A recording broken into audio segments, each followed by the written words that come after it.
Right. Good evening, everybody. It's gonna be a great evening. I have my coffee ready. My wife is baking muffins. That's already enough, right? And we are researching Rocket Silo. 5.5 hours to go, so we might just make it all the way there. The stream, it's the plan. Yeah, it's been a long time coming, but I think this is the third stream where we are researching Rocket Silo. It takes 17 hours in total. But I know if you just keep going, someday you should get there. Thanks Javanyana for the Prime subscription. A race finished? Yeah, it's finished already a while. Will you not set fish filter on the splitters on the output of blue chips?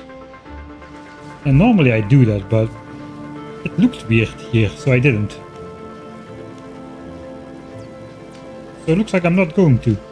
I don't know. I don't know why, but I often have this problem where I do something and it does make sense on a deeper level, but I'm not really consciously deciding this. I think AI has taken over me or something. Yeah, I'm Dutch, yeah, but I must say the way I play Factorio is often it does have a little bit of a German engineering feel to it, I suppose. The stereotypical German engineering.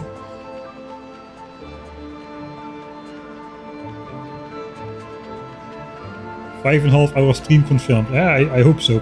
It's going to be until about 1 o'clock in my time, so should be possible.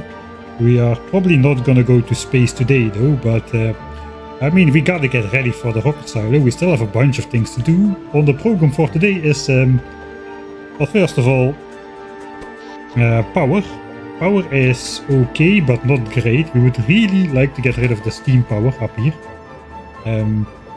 Because we have been having solar for I don't know how many hours we have solar power already. Let me check.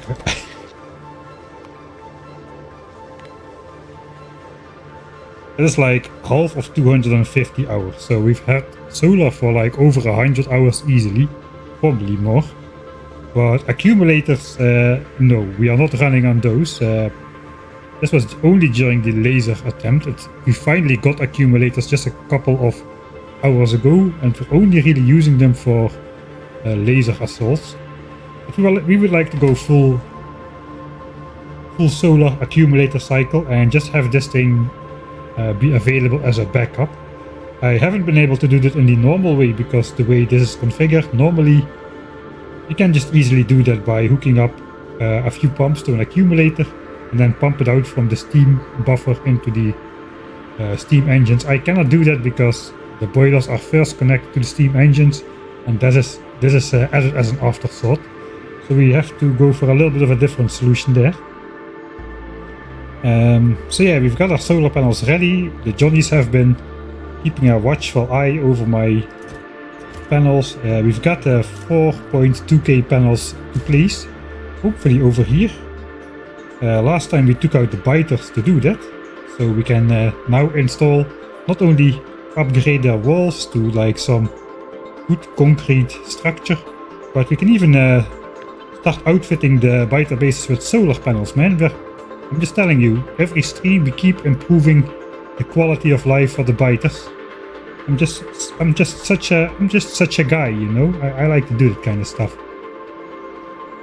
Sewage pipes, air conditionings, brick walls, solar panels, you name it. Nothing is too crazy. We're gonna give it all. TVs, lights, camera, action. Where is it? I know my base. I built this thing. Where is it? It's over here. Look at that. Shiny lights, nice TVs, power. Everything you could wish for as a modern biter. I give it to you. Right. So that's plan 1. Plan 2. Finish the rocket silo. And of course get ready for that. We do want 10 rocket silos up here, and I do want another one for myself.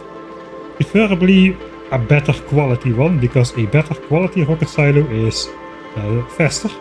It crafts faster, which is nice because for the personal travel thing I might have to wait around a couple launches at that rocket silo, so it would be nice to have that at rare quality, for instance. But we'll see.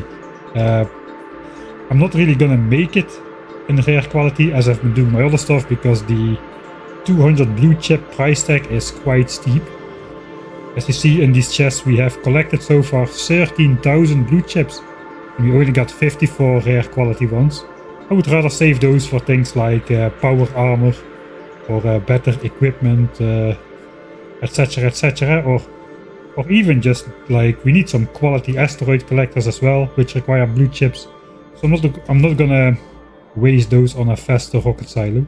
But theoretically we have 11 gambles to get a better quality one, and with a little bit of a lot of luck we can get ourselves a rare quality one. I suppose we can make an uncommon one from scratch if the first ones fail, because the uncommon chips are kind of a byproduct anyway, so we can maybe sacrifice 2 stacks for that. We'll see how that goes. And then of course we also gotta prepare not only for the silos won't have anything to do by themselves, we gotta prepare for the space platforms, which are unlocked by here, by the rocket silo technology. And pretty soon also we get the crushers, the asteroid collectors. We only need to send a space platform starter pack to space, which is basically instantaneous given the speed of the rest of this playthrough. Then we get to unlock space signs as well. We're not going to design space signs today. I think the first platform is going to be the infinite iron supply for Norvis, for which we already have a design ready. It is this guy. This is basically the central hub, 13,000 platforms. And then we've got another like 27 or 47, 37. something 7,000 amount of platforms which branch out to the side, which basically just keep adding more and more asteroid collectors to the end, until we've got a large enough asteroid collection area to actually be able to supply this central hub with the asteroids it needs to produce 8 red bells of iron from space. That is going to go into the landing pad somewhere over here, and from there we'll distribute it out through all the signs or all the bells, the iron bells, which are now going to engines, to green signs, to red signs, to red chips, etc, etc. I don't know exact what configuration yet, but we will be using up to 16 yellow bells of iron less from Novi's once that thing is up and running. So it's gonna take a while to get it up and running, but that is going to be the first goal, I suppose. We don't need space science immediately because we've got another couple technologies to research before we are ready to leave Novi's. For instance, I would really like to have some more damage and shooting speed upgrades for the laser turrets, so we can also secure or at least have a chance to secure the bigger nests. Like if we take down this nest and this nest, we might be able to just mine full speed from these 2 iron patches right here, and this copper patch we can unlock. If we can neutralize all of these, we can unlock a lot of things, man. So that is on the list as well. That's gonna take a couple hours to research, so it will be a while before we need the space science packs to go for the long haul. 500k for thrusters and another 1 million, similar to the rocket silo, for the planet. That's 25 hours of research, during which we will not have too much to do, which is why I want to have this laser turret technology first, so we can spend some of that time at least doing something useful on Novi's, capturing more bases, claiming more patches, especially copper patches, since if we claim this around here, we have another 9 million copper. Since copper we cannot get from space, so we will still need to source all of our copper from Novi's. And then there's also still a couple red and green technologies like railway, which are a requirement for elevated rails for Fulgora. Possibly for Vulcanus as well, we'll see. We probably will be getting the fast inserter, because I need that to load up the space platform with the 8 red bells of iron. The long-handeds are simply not fast enough. In fact, these are not fast enough. These can only give me 4 red bells of iron in rare quality, so we will also need to unlock the bulk inserter, which has a stack size of 2 upon researching it, and that will upgrade us to the full 8 red bells of iron. So that's basically the plan for today. We gotta figure out what stuff do we need to send up in space next to the space platforms, which are already prepared. We're also gonna need to figure out how many crushers, how many blah blah blah, all of this stuff we need. So that's gonna be the plan for today. Alright, let me read through that a little bit while I just sip a bit of coffee, and then we'll engage. Hey Sakahara.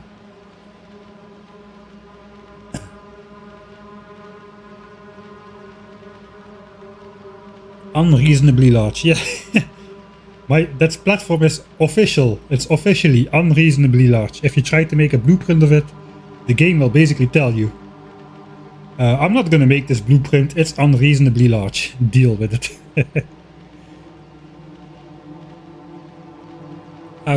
We engineer mostly stuff with water, right? In the Netherlands. How do you take your coffee? Just sugar.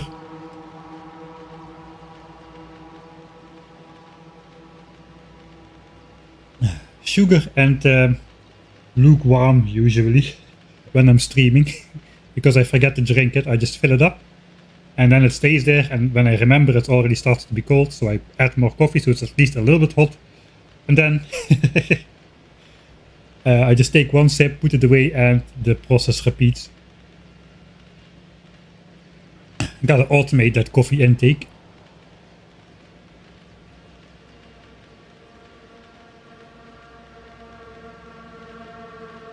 yeah, eight times one belts each platforms. That would actually be more efficient in terms of UPS. But it's also a lot more boring. And then when I go into the when we go into the space stuff, let's just pretend we have that researched. There's gonna be like a ton of platforms here. It's gonna be, I don't know, there's the more visual clutter. I don't like visual clutter on the screen. I'm probably the only person, at least in the YouTube community, who prefers to play with one hotbar only. I don't like all the clutter. I just have this one up for the achievement. It already annoys me, to be honest. But yeah, I don't want an entire list of platforms here, and then I have to search for my spaceship. So as long as we can get away with a single iron platform, I'm gonna do that. Right, now I messed up my progress, I suppose. Let's get started. Do you ever lose interest in the worlds you build? We'd better not, because this thing has still quite some quite some time to go on it. So basically, for all the YouTube products, I don't really lose interest. The only one which really went south was Indestructible Vital Bases playthrough, and that was because I didn't really have a plan what the end game would be. I thought I would figure it out on the way, but I didn't. And that series just died a bit. But for the rest, I've no, not really getting tired or don't know what need to do. I always have a clear goal in mind if I start a playthrough. So there's always something to do to work toward that goal, really. I never really just start a playthrough just to play some Factorio without a plan, really. Okay, I don't know what I'm doing at my area here.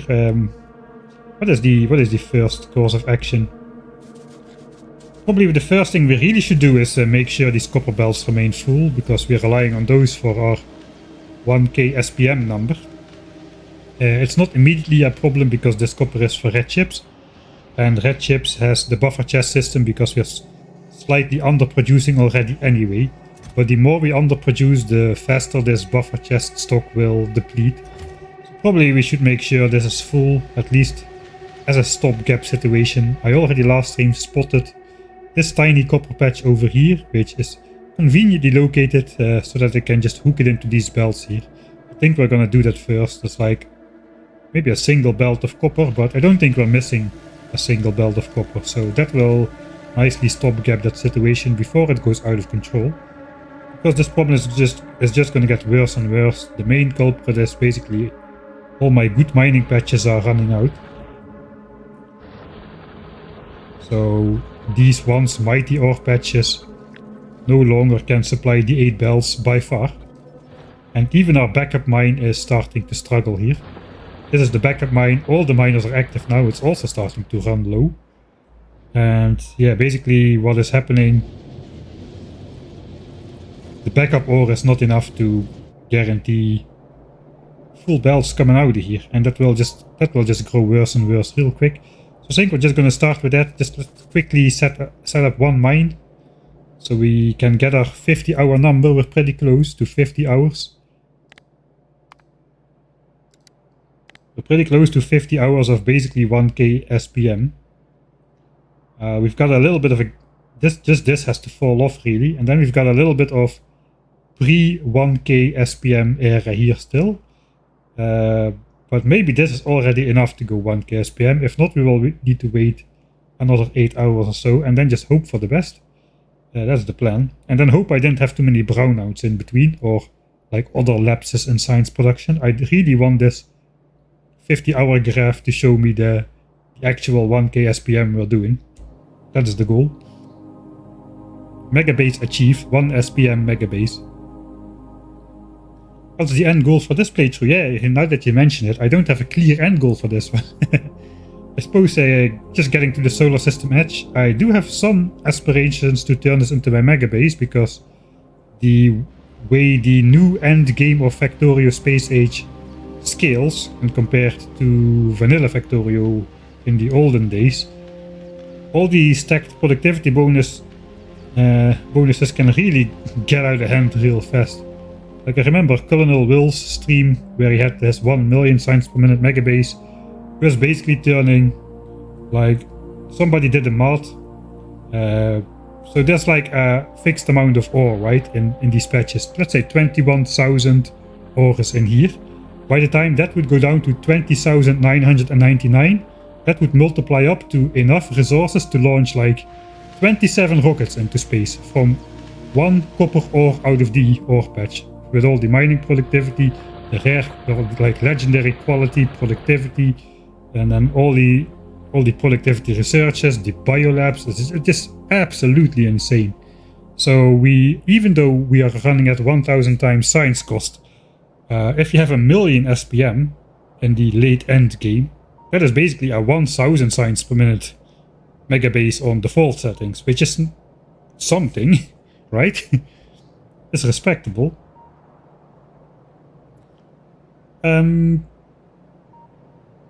The problem is getting there. Yeah, the problem is getting there. So I'm not really sure I'm going to do that.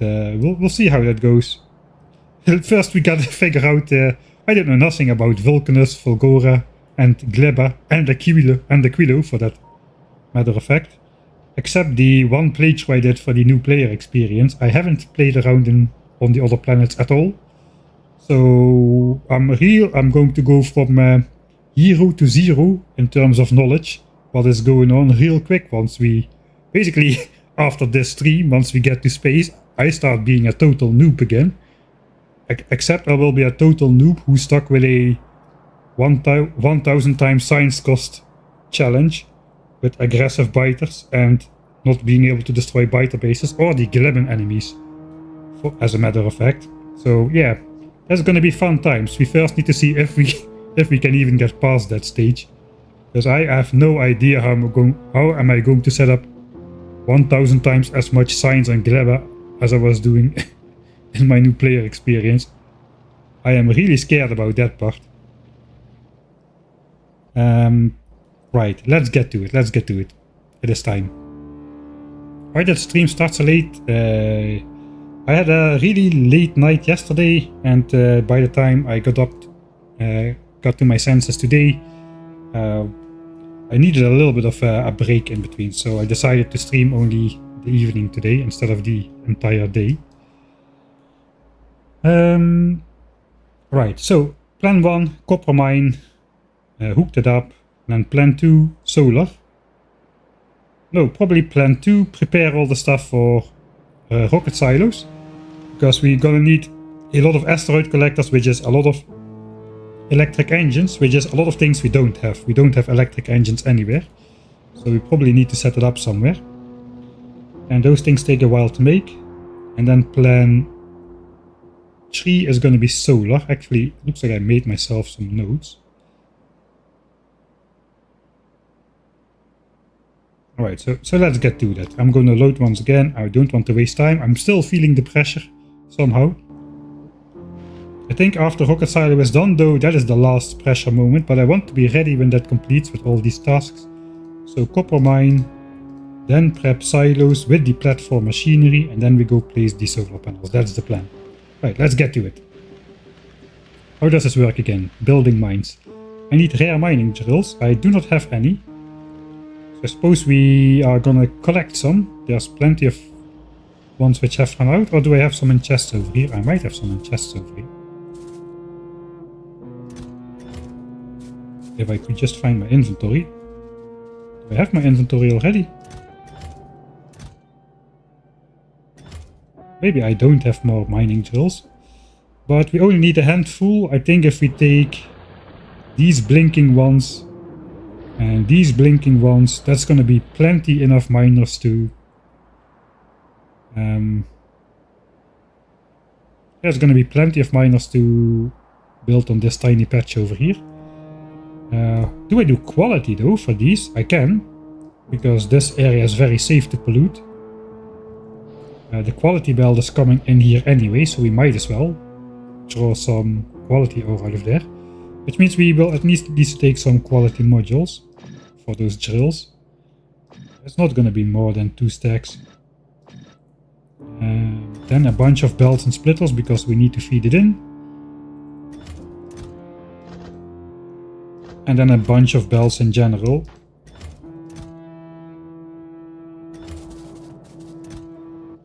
Complete the mine.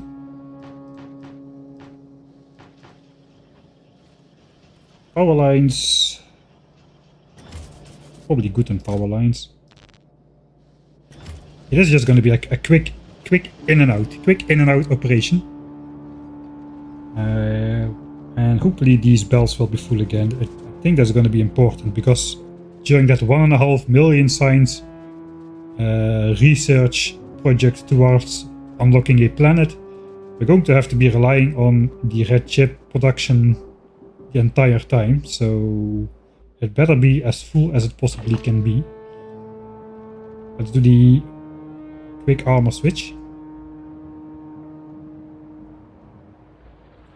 Yeah, probably full Gora just for the fun.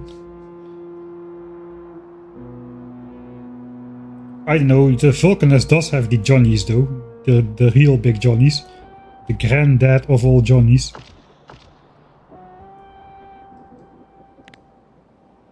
Alright, power is just down here. I think we'll connect power last. Let's just go up there.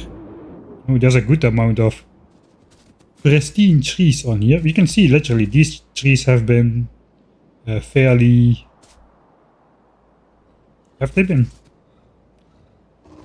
Yeah, I think so. These trees have been degraded quite a bit, and this chunk has all the good trees. There are some Johnnies around. Alright, hello. I think they are far enough away to not shoot me. Yeah, alright, so we can safely build this mining drill. Alright, so we're gonna have to deplete some of those pristine... What is this copper doing here? I can place a mining drill on that.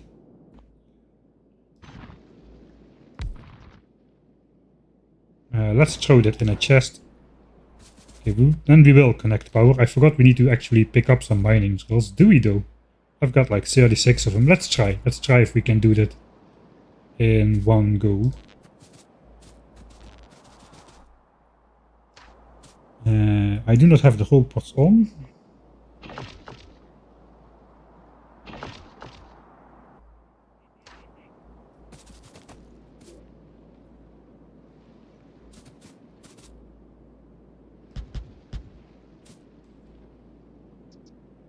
Alright, that catches everything.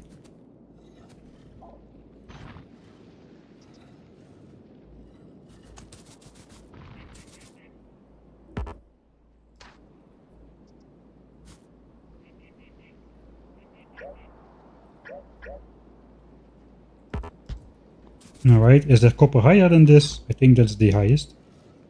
Okay, no copper higher than that. So that is going to be the alignment, I suppose. It's going to hurt a little.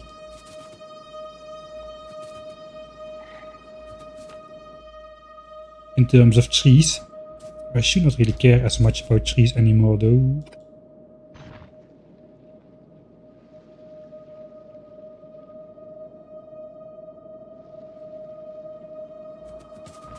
Okay.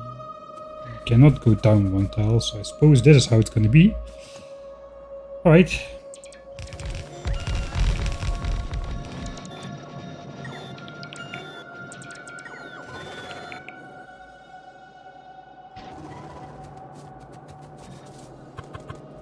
I suppose we can just let this guy side load. We do have quality in here now.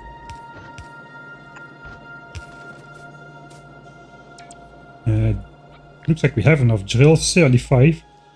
I literally have one drill left. Okay. Oh, there's actually copper here.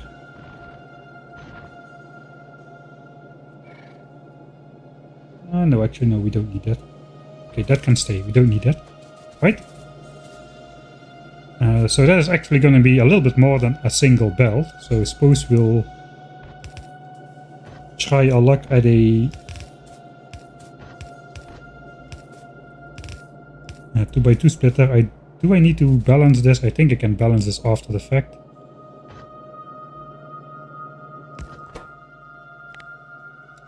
Normal quality needs to go straight. Right, so that is our 2 belts of copper ore, which need to be injected into this copper bus below, I suppose. And then the quality copper ore, probably just can just sideload that onto that belt there, really. So let's bring that over to this side.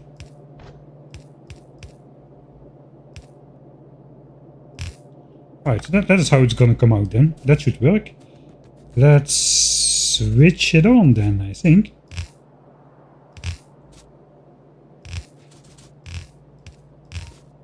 Can I just go straight here? Yeah, we can. And then we just need to figure out how to put that approximately equally into all those belts below.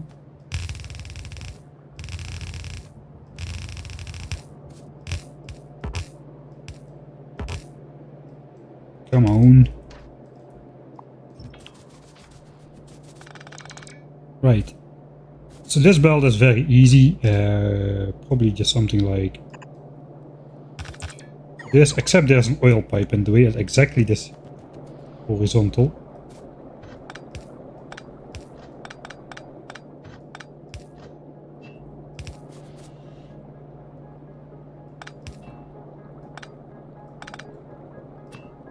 Not anymore.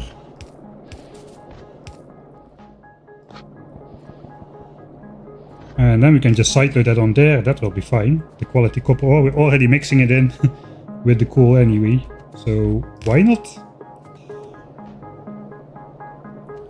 Bots are begging me that they can please repair those walls, so there you go. Do your deeds.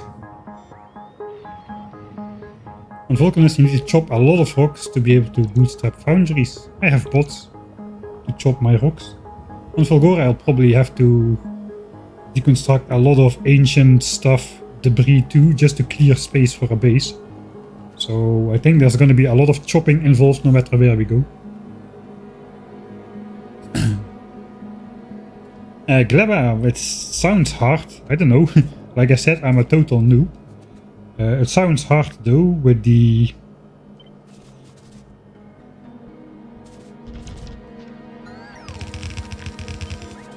Gleb and enemy evolution. I have no idea.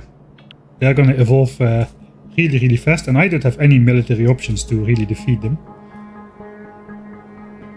Alright, now we need to figure out how to merge this into this. I'm not gonna...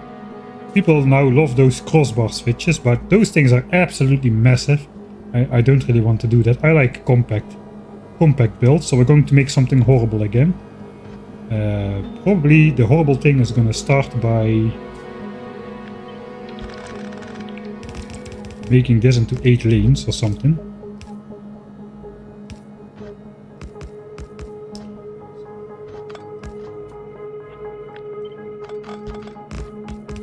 Something like that, and then we have to merge these 8 into here.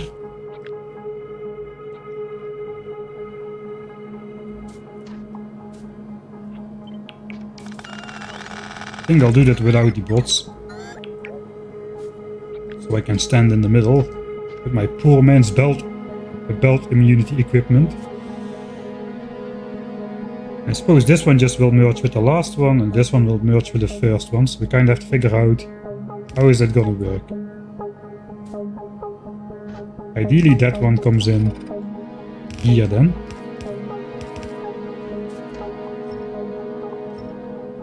Which means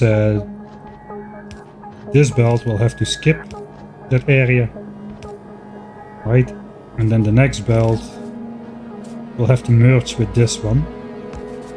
Can we do that? So this has to skip this.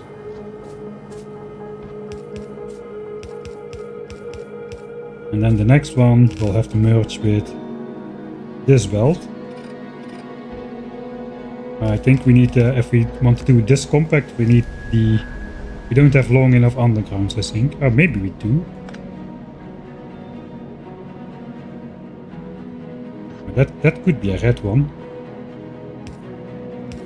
Exactly.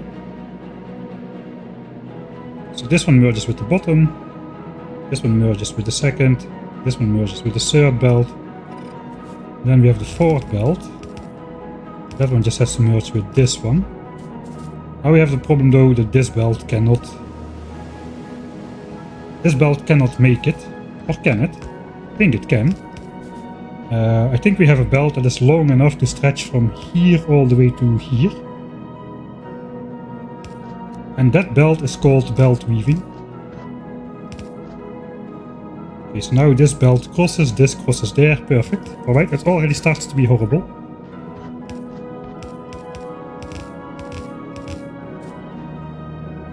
Alright.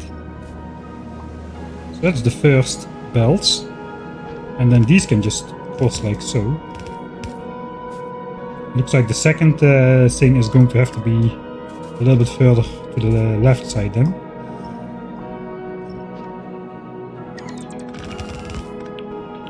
Can I just copy this? That's always the first question. Can I be lazy and just copy this? If we keep the splitter pattern going, that would be nice. Splitter pattern.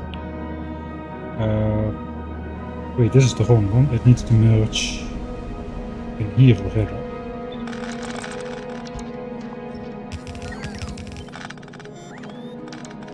Like this.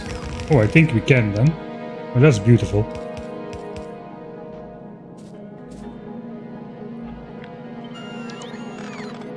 So these bells have to come in like such.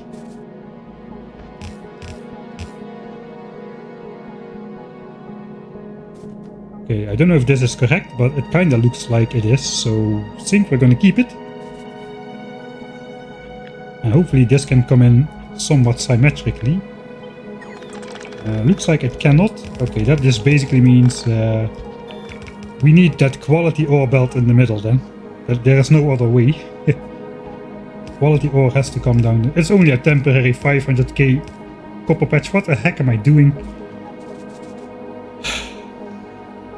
Lusai. Can I even fit it under this cliff? This is a pretty massive structure. I suppose this part can be cut out.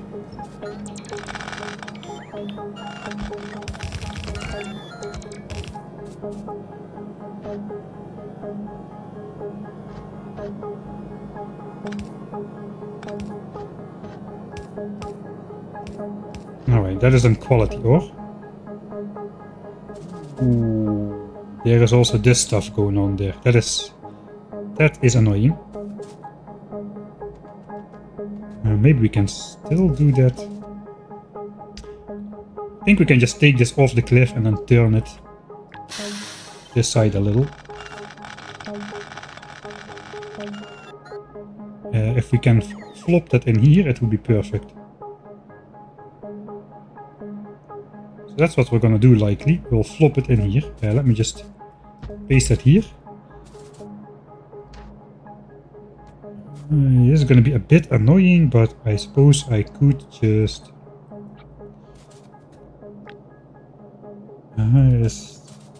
This red chips, it's not science crucial from minute to minute. Let's just block those bells for a split second.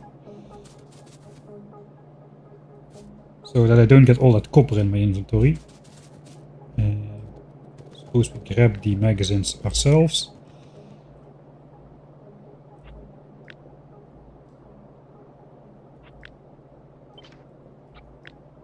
Alright.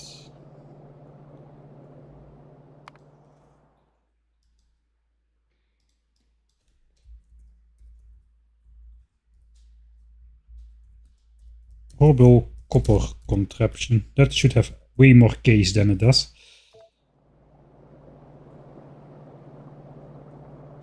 Let's go ahead.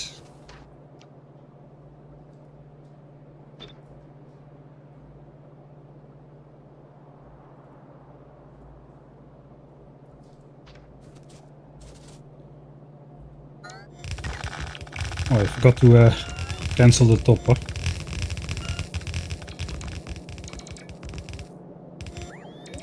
I don't think we're gonna do stuff with input priority here.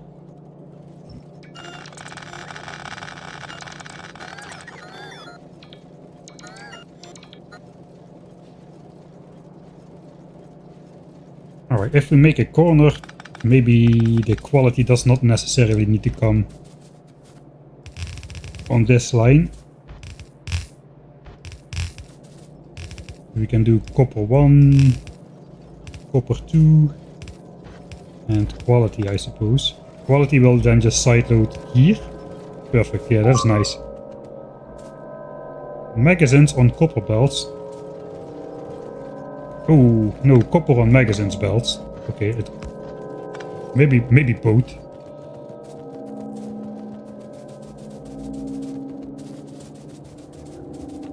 Oh yeah, both. Right.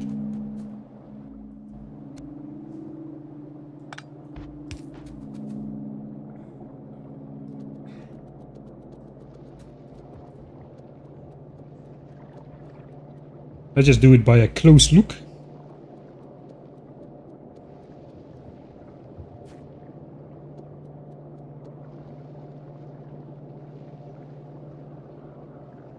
Oh, there's a lot of copper on this belt.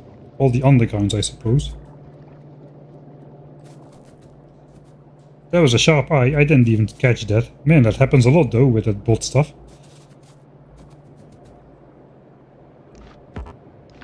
Yeah, it's fine.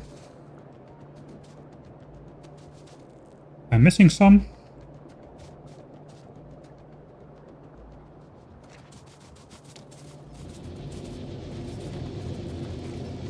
Oh yeah, I'm missing some. Well, red magazines cannot be smelted, so I guess when it's all done we'll just have a quick visual look if there are magazines at the end of this belt over there.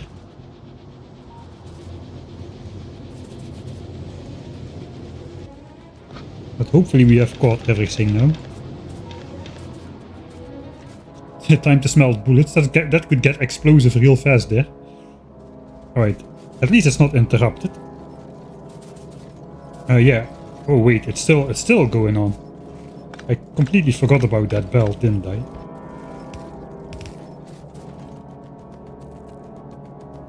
Alright, we're gonna have to just... That's too much, we're gonna just splitter that out.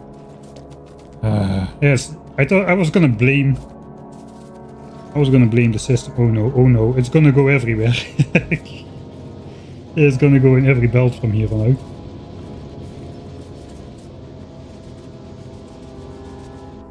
out. I have spent so much effort to keep those two chunks green. Suppose we're undoing that now with this copper mine anyway. So you know what? There is no harm in that.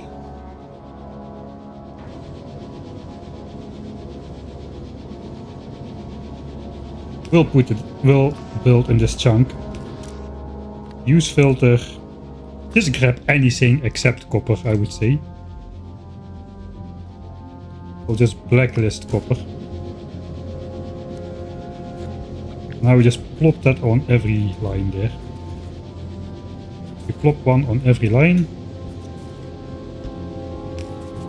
We can later just pick up the magazines. There they go.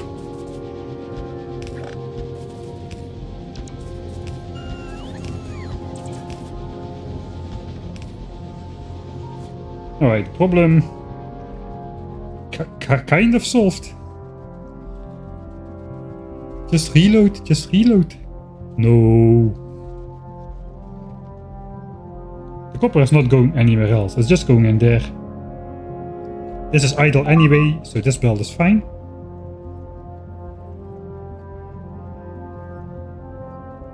That's a workaround, not a solution. It is though.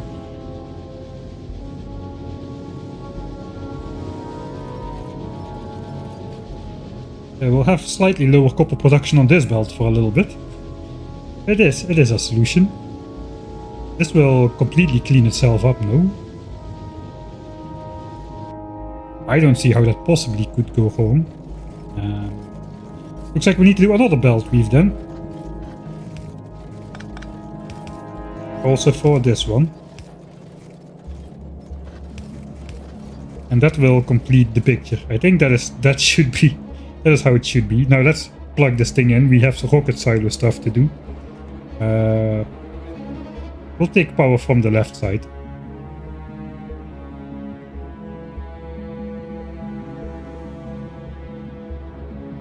Isn't the splitter thing side loading?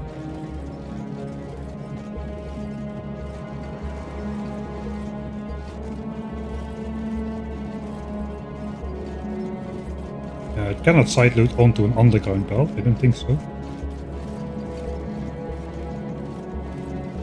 Don't know if all of these are facing the right way, but I suppose we'll see that soon, once we switch on the mine. Horizontally from...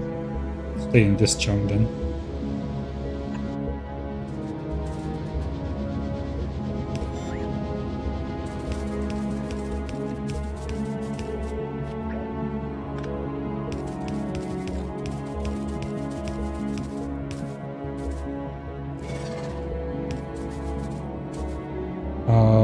Yeah, that should be it.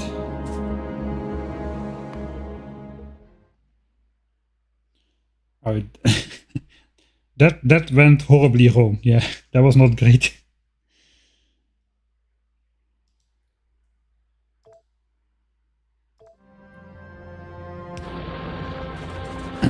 Let's first see if this quality ore goes out in the correct on the correct belt, because that's always the question as well. Okay, there comes some quality. I think that's gonna go good as well.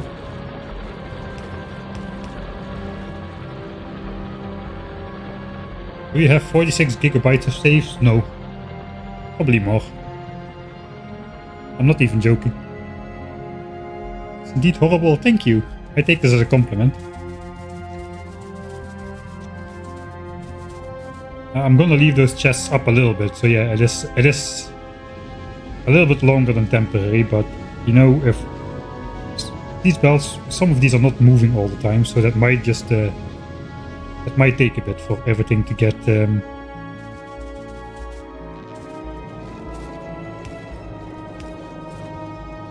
lights in Factorio are not powerful enough, man.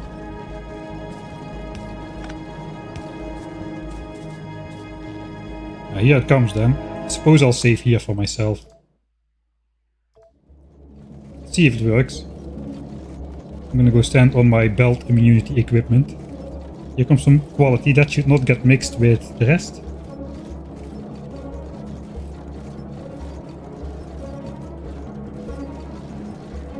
Alright. Yeah, barely more than, a little bit more than one belt of copper. We have done 2 belts coming in. And these belts visually are a lot more filled again than they were previously, so that is nice. Hopefully that will stopgap the situation and we will have nice compressed copper belts coming out as soon as it reaches the home base in 20 more minutes on these slow yellow belts, but yeah, I think that's okay. I have 1 mining drill left. I would almost say that's annoying, let's put it somewhere, but... Okay, that is good, I think then. So that's project 1 done. Quick project 1. Quality can just be anywhere on the belt, doesn't matter on which side of the belt it is. It's on both sides. Just as the coal. It just gets filtered out at some point. In the far, far future.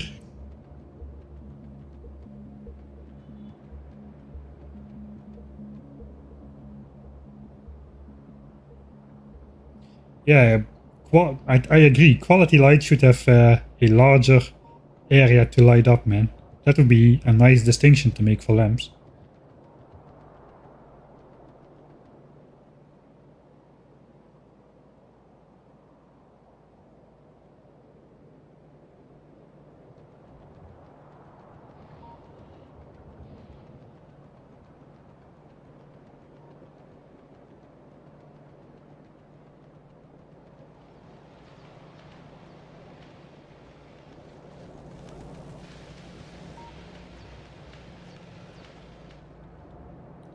Alright. I do agree, like this compact buses thing, it is not the most practical when you need to like rebuild stuff. You always fill up your inventory with some stuff which is on the belts. But I just like how it looks. And I also like that it is compact. Instead of having those I really don't like how those standard bosses look with the 4x4 belts with the gaps in between and then just draw stuff. Bleh. Blech. Boring. Effective, but boring. Right, I suppose we have a couple extra magazines. Exactly what I wanted. So that is good news. Right, project 1 done. That was just this project to start up the stream. Give people a chance to join. Before I start doing important stuff. So I hope everybody's here. If you're not here, sucks to be you. Thanks, K-Mad Doctor, for the Prime subscription.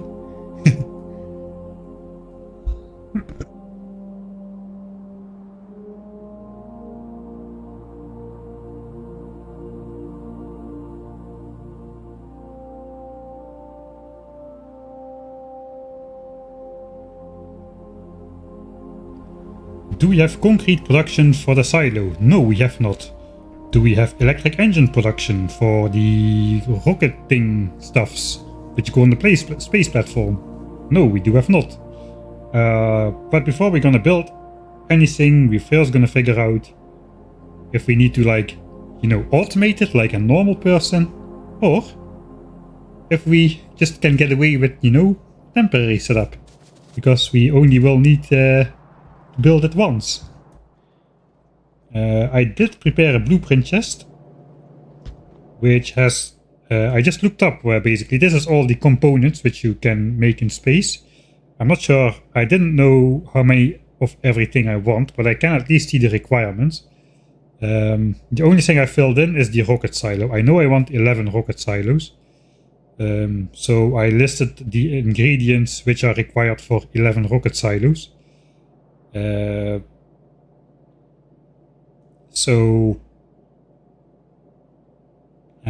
Yeah, so there's 11k concrete, 11k steel, 2.2k electric engines. We need to basically make sure we have all of that stuff. And for the rest of the stuff, we need to deduce how many of those we want and what is it gonna cost us. That is basically the question. I'm already scared looking at these asteroid collectors. I know my platform has over 1,000 of those. I think it was 1,440. So that might get real expensive. We don't need all of those up front though, but we do need to make sure we produce enough electric engines to make all of them, for instance. Low density structures and blue chips we have already. We don't need to worry about those. Those are being made here. They are for rocket launches.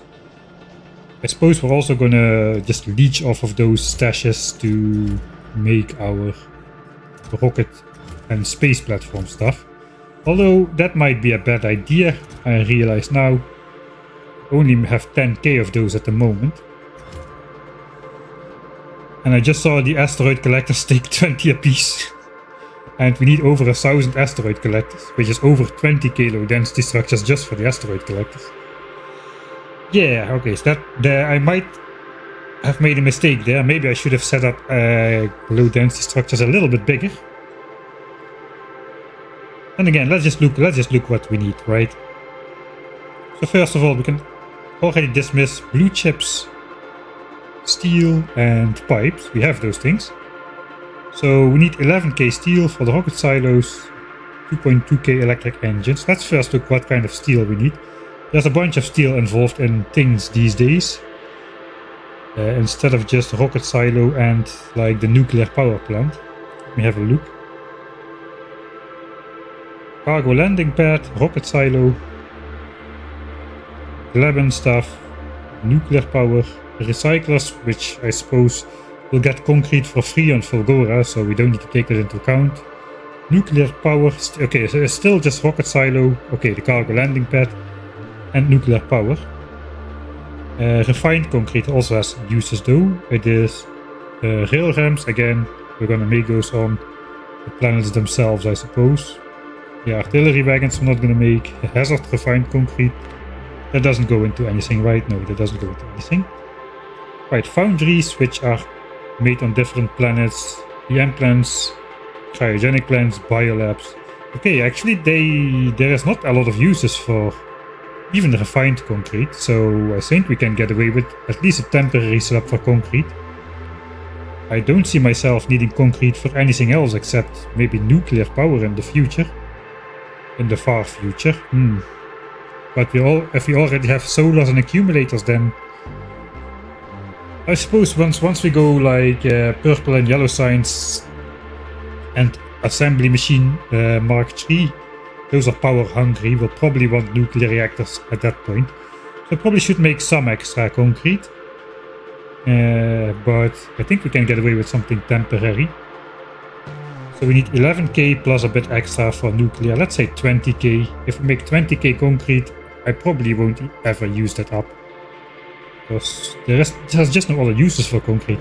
Dang, I thought I would have to set up an actual concrete automated thing, but looks like no, we're just gonna hand feed it. Did you expect anything else at this point?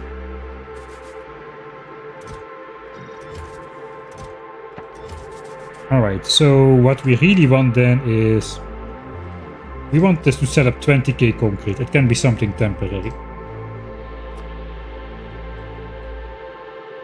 20k. Concrete is made out of, so 10 concrete is 5 stone bricks and 1 iron. So basically we need 10k stone bricks, which we have laying around, and we need 2k iron, which we can just scoop off the belts. Okay, that's gonna be easy. Then we need some water. But yeah, water has never been a problem in Factorio ever. That's gonna be fairly easy. Then the electric engines part though. So we already need 2.2k for the silo. Let's fill in some numbers for the rest. The cargo landing pad I want to make in quality because it gives me a better radar coverage for free in the base. So even if power fails, I should still be able to see around this cargo landing pad, I suppose. I think the radar coverage doesn't work on power for that one. I'm not entirely sure though.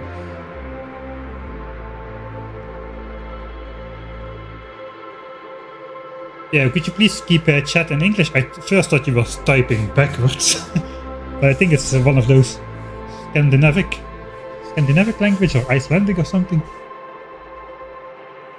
Yeah, could you please, if you want to speak to each other, just speak to each other in a different language somewhere else. But please keep chat in English.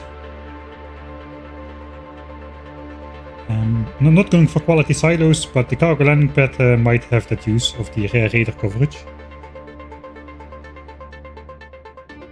Even if power fails, we can still see, I think. I remember this from my new player experience, where I lost my home planet. But I still could see next to the cargo landing pad, so I think that is correct. So we're gonna get some rare stuff for that. You can only build one per planet, so we're gonna make one. Space platform starter packs. We're gonna want 1 iron platform, 1 spaceship, 1 space science platform. I think we'll just make, let's make 10 of those. Means 200 steel, 200 blue chips, those are pretty cheap. Except for the platforms, but you get some of them back once you launch them up.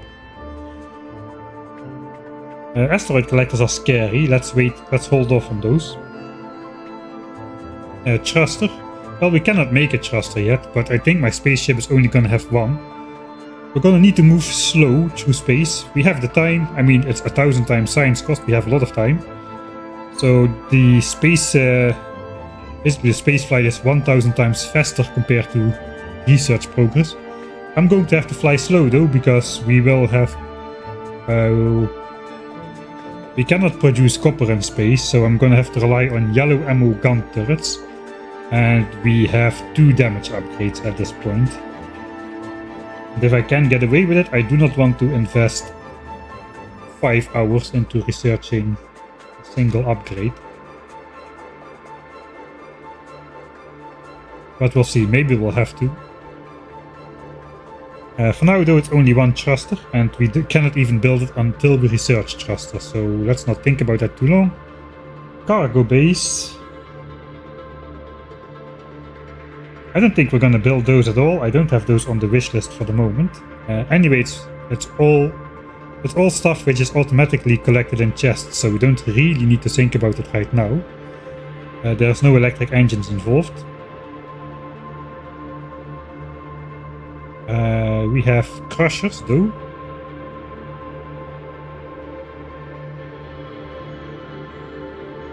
Alright, Chintu and Srafs, I'm gonna time you out if you keep it going. Please keep it in English.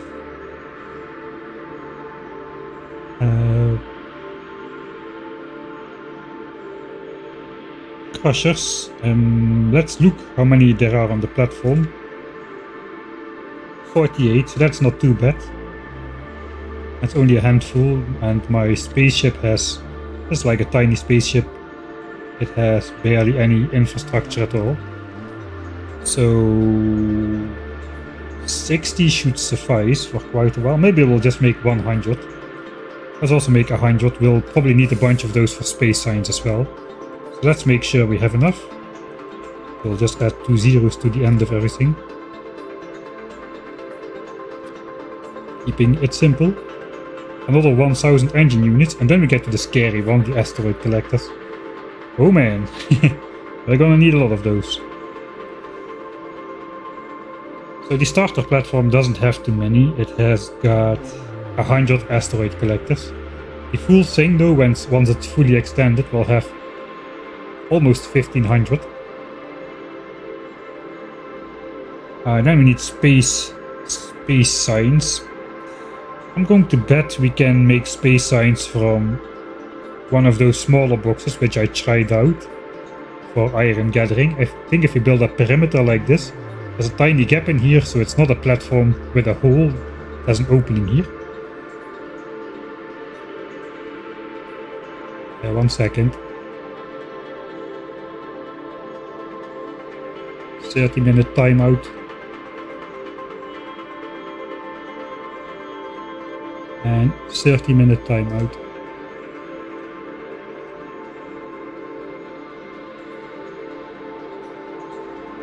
Alright.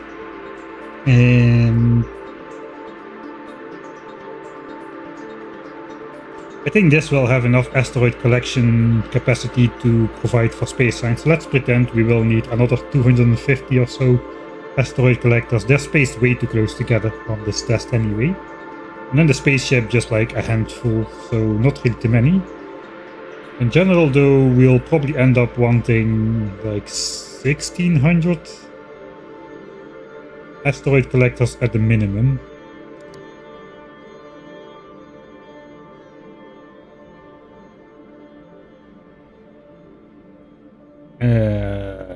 Yeah, maybe even more. Let's do 2k because that's easy counting. So we just multiply all values by 2k. 10k blue chips. We don't need all of these right now, but we will need them eventually. And if electric engine is going to be a temporary setup, spoiler alert, it probably will. It is a Michael Hendricks stream after all. We thrive on temporary setups. So I need, in the end, I will need 16k electric engine units. The question is though, if we count it up all, wait, 16, 17, nothing, 18, 19, at least 20,000 electric engine units as well. Let's put those in a separate one.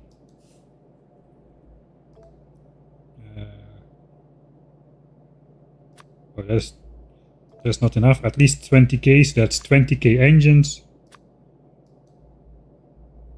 And 40k green chips. That is not too difficult. And then lubricant, but we already have lubricant at the advanced oil station, so we can just use that over there. The question is though, we probably need these things for some other stuff as well. What do we? This is just armor stuff, which we won't be unlocking anytime soon. We already have the rare. This is something we want in rare quality anyway, so we'll make the armor and the legs in rare quality from the get-go. We are not going to gamble for that. So we don't need electric engines for that. We need 5 for a thruster. Crushers are accounted for. Asteroid collectors are accounted for. Rocket silos are accounted for. The only other thing is bot frames, but then again, if we're going to make bots, it's going to be at least uncommon bots. They're used in yellow signs, but for yellow signs that's a completely different story. If we set up yellow signs, that will have to be automated. Even I am not hand feeding my way through 1000 times signs cost yellow signs projects. That is just not gonna happen. So we can ignore yellow signs as well, which doesn't leave any other purposes for electric engines except for big mining drills. I suppose it would make sense to ship in electric engines for mining drills to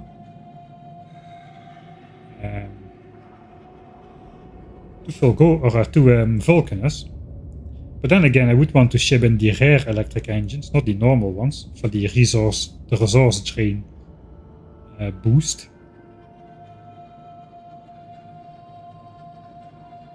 So we also won't be using regular electric engines for those, not really. But no, I've got a 80 assembler array here.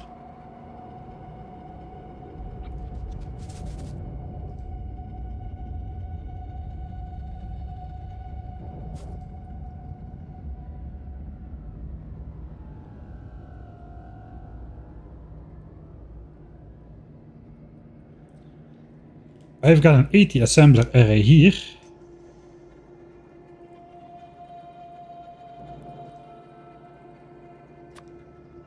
Eight times 3 is 24k. So if we prepare 24k, we'll definitely have enough for the rest of the game.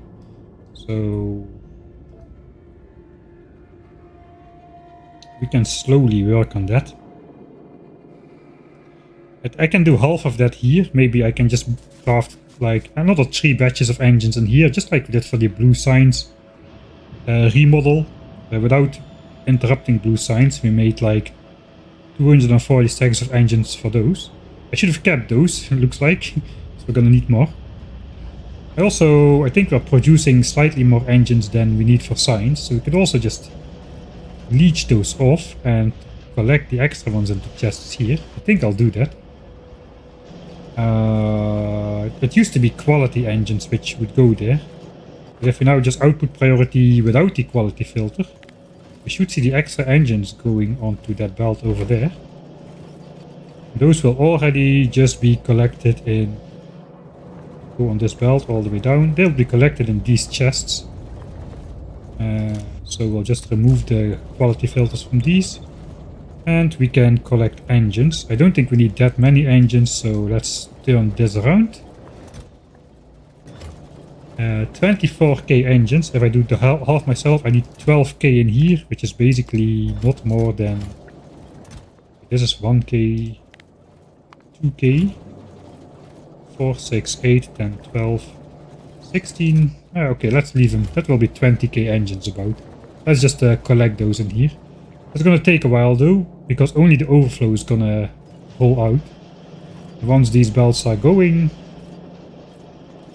most of that is gonna be used for signs. So let's also switch these. I should have enough iron and steel to provide the extra engine production, and signs will not suffer because it's prioritized. So that should be good. Alright, then before we start, I suppose we will make sure we can do 3 batches of engines, which means 24,000 iron into pipes. Do I automate that? Of course not. We only need to do this once, just like for blue signs. Right? Gears we have and steel we have for engines, so that is good at least.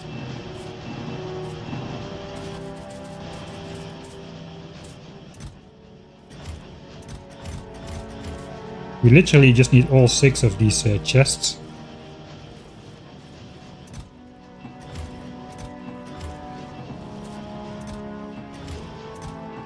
Into pipes.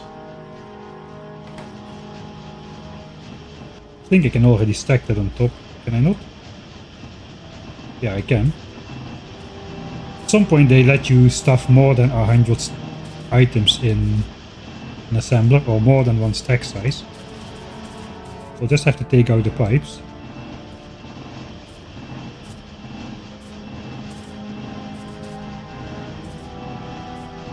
Alright, so if I first do the entire 3 batches of pipes, we need to mix that up with gears. See, 2 chests of pipes, 1 chest or 1 half. Yeah, 2 of pipes, 1 gears, and then 1 steel.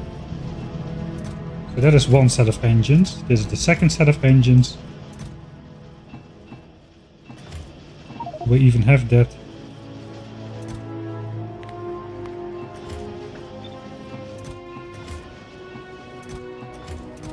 Okay, just have a little bit of steel left over here now. Last iron.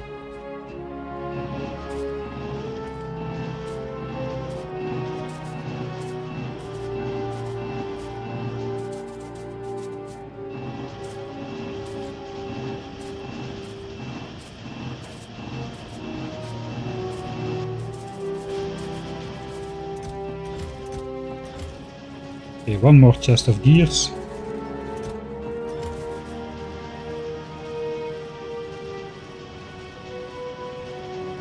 And once this set is done, we can actually take this stuff and start engine production. I just need to change this into engine.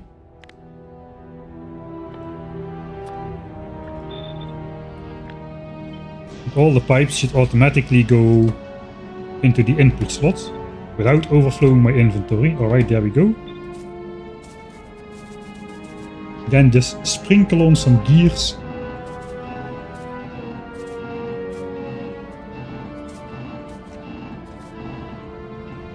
And some steel. I should have used full stacks for those.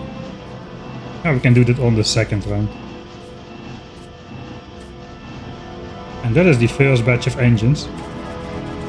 2 more to go. And then we need to put that into electric engines. But I suppose while this first batch goes, we can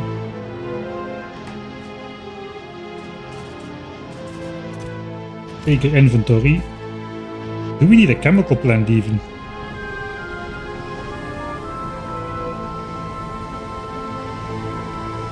I think we're going to use quality modules in the electric engines because we wanted some quality ones as well. They will be good to make quality asteroid collectors and quality crushers later on. So we want some good quality modules, I suppose.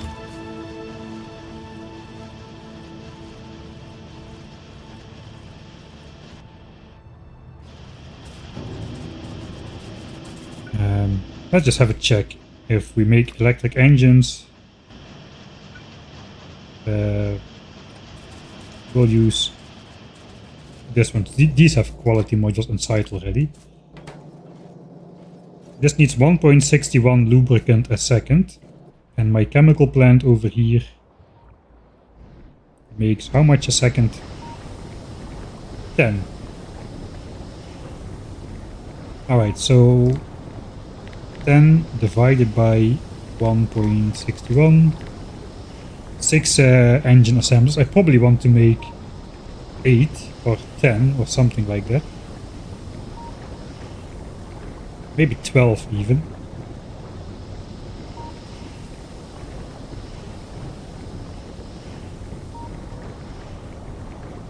So I would need 2 lubricant plants.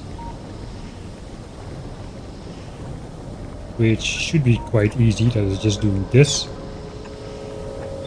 And we are set. 2 storage tanks. Deconstruct this, we'll plop that somewhere else. Maybe here under the biters. We can probably fit like 12 assemblers here. But then that will be the electric engines. I could instead go for like rare quality and then 8. 8 times 1.6 is even faster, right? 8 times 1.6. Yes, equivalent to 12.8.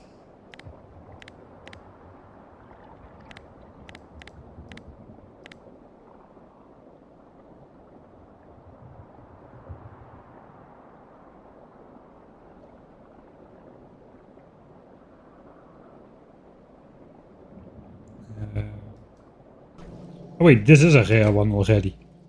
This is a rare one already. So I'm counting in rare. Alright, then we just need can we just do 12?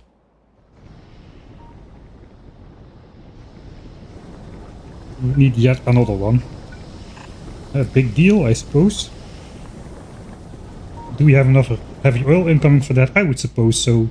This would supply enough for 3 lubricant things, right? Each of these does 6.5 heavy oil a second, and this takes 10 heavy oil a second. So yeah, 5 of those will provide enough heavy oil for those things. And then the rest can get cracked, that is fine. I don't even think I need to have a priority system because this... Oh no, wait, it is not gonna... Heavy oil doesn't flow anymore. It doesn't flow past these and then go in here. It is basically everywhere instantaneously, right? So we'll see how that goes. I think we can just do this.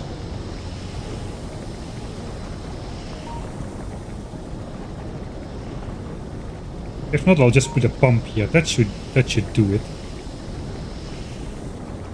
Alright, so I need 2 of those chemical plants. Convenient. Looks like a couple efficiency modules as well.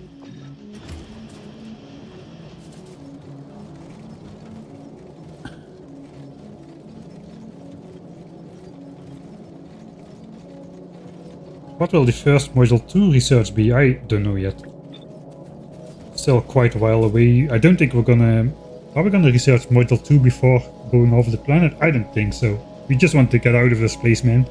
I've been spending 223 hours on this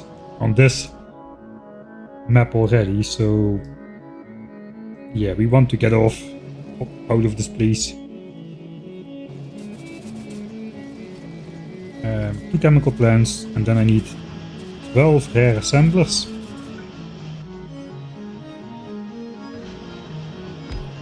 Alright, my mining drill can go here.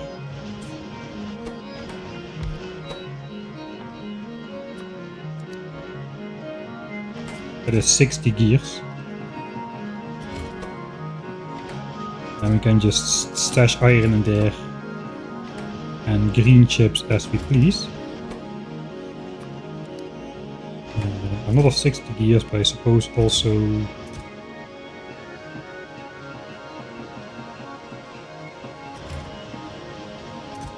some steel, the rest of the chips, and these things. That is my 12 assemblers. I will need 24 modules to go with those, so I should keep these around a bit.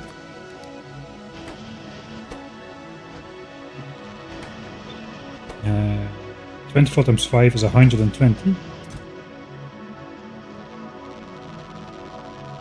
So we can just do half in here, half in here. Add some of those, and that will make my modules in the meantime when we go set it up. How is this doing? Okay, this is actually done. I should probably just throw the next batch in then before running off.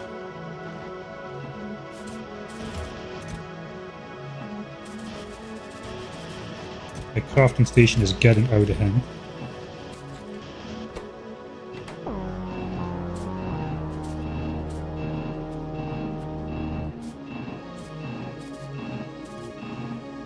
We might be able to take the first batch of engines with us then as well. If we don't carry too many other things. We can actually throw the entire steel in there. For both crafts already.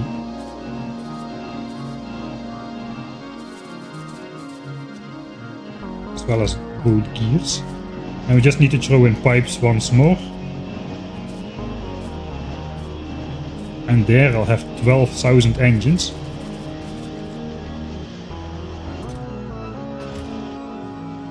Right.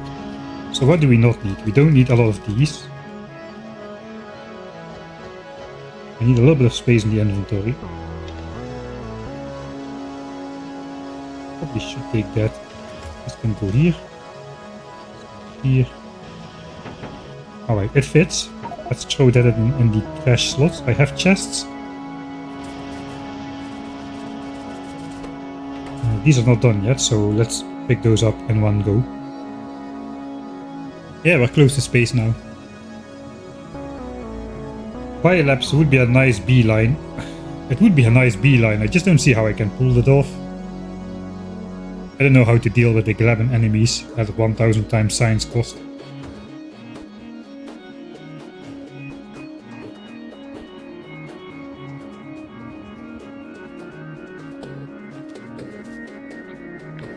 Okay, that is 12 pieces.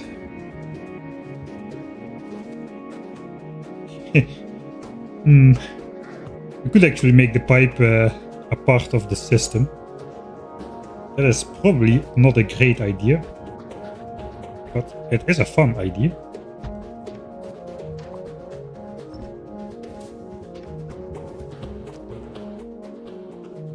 We do need quality modules in there though, so...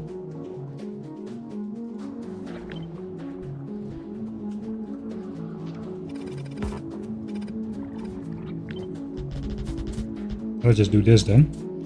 And then we won't be able to see anymore which pipe is part of. Yeah, that is a bad idea. It hasn't stopped me before though. It should have stopped me before.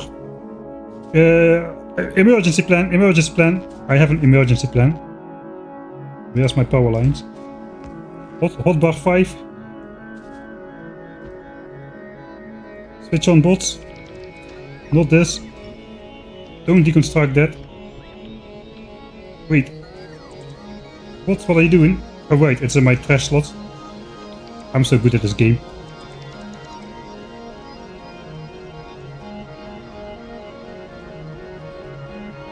Alright, so what happened this time again? I'm gonna bet that it's a good thing I didn't open up the beta base. Alright, for the people who wanted a laser zoo, apparently we've got one now. We've got a laser zoo at home. Okay, so I should be fairly safe now.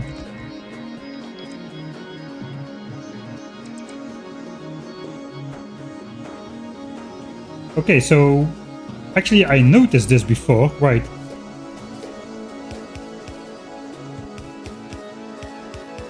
So these things don't have a hitbox. Underground pipes no longer have a hitbox, whereas normal pipes definitely do. You will walk against them. Even a one-tile pipe just pushes you aside. You cannot walk through it. But here you can just walk everywhere. They don't have like a hitbox. So I suppose this is not working. There should be a normal pipe exactly here. Stop the spawning.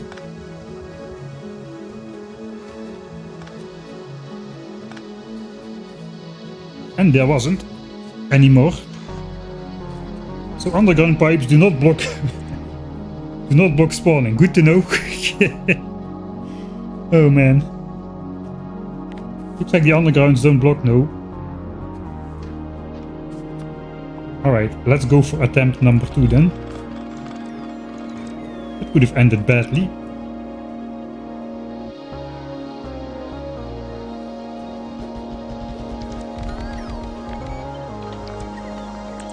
Uh, 11, 12.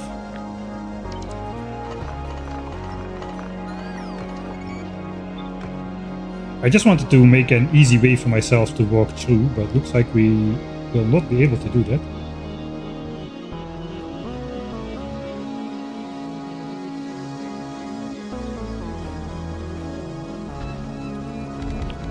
Alright, then we're gonna go full thematic, I suppose. We won't be able to walk through, but that's fine.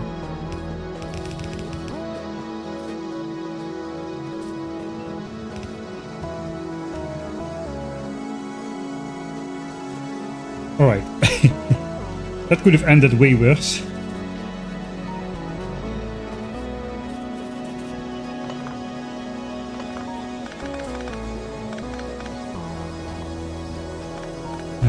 Probably want one of those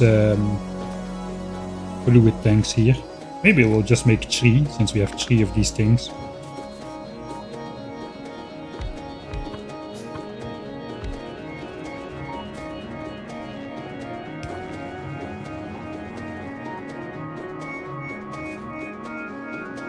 And I have switched off oil production completely somehow. With my shenanigans. There is... Okay. Yeah, right. Great example, Mike. Great example. Now I blocked this oil pipe. I mean, now we're going again, right? Looks like we're going again. Alright, fine.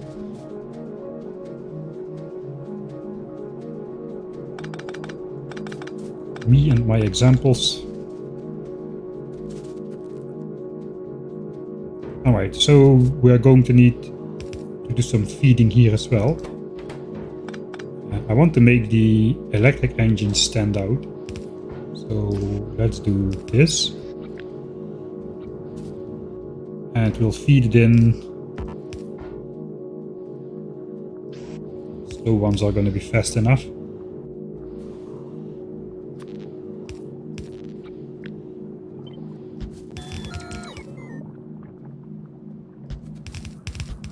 This one is going to be slightly offset, I suppose.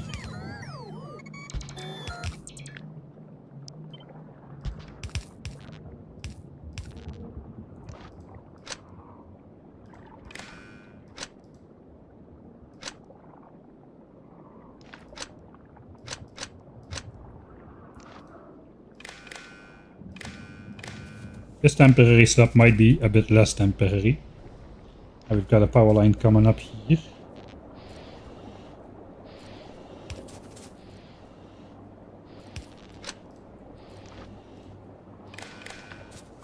Alright, looks like everything is under control. I will connect the lubricant though before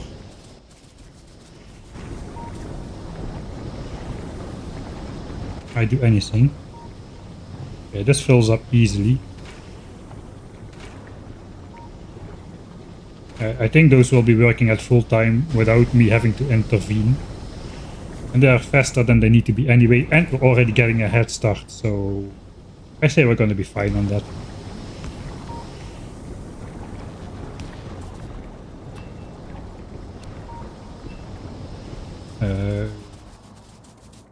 Oh, we can also use this maybe. I can give myself a walk through here, right? This is not part of a base.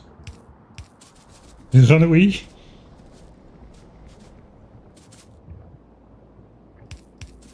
Okay, this should be safe. We will end up right here, which is nice.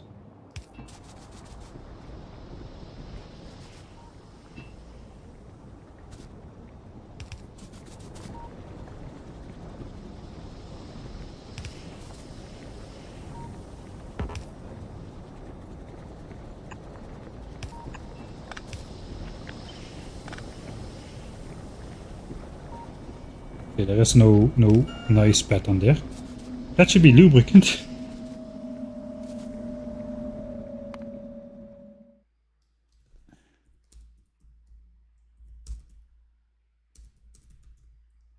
Oh, that was a little intense. Thanks Monoidal Endofunctor for the 3rd month subscription. Did make a chicken save? No, stuff like this, I'm not gonna recreate that later from the saves. If stuff like this, that just happens. It has to happen like genuinely. It will be in the video genuinely if it's gonna make it into the video. I'm not going to recreate this scenario and act surprised that, oh no, a biter escaped. Alright. Well, it doesn't save me if I'm under attack immediately, but it does help me out in a pinch to carry that stuff around. So that's at least something, right? That's worth something. Alright, now we just gotta fill these things up.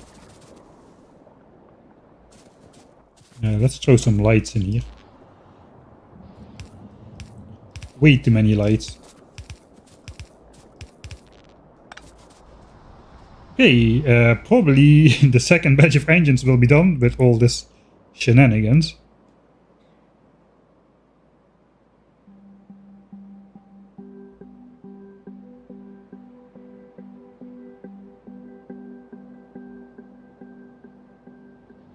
4.5 hours remaining.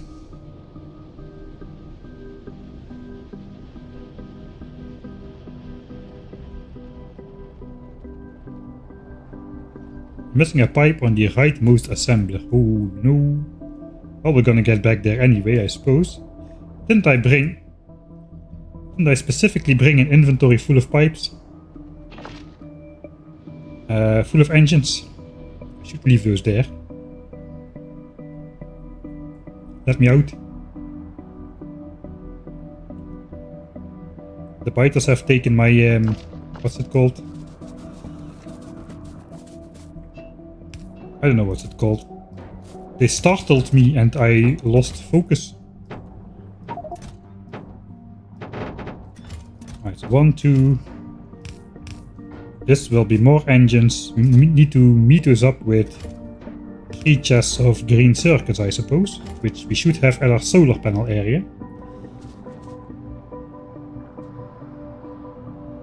And our quality modules should be ready as well.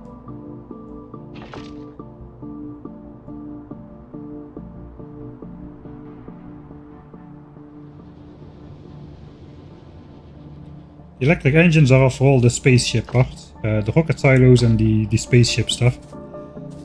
At least the modules are done. Okay. And next batch of engines is done as well. So final pipes.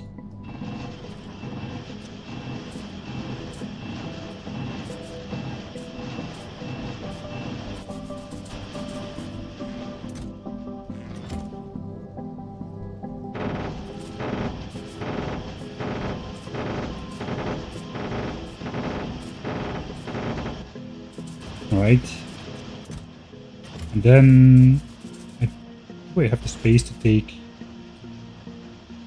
6. Yeah, I think I have the space to take enough chips, and then just make one more trip for the chips.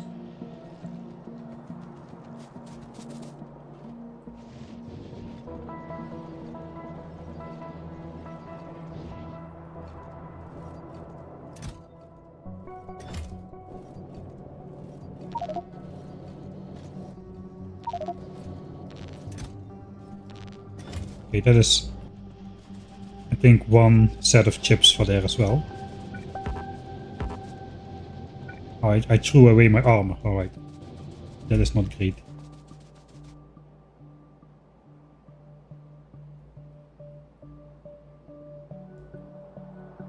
No quality on the stuff needed. I'm gonna do quality on the electric engines. It's gonna take too long to set up quality also on the normal engines and then sort it out and blah blah blah. I don't think that's worth it. Alright.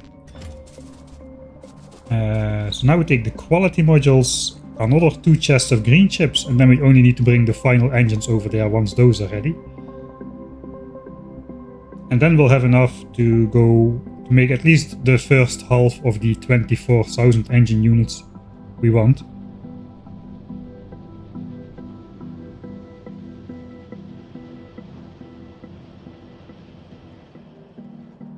We're getting close to the 50 hours, so I'm very scared about dropping below 1k SPM now.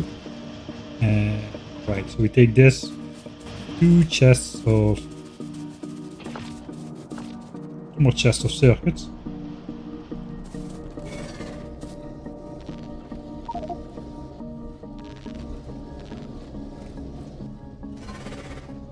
Yeah, that's correct.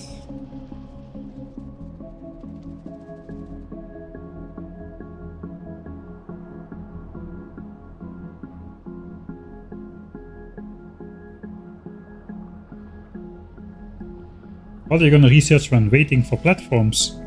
We're gonna go for laser damage. Not specifically because we are waiting for the platforms, but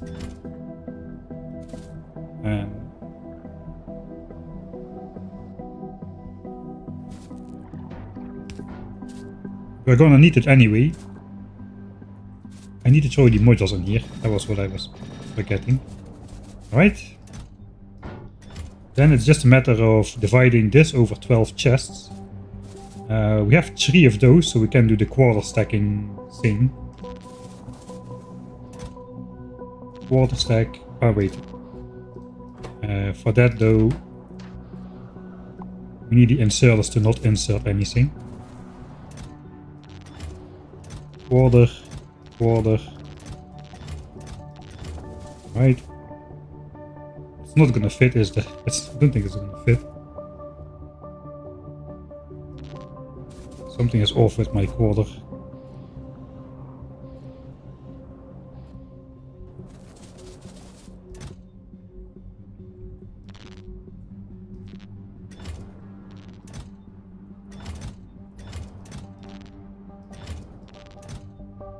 That was my private stack, I think. Alright, nothing is off. Everything is fine. We're gonna need to match that up with 2 lines of engines per assembler. I'm gonna grab the last batch as well. Better take it out, put it back in to compact that a bit.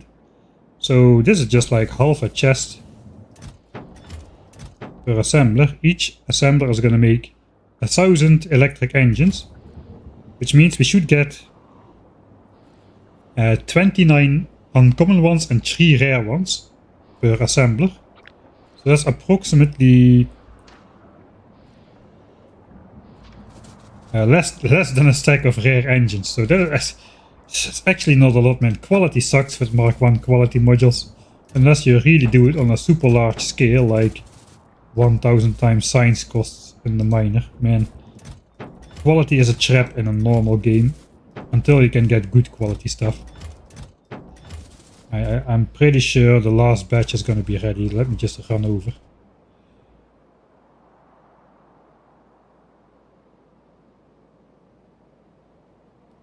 Did I miss some more? Did I distribute it not correctly, or is that an older message?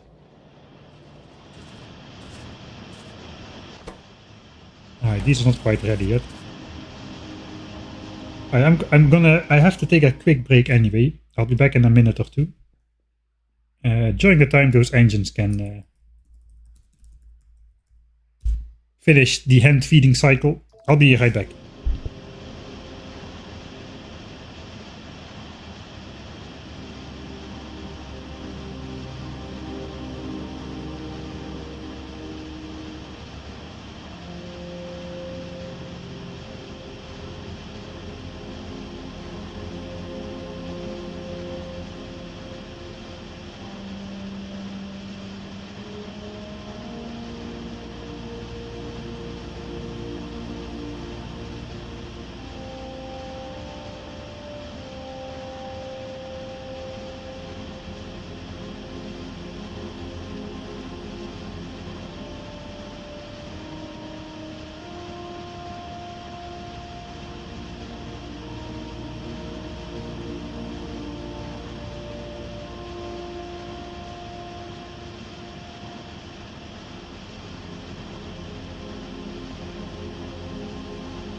Yeah, quality.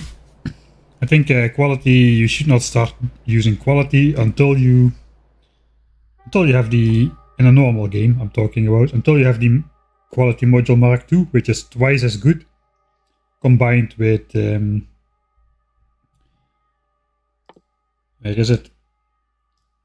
Combined with these assemblers, which have 4 module slots, and then you can already get, then you can get pretty far. My maximum is 3.2% quality, but with these and twice as good quality modules, you can get 12.8% quality chance, which is like 1 in 8. 1 in 8 is a lot better than 1 in 32 or something, which I'm getting.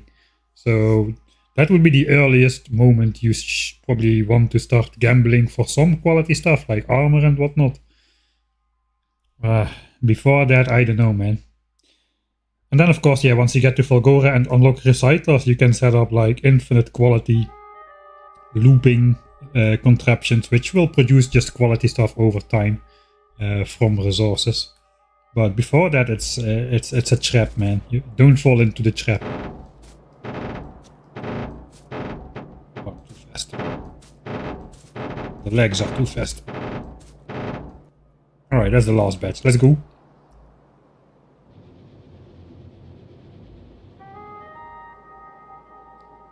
Yeah, there's been a lot of calls for... I read a lot of forum posts in the day when there was the Friday facts about quality. And just after Space Age started, people were complaining that why can you not use better quality components and just substitute it for something lower quality? But it's like using uncommon quality in normal products, that would be powerful. Or at least that would be convenient, at least. That's probably the reason why they didn't do it. They don't want quality to be convenient, I get the idea. You have to put in a huge quantity of work to get out some quality results, basically. Alright. That is 12,000 electric engines. 12k electric engines. Quality gamble start. Here we go. The lubricant is kindly supplied by the biters.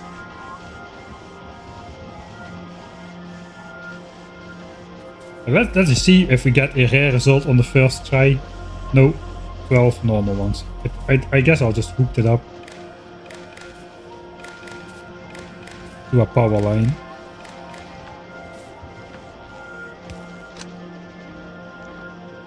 So we can just mouse over and then read in the mouse over stats what is inside the chest. 36.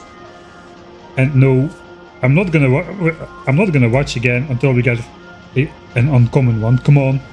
Okay, there we go. First uncommon one. Alright, so that should keep up. We already got 21k lubricant as a head start, so we're gonna be good. We're just gonna be using a little bit less cracking, so a little bit less petroleum gas production. We'll see how that ends up. But for now, our electric engines are on the way. We will have definitely enough with those to make the rocket silos once the technology completes. As well as the other stuff we want to make immediately. Which leaves only one ingredient which we want still. Electric engines are done. We need to pick up another 3 chests of circuits and 6 chests of engines eventually, once we get enough into these chests, but that is going to take quite a while. 600 are in there now. So that is the reason why I don't do that, why I'm not waiting around for molds and overflow chests and all that kind of stuff. I got 600 engines in here. I just made 12,000 engines to get started on this. So yeah, let's hope for some good ones. I don't see a rare one yet. 8 uncommon ones. That's pretty good actually. Feels pretty good at least. Alright, then the last thing we need is concrete. 20k concrete for all our needs forever.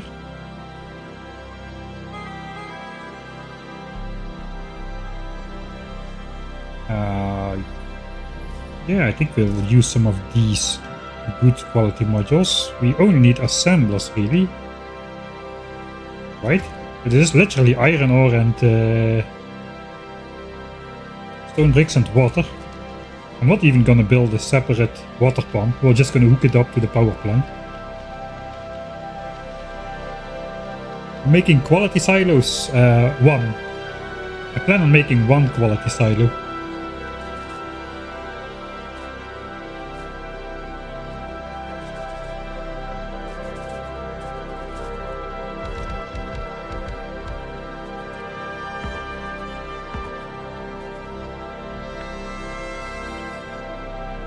How many do I need anyway? I'm gonna make 20k. We can just go with 5 assemblers. We also go with 10 assemblers.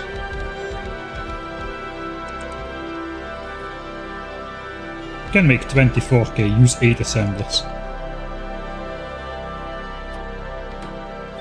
As 3k per assembler. 1500 stone bricks.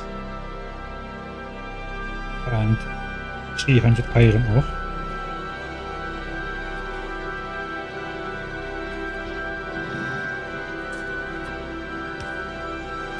Let's use these.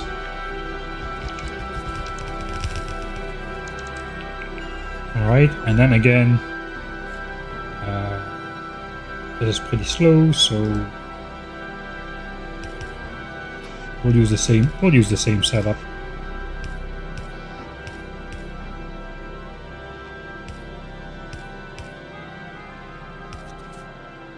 Place the power lines by hand.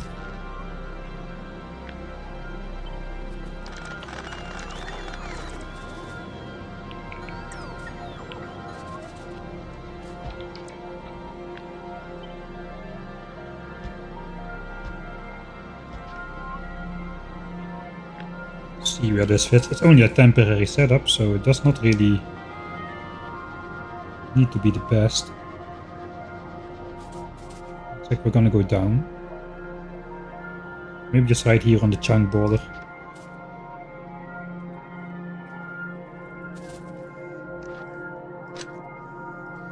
Why do you not just connect to that one? And then all we need to do is basically... It's temporary and I just want to be able to deconstruct it. It's probably best if I just pop one of these in there.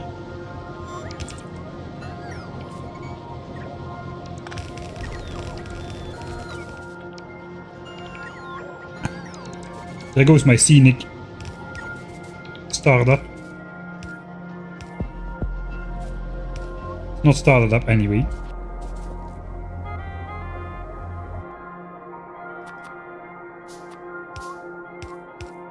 Alright, and then and we just need to collect the resources.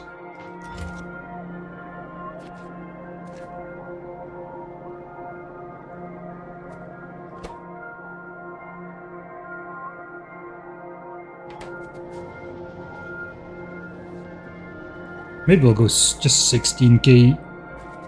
Let's grab 8k bricks. We only need to walk once then.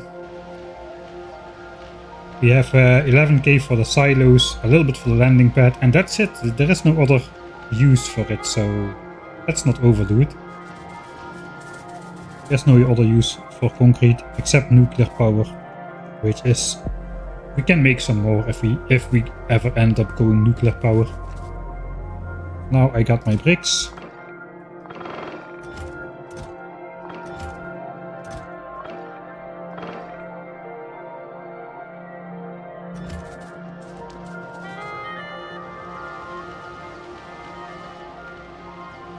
Yeah, this is quite weird, quite a weird experience to build like a mega base sized base without beacons and modules at first. Now we've got some modules, but we definitely don't have beacons.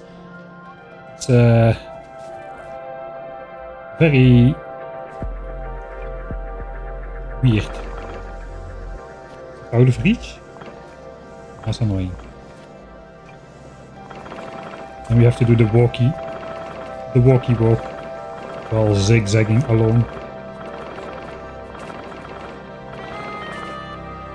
Alright, 1k for of those, so 200 iron ore per assembler, 1600 iron ore.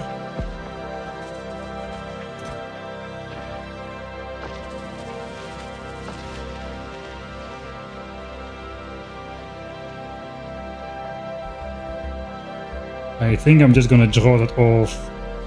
I don't really want to draw that off a compressed belt here, because that is going to make a gap in research, but I think if I draw it off these depleted things here, this should be able to fill in here. I'm not drawing off like too much iron per distance of belt if I just do this. Because I also am not really picking up a lot of iron then. But these are long belts, man. We could probably go for a while.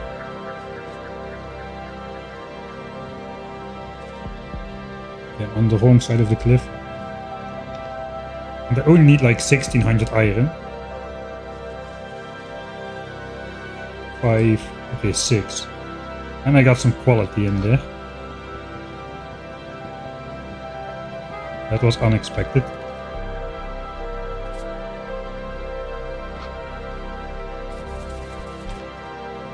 One, 2, 15, 16, yeah, 1600. Guess we can just throw the quality off at the quality smelter. Still at 1k SPM. I think we're not gonna exceed 1k SPM for a while. Doesn't seem in the cards. 1k SPM is the goal, it's not a stepping stone.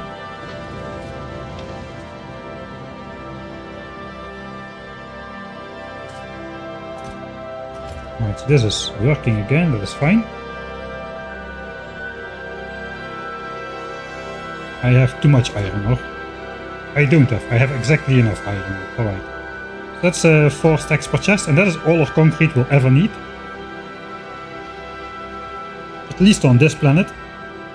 And we're not gonna ship it over.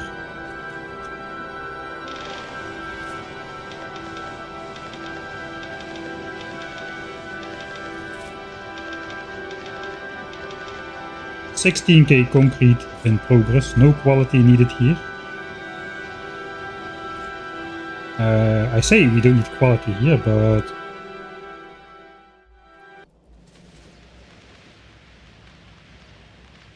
maybe we do.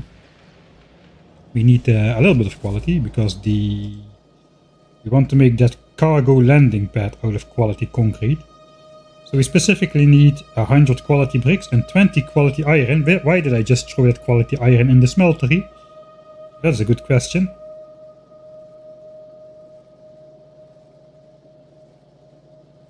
Quality steel we have, quality blue chips we will have, we just need the quality concrete. So 200 quality stone goes into 100 quality bricks, and we need 20 quality iron to match up with that. I got it right here, I suppose.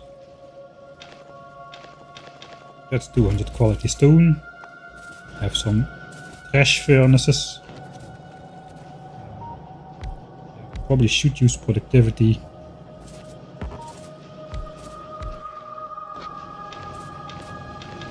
But I'm not gonna.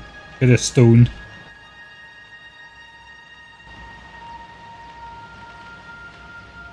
And then we just need to scrounge iron over the quality iron belt somewhere. Should be coming in here some. I think I'm just gonna grab all quality ore. Until I can see I have 20 quality iron. And we can just cherry pick a little. Every time we see one, we just pick it up.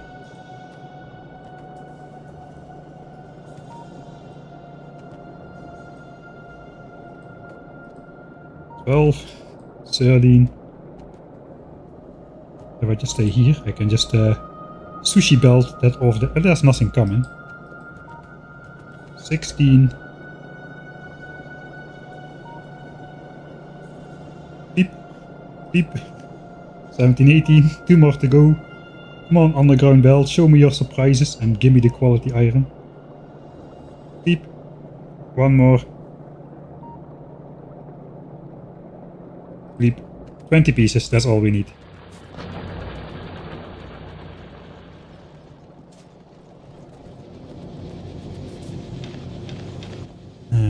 Quality, quality, quality, quality, quality.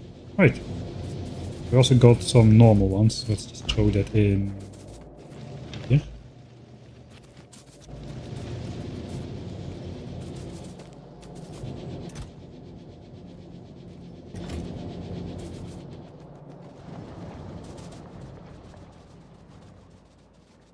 Hand-picked.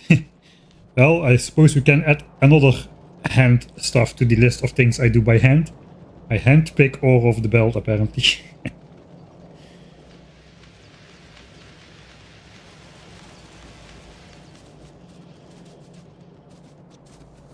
Alright, this is not working because these are all oriented the wrong way around. Probably people in chat were already yelling at me. Sorry.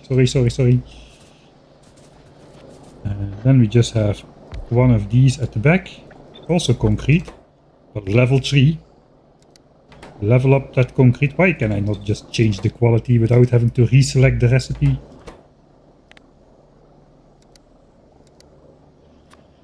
Alright. 20 ore, 100 bricks. And we actually will need something to outserve that.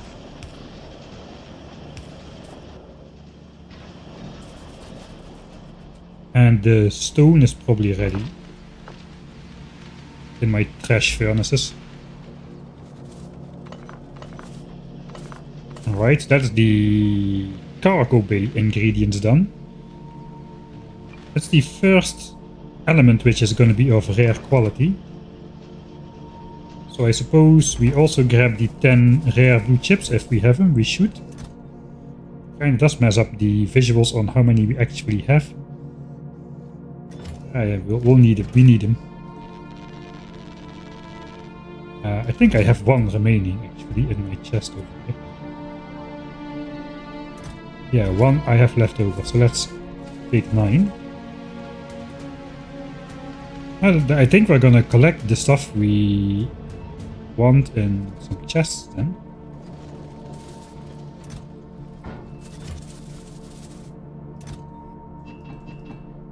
$25 of those, this blue chip. Let's grab these. Okay, so 10 blue chips, 25 steel and 200 concrete. Check. Landing silo we have arranged. We do need to pick up the concrete though, so let's keep it on. But that should be one landing pad once the concrete is here as well. I suppose next up 10 starter packs. Let's actually move that over a little. So let's do in order. We got the rocket silos, we need 11k concrete and 11k steel. That's going to be 3 chests and 3 chests about. 0.2k electric engines, that is going to be 1 chest. 0.2k blue chips and 1.1k pipes. I suppose we'll collect that as well. We need it as soon as this completes. We'll just start crafting rocket silos. I think we'll just craft them in here. And just try to gamble for a good one. I do want only one good one though. I want all the other ones to be the same speed. I don't want them to be too good. Yeah, we're gonna have to do some hauling. So let me actually bring this rare chest over here. So I can... forgot where I put it later on. 11k concrete. That's in process. 11k steel then is next, I suppose. Let's go grab 11k steel. Probably not want to grab this. Yeah, let's just go grab it from the chests down here.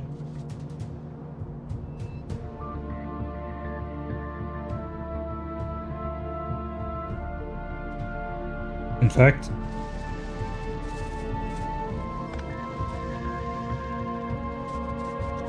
we need to prepare this for a proper feed out as well, now that we're here anyway. These chests are not loaded correctly to be able to feed us out well enough. First of all, the intake is the problem. The intake should probably be here. And then half of it should go...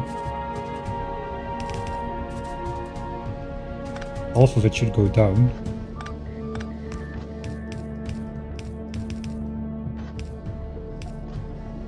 Oh wait, no, this connects. That is bad. Oh no, no, no, no, no, no, no. My decorative underground BS strikes again.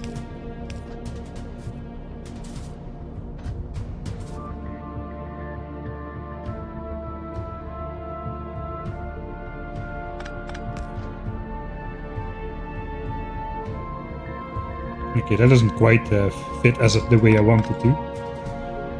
Maybe we can do this. That would be okay. Then it will get loaded at least somewhat symmetrically. Because when we feed it out, we're gonna have to put all of this onto a belt, on a red belt. We need to feed out 30 items a second.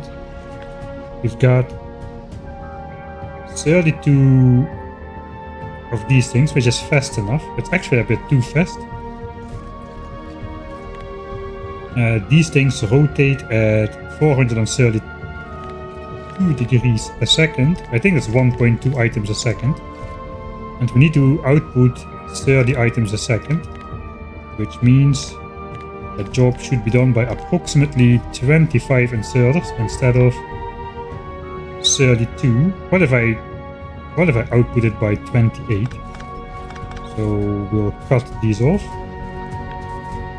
28. It's a bit more than 25, but they'll all be active almost all the time. The plan is to rotate those around then, that they feed out again. And then just rotate this entire belt and bring it out to the space platform area.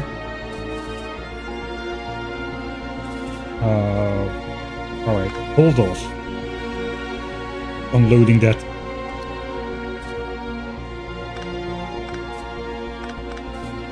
So this entire...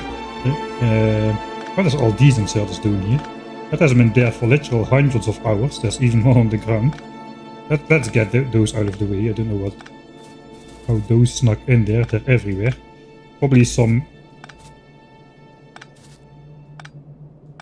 mis-copy pasting.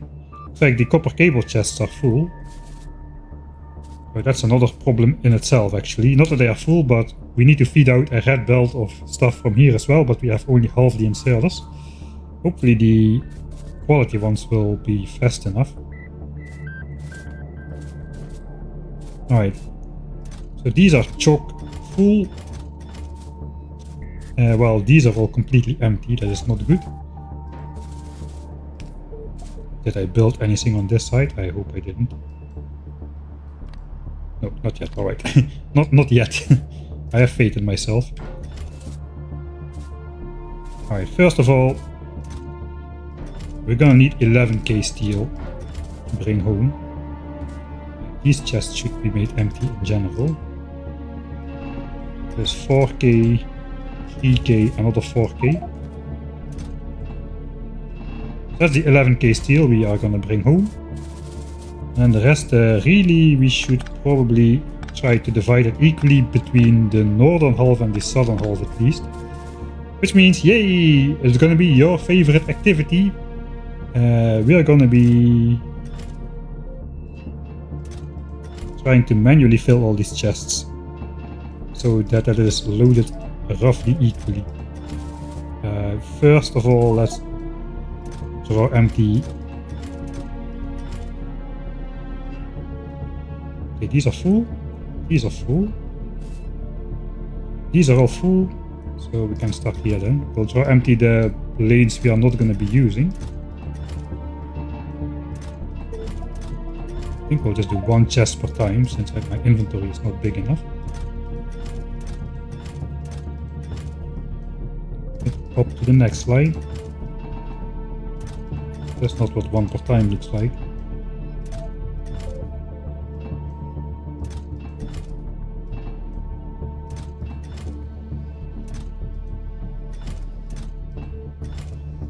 Alright, apparently this one is not full.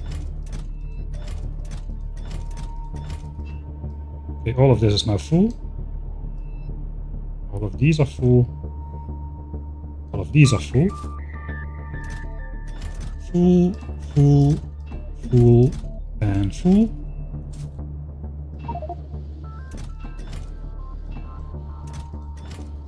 Full, full, full.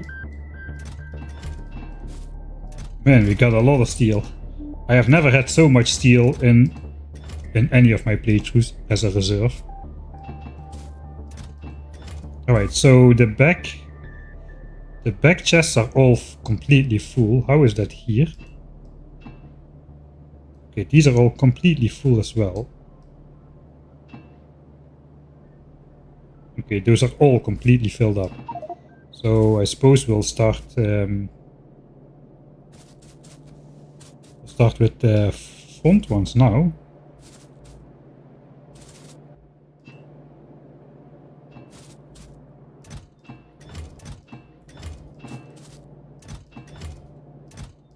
Let me just empty these out, if I can.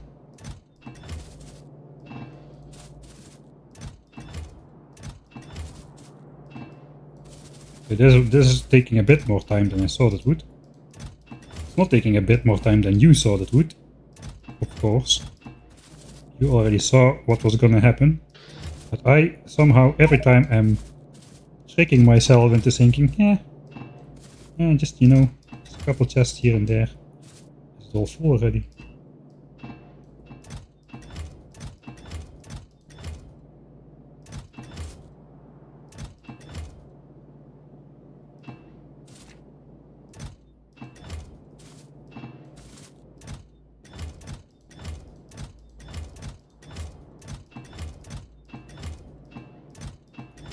Okay, so what have we got left in the extra? 1, 2, 3, 4, 5, 6, 7.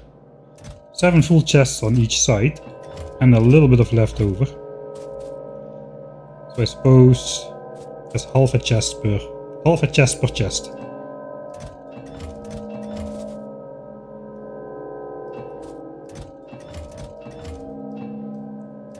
Because I'm probably gonna empty out this entire. I'm probably gonna empty out this entire thing, so we need to make sure that steel is fed out evenly for the entire thing, because if that is not the case, production is gonna suffer. Oh, there's a lot of steel though. Apparently these were not full, those were supposed to be full.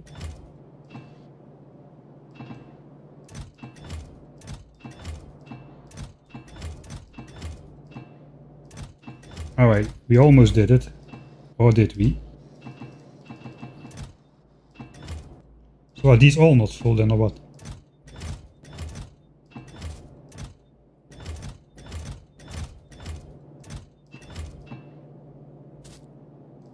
Okay, now they are.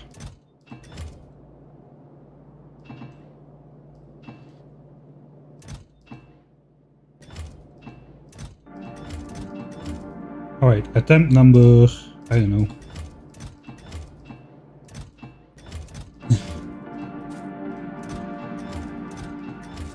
Yeah, this type of playthrough is actually the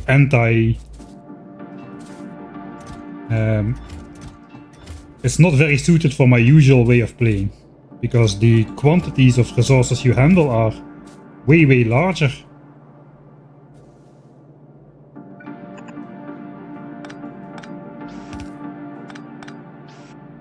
I'm actually gonna change this. We're just gonna feed it into these two lines, because the rest is perfectly balanced. The rest can go in here.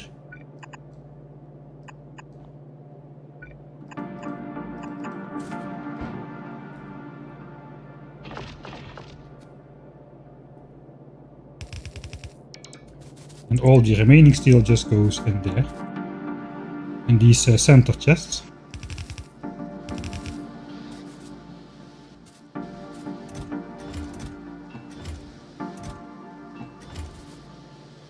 Alright.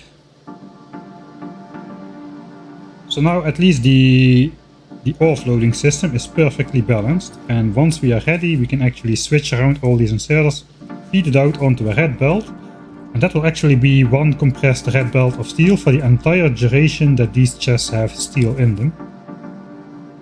So that is good, I suppose. And now we get to the problem of these chips over here. We can actually already reform this one. So idea is basically red belt feeds out, and we just load everything on there. Let's rotate these. That is how it's gonna look like basically. These will feed this way out into a belt, and the belt goes to the space platform area. But these inserters are not fast enough. We need a rotation speed of 30 times 360, which is 10,800 degrees a second. You never done this kind of math in Factorio, I'm pretty sure. We need a rotation speed of 10,800 degrees a second.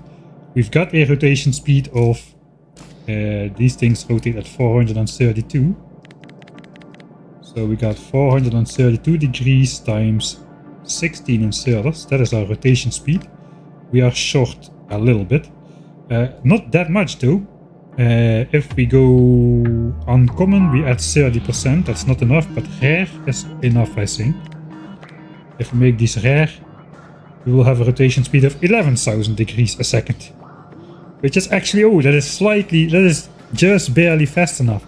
That means if I upgrade these to rare, those should exactly be able to compress a red belt, right? I think so. 16 for a red belt. Okay, then I need to upgrade these at least to uncommon, I think, to make sure they keep up feeding chests at the correct rate. We've got 4 inventories to move around.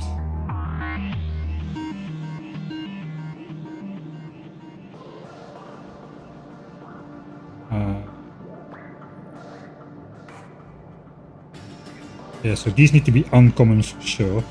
These can be normal, I think. So 16 uncommons and 16 rare ones. Okay, we get sidetracked a bit, but nothing else is new.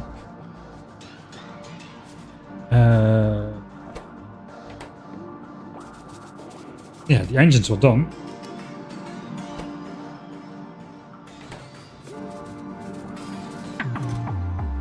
We have 16 of these. We don't have 16 rare ones though, so we'll have to quickly make those.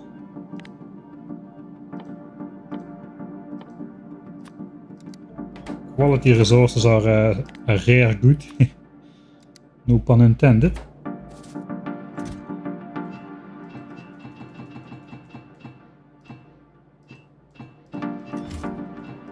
Okay, that should be the bottleneck. One and one. So we can just throw in how many gears we want and circuits. We don't need to look at it. And just these inserters go in there.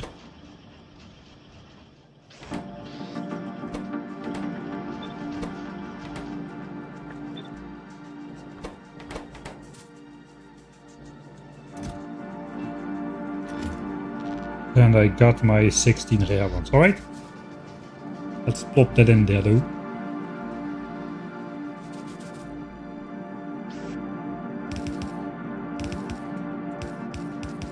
So those should be able to keep a rare belt fed. And then these should be able to transfer 80% or so of the inventory to the front chests, so that these always keep having access to some copper in there. Let's actually try this. I can just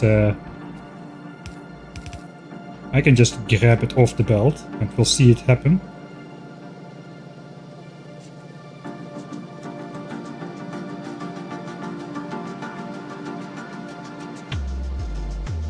Okay, we get pretty much a compressed belt off of there, I would say. Maybe it would help if we just upgrade this to red already as well. Makes it easier to find the gap for the inserters. So they won't wait as long if the output place happens to be blocked.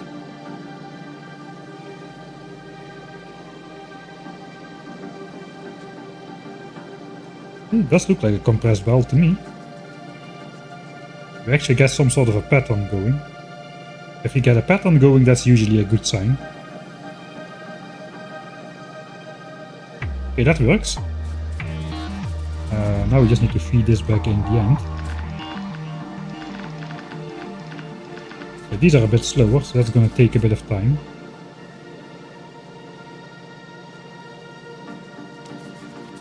But I pretty much don't need to wait for that.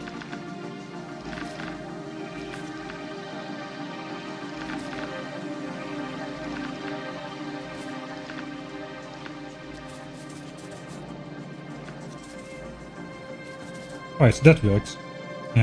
This is idle, that's fine. I need to bring back... That was why I came here. I need to bring back 11k steel. Which I cannot.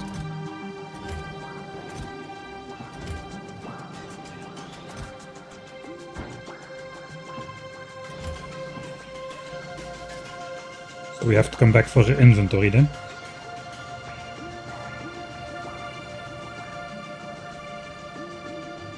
Yeah, so the thing is, it should work for the inserters, or at least somewhere close to it. Because these inserters need to handle all the copper cables and the entire chest system, right? But during the time, these only need to handle the copper cables into these chests over here, not in these. So these need to handle like 20% less, which means I'm gonna run into trouble at the very end. But then again, we don't need to empty out these entire chests because we have more steel than we have copper cable. And then these inserters only need to handle the items from these 6 blocks of chests during the time that these handle the resources from these 10 blocks of chests. So these can be a bit slower. I think that is fine. I think that should work out almost perfectly in the end, actually. So probably exactly not perfectly. Okay, 4, 4, 3. Like a soccer team. Is 11k concrete ready yet?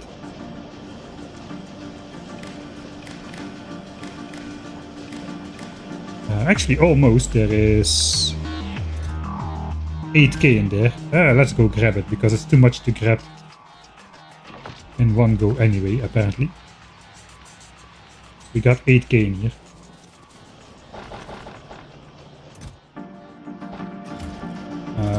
This is done, so we can just take that. Temporary setups, look. That was a temporary setup, which was actually temporary. You don't think I'm going to leave that above my rocket silo area, do you? Okay, so cargo landing pad now is officially complete, because we got the rare concrete as well, so... Look. Okay. And we got half of the concrete. Sorry, we've got... I don't know, about 80% of the concrete. 70, something like that. Let's go grab our inventory before I forget where the heck I put it this time.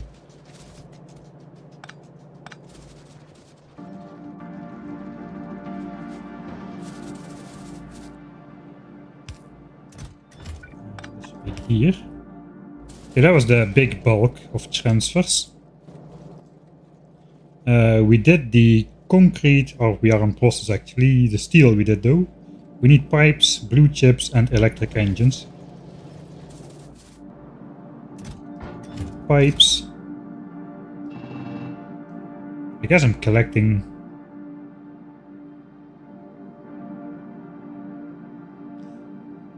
too much. I was just gonna make a uncommon rocket silo for personal use if I fail on the first 10 attempts. Maybe I won't. Let's just go with it. If we get lucky, we get lucky. Let's not waste time. We'll just make 11 silos. And if we get a good one, we get a good one. And if we don't, we don't. So then we need 2200 blue chips.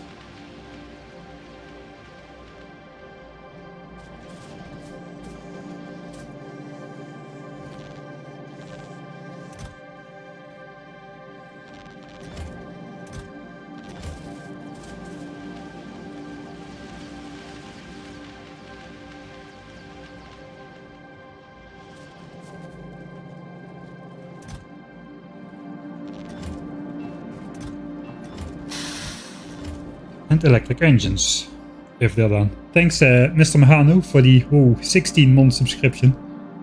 Thanks a lot.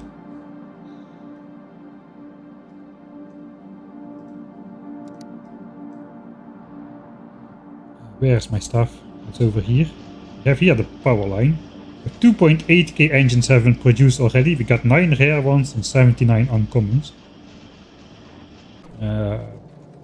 Let's go grab all of them, I think. We need 2.2k. Okay, we have the stuff we need for the silos and the crushers, I think.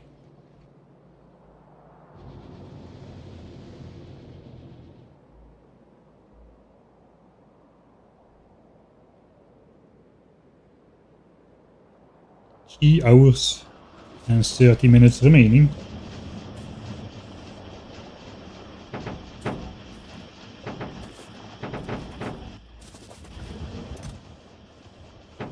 Alright, we'll just leave the quality ones back here for now.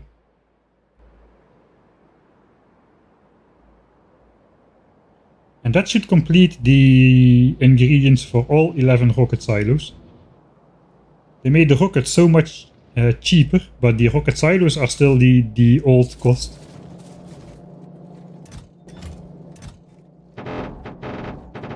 Uh, 200 electric engines per silo, right? We need more. We need almost a full chest like that. 2.2k, 2.2k, 1.1k, 3000 more concrete.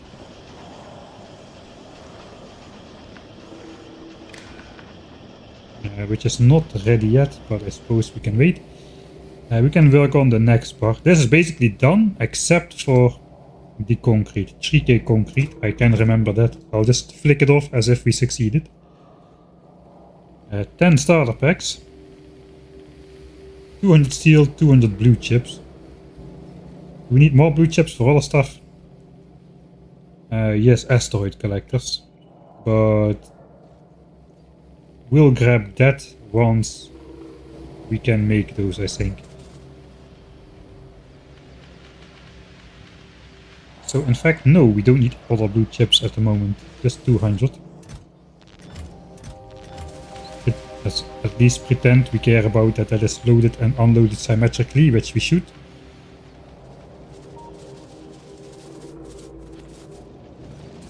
What was it again? 200 steel and then 600 platforms. Those are gonna make themselves the minute we research rocket silo.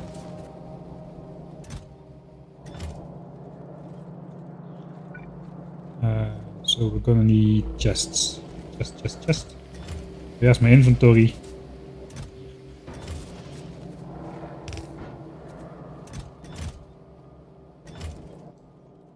So these are the starter packs.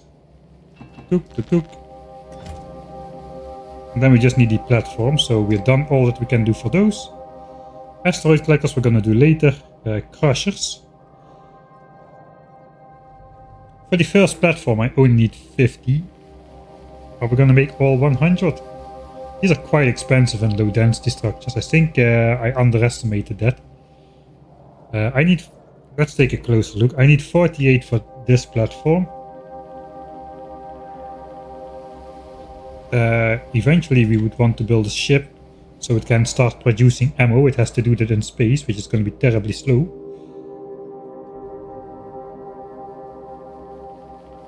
This thing has rare crushers, so we don't need more crushers than that. Rare crushers we will just make from scratch, right?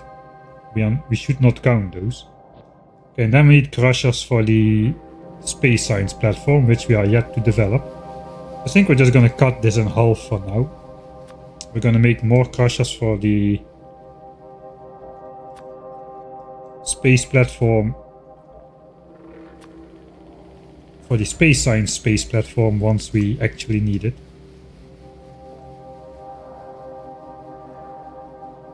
So 500 electric engines, check. And then it is 1k low densities and 500 steel.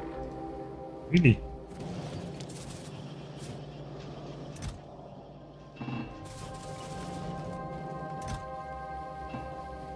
1k low densities, huh?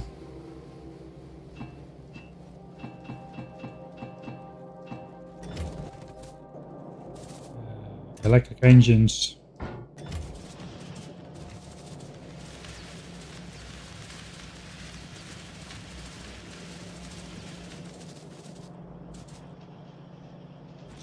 Yeah, I'm not gonna go to Gleba first. That is not gonna happen. Almost at 3k concrete as well.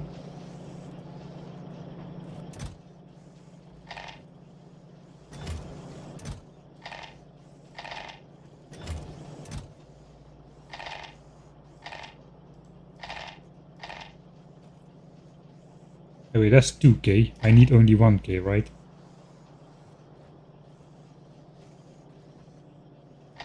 We'll need those for the other machinery as well, so let's grab that. That is 3k concrete, so all the rest of the concrete is just there to sit in a chest and rot away later on, but we'll let it finish regardless. Yeah, I really like the quality upgrades to the inserters. They open new gateways which previously were closed. If only you could set the inserters to drop on a specific side of the belt like you can do in some of the mods. That would be stellar for space age. Pun intended. 1k. 500 and 500. That's the crushers. Crushers check. Cargo base, we're not gonna do those. Thruster, we cannot do that. And the landing pad, we did that already. I think we're done. We just need as many asteroid collectors as we can make, basically. But that's gonna combat for resources with launching rockets, basically. The low density structures needed for launching rockets. I think we have to balance that out a little bit. But initially we just need to start building the platform out to the very edges as fast as we can. Which is just gonna involve building a one-tile bridge out to the east and to the west. To slowly generate new chunks. So we won't need any asteroid collectors soon. Yeah, okay, so I think we are done with the collecting. We have collected all the stuff we need for the rocket silo. 3 hours and 30 minutes remaining. I made 0 saves for editing, Mike. He's gonna thank me later. Collected all stuff for 11 silos, 50 crushers, and more. I forgot already what exactly.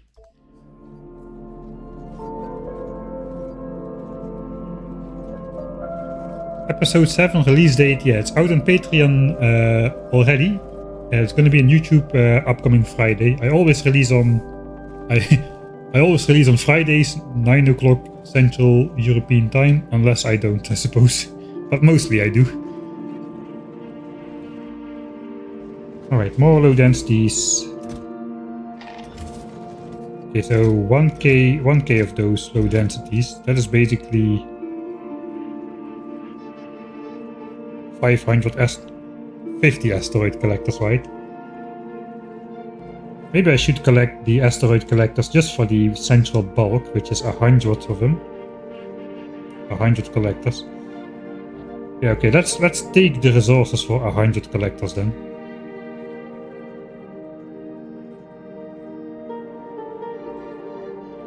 $500 blue chips, 800 engines, and 2k low densities, so 1k more.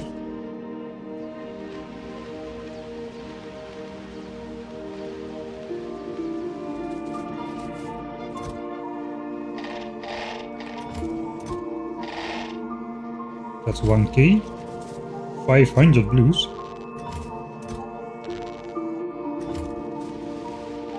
And then all the electric engines I can grab, I suppose. I think they won't be ready just yet.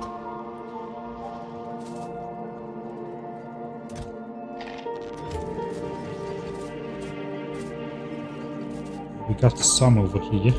How much are done? Does it make sense to run over and grab them? 652. I think it does. We need 800, so we have enough.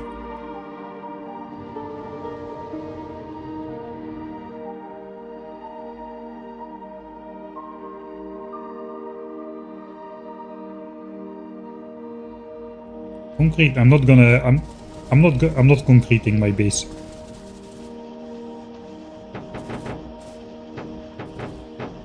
Okay, let's check 10 rare ones and a bunch of uncommons.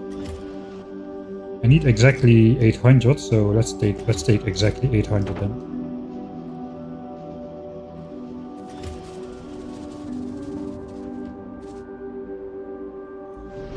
Still 16k petroleum gas, oil is stable.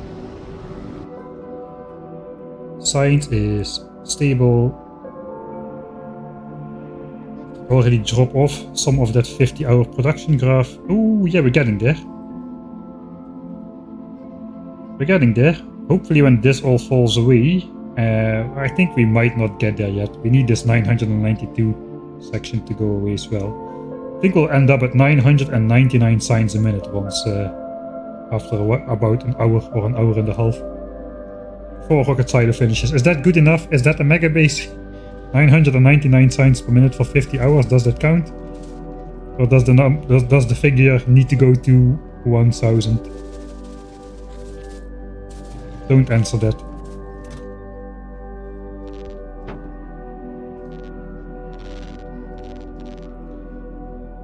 Alright. Actually, I found a I don't know, it's a weird shortcut. So I'm going to tell you about it. So, you know how you can now easily take stuff from chests by just click and dragging, right? You can just click, drag and take it. But you cannot really... you can also put it in the chest like that, but you cannot really put it anywhere you want. You cannot like drag it or like right click, drag and then throw it on there. It doesn't work. But if you use the same key like you use to drop items on the floor or items in machinery, the Z key, with it in your hand, you actually can do that. So you can actually click and drag. So if you want to put this in this specific location in the chest, you can. By just first doing that with the Z key. Basically like in Minecraft, I suppose. Sort of similar. And now it's in the bottom slots there. So that is a weird hotkey which might be useful for some of you if you like hand transferring chest inventories as much as I do. Which I suppose you don't. Oh well, yeah, okay. I think I'll save here then for editing Mike. So we also have this stuff for at least 50 of those things.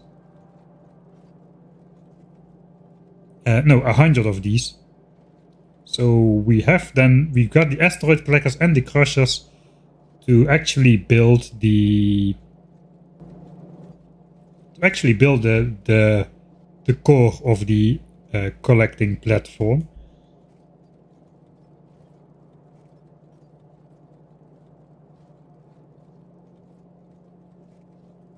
But yeah, that will take a while to produce the 13,000 space platforms for that. I intend to not build it at first, just build the one tile bridges outwards.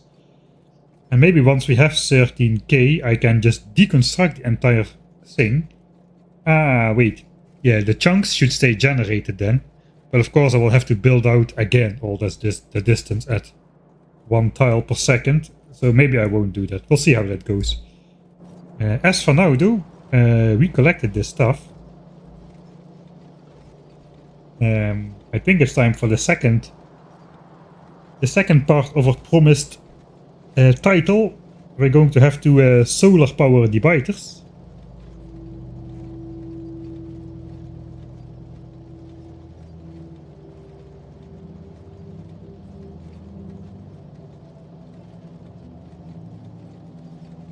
And hopefully once we collect all of the once we place all of the solar panels, we will have enough solar panels to truly switch over to the full cycle of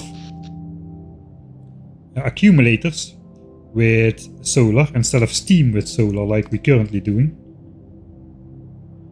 Currently we're doing steam in the night instead of the accumulators. We cannot do that at the moment because you need overcapacity in your solar power plant to charge the accumulators during the day, and we don't have that. We've got barely enough to power the base during the day without any overcapacity, so we'll have to place all the solar panels.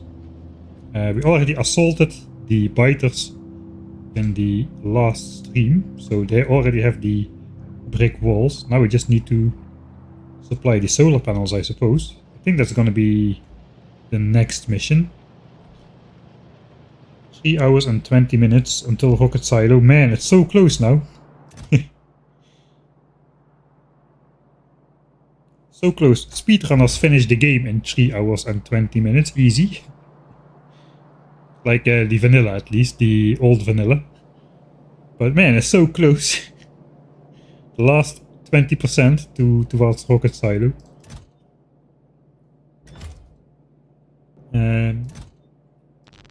Alright, I'm gonna have to prepare a bit. This goes there, this goes there, this goes there. Lights go there, with the pumps as well. Resupply. That. Those can go there as well. We're gonna need our inventory to carry solar. That is the culprit. I hope I can carry all of it. We will not need modules of any type. We will need solar panels. Maybe I should just leave behind all the garbage. Yeah, I think I should just leave it all behind. I don't need to craft anything, I don't think. I do need to take my raiders. But we'll just leave this behind. Chests we gotta take. Raiders we will take. I guess this can stay in the trash slots. Right, let's see how much is 4.2k solar panels anyway. Can I even take all of that? We gotta distract the Johnnies, or do we? I think we don't actually. So before, if I wanted to take anything from this chest over here, I had to basically place some gun turrets there so the Johnnies wouldn't, you know, put health bars on all my machinery over here. I think though, we don't need it anymore. We are fast enough now. If I just position myself correctly, maybe here? Go sleep. Doesn't go sleep. Goes to sleep. Right, I need him to be in the ground because if he's not in the ground, he's gonna shoot at me way faster. Okay, there he goes. So if I hold my button here, I can try to take out everything from the chest and just run up. And the Johnnies don't even have time to react. Right, that was nice. I do want to switch off those solar panel things though. I don't want to be creating any new ones for the time being.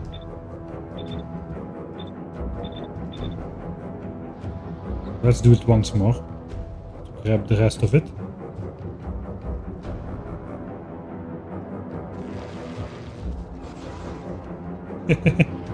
Too fast for you, Johnnies. Alright. I don't need these, and I need 4200. 1, 2, 3, 4. 4200, so that's this many.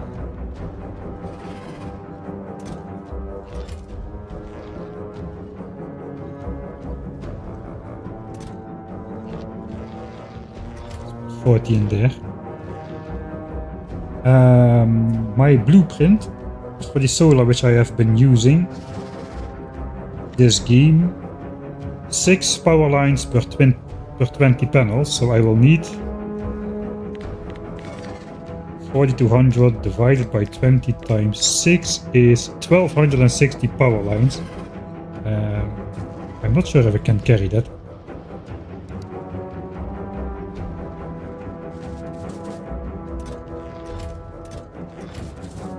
Finally, I use for these chests and chests full of power lines. But we still have a chest here. That is 1k, 11, 1200. 1250. fill that one up. So that is a little bit too many, but I think that's fine. Let's take one more stack, because there's some uneven terrain in there. Let's just take the entire chest. Can I just throw that in there and carry all of this? I can. Alright, that's good. So we basically need to place all of this with our bots.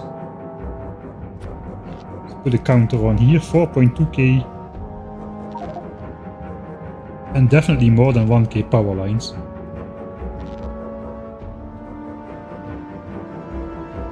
Yeah, nothing left to do but to go out there and place them.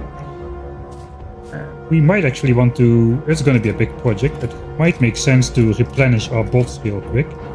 We lost a couple in the laser fights of last stream. 17 construction bots have gotten lost.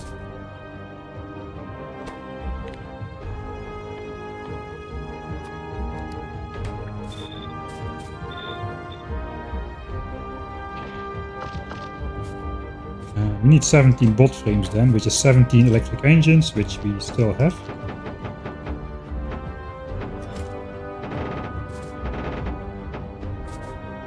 $17 units of steel.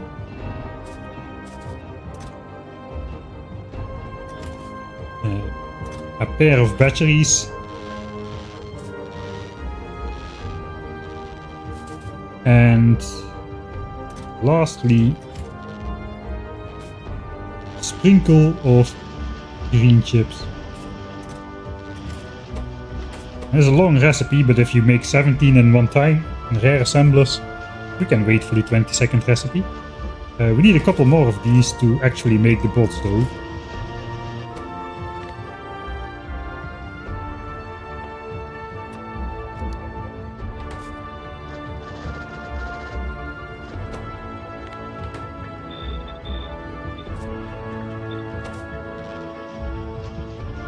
Alright, friends replenished.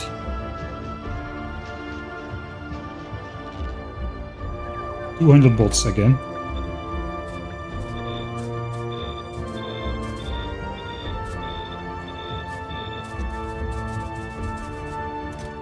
I think that was a good plan. Alright, ready to go solar.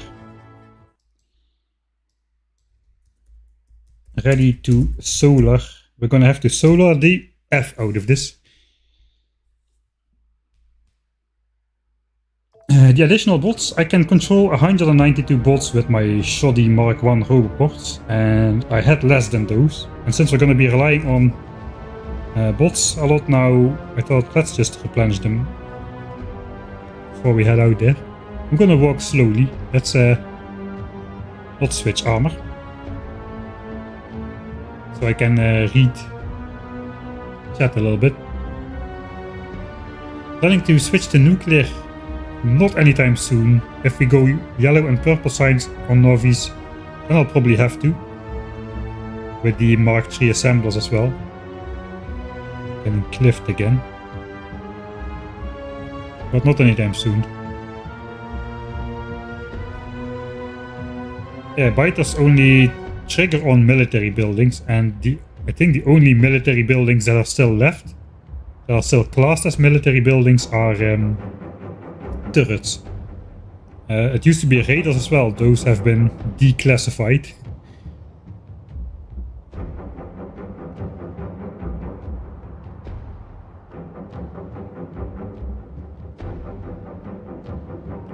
Any plans to manage late game UPS? Yeah, probably deconstruct my giant space platform again, because it will turn out to hog too many UPS.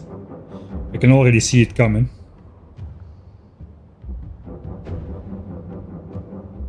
Yeah, beacons actually are a lot better than they used to be, especially the quality ones, which also reduce the power draw of beacons.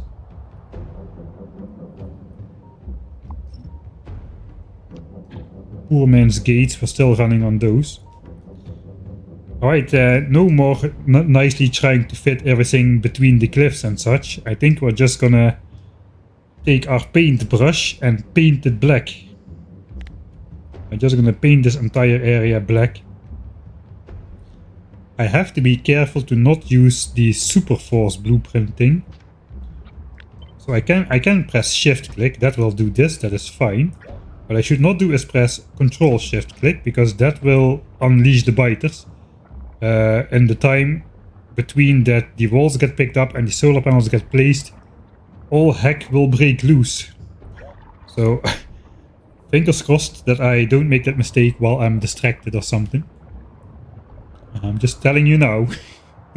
I do have the lasers, maybe I should put those on there. I can just quickly... Let's practice this. Oh no, biter escape. Switch to hotbar 5, press 1, plop this down. And have the roboport on. And I hopefully that'll save me. That is the dream. Already running into problems. This radar is in the way. With the solar panel, let's put it on there. If that radar would be in this chunk, as a rare radar, that would cover the entire thing anyway, so let's just put that back there then. With that same solar panel. Because...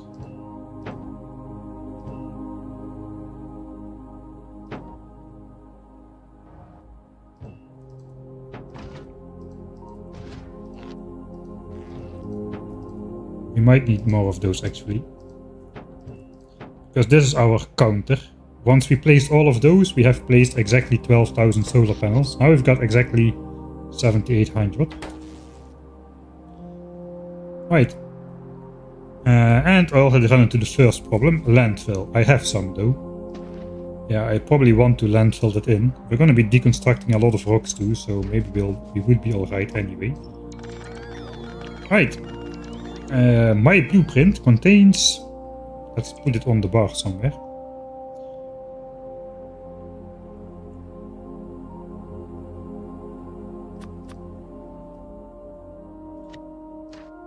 Uh, 26 entities.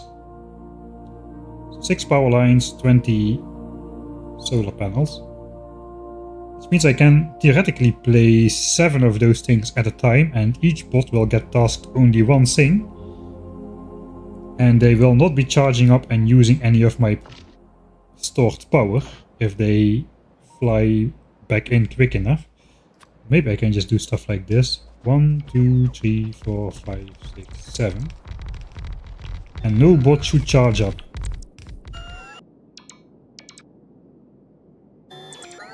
No charging animation. No power is wasted. No battery power has been lost. It's getting night, so...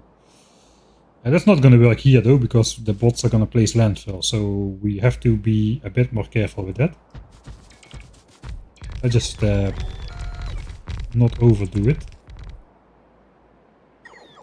Because if I let the bots charge up, we are not going to be able to place 4,200 solar panels. That is not going to happen.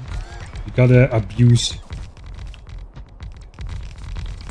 abuse the mechanic that the bots don't charge up if they really... One landfill short. Are you actually kidding me? We're going stone hunting. Give me one more. Okay, there we go.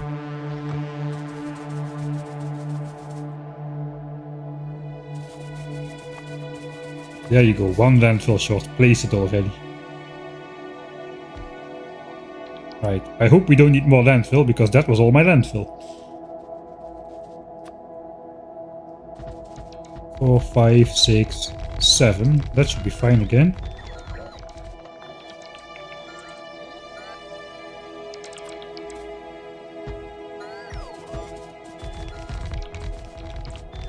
Five. How is this gonna loop? Okay, that panel is not powered. Let's pick it up then. You have to keep the power grid somewhat honest. How is this looking? That's looking okay.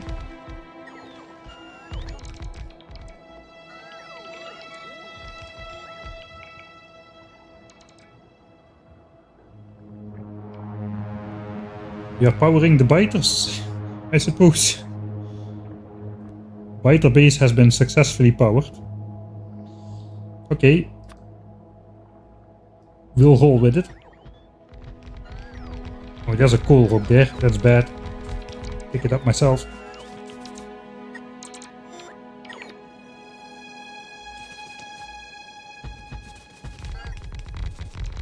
Maybe we'll just follow the cliff line here. Let's pick up that one. We'll just follow the cliff for the natural progression. I suppose we'll leave this one power line there just for the fun of it. So this bot will charge up. And he will drain a little bit of my battery. At least if I am not charging. Go. Now my battery 31.6 megajoules. So if the bots don't fly out far enough, they do not take any energy. So that is really nice. A weird exploit. But it works.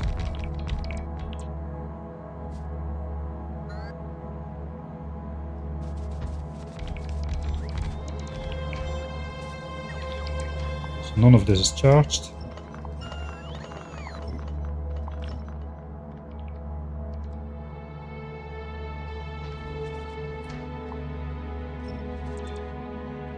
Wait, what am I doing? Well, let's see how far we get. I don't know how much space we'll need. That is not good.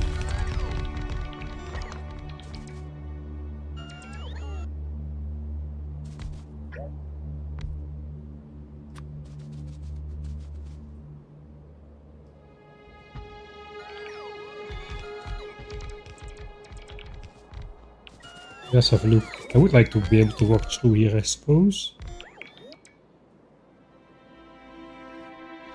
Is there any way to power that? I don't really think so. I'll take those out.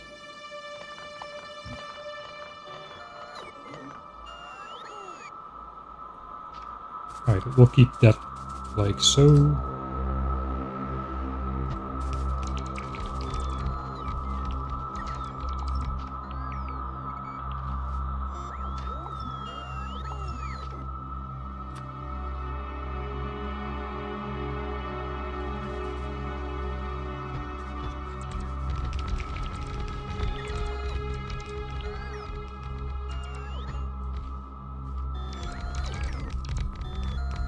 I'm kinda cliffing myself again.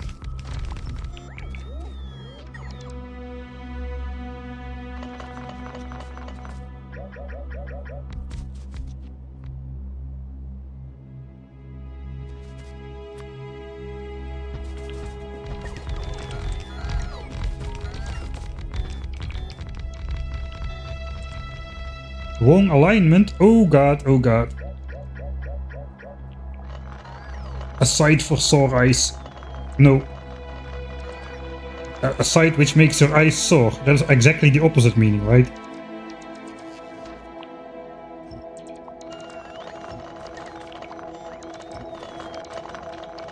Yeah, we cannot have that.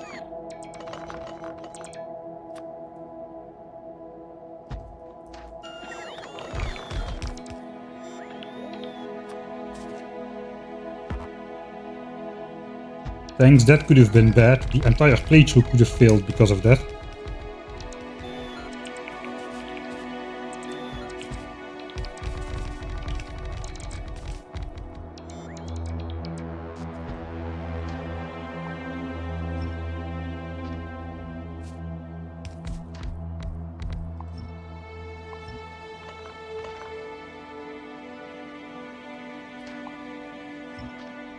Wait, what?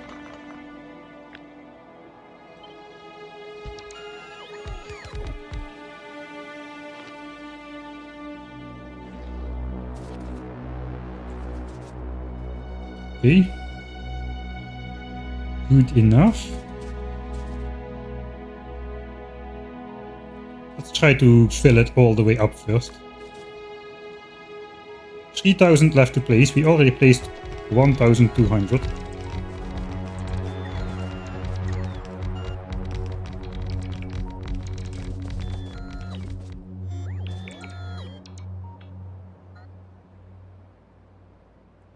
Correct again, right? I'm just reading all the messages. I hope so. I hope it's enough to go 100% solar. We'll have to see. I'm still gonna wire up the steam as a sort of a backup.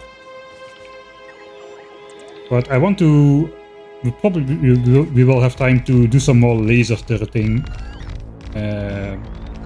after we switch to solar with accumulators only. And we can see if we can actually do it on just solar with the...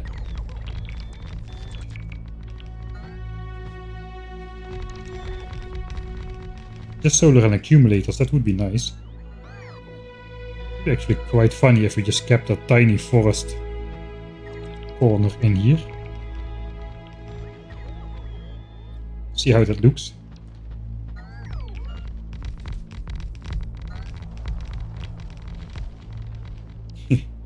Looks quite funny.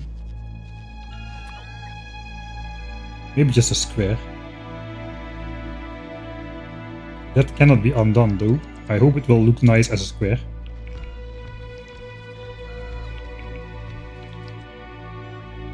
Alright, one park in the solar array. Let's have it.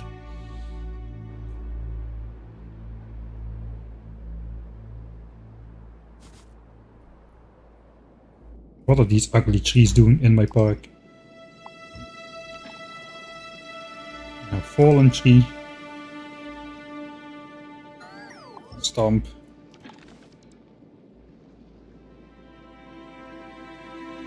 That tree, I guess that tree can stay. It's a normal tree. Okay, no ugly looking stumps in my parks. It's a park for the biters. So they can go out there and enjoy nature as well after we install the solar panels on top of their home. Always keep increasing quality of life. Who needs quality of life mods, right? When you can provide quality of life. You should not just think about taking quality of life, you should provide it.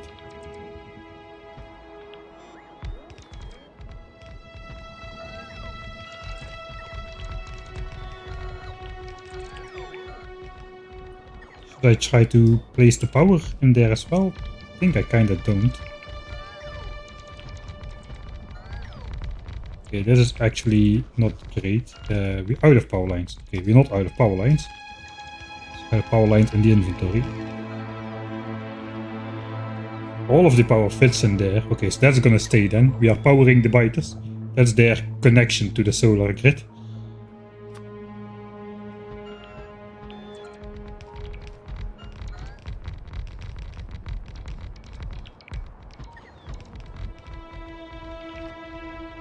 And I did not shift click anything wrong just yet, so that is good. Maybe I should make a save. Okay, we got another radar problem here. I gotta pick that one up and put it here. We'll see, let's just wait on putting the radars back. We'll see how coverage is afterwards.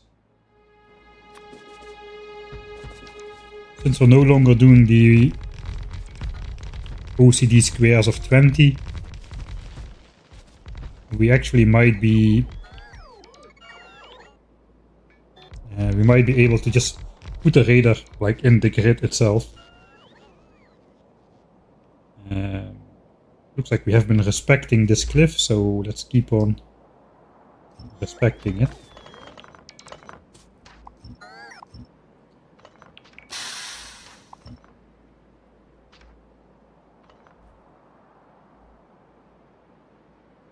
Thanks, Elefrans, for the 3rd month subscription. Thank you. Yeah, biter Netflix. I didn't bring my lights. I could have given them some TVs as well. They even would be powered. I didn't bring him. Sad. Now, don't shift click. Don't shift click. I'm gonna save. I'm gonna shift click at some point. Installing solar panels for the biters. That's just how we roll.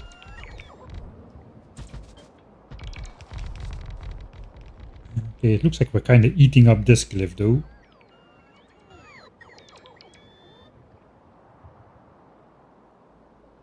1.6k left to play still. We already placed a lot. Let's first go around the biter base.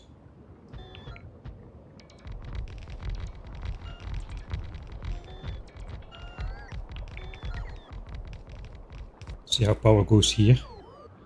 Ah, we're missing one line. I got my panic button ready. That guy actually also, it blocks both the behemoth. Okay, I'm not gonna panic. I'm just gonna prepare. Don't panic, prepare.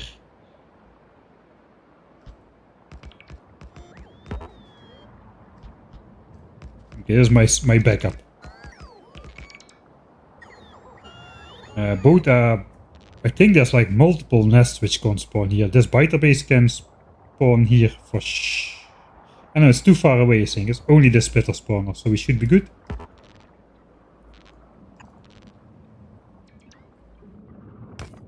Alright, mission successful.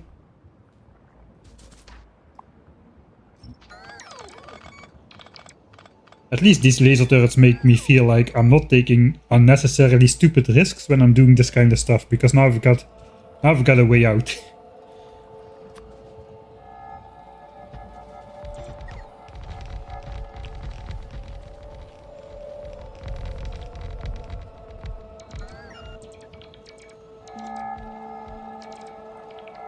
You should put some 1000 degree heat pipes. Yeah, you know, install boilers and whatnot. You could actually literally install boilers in the biter rooms. We're gonna go definitely one further out, because that is how far we've been going up there as well.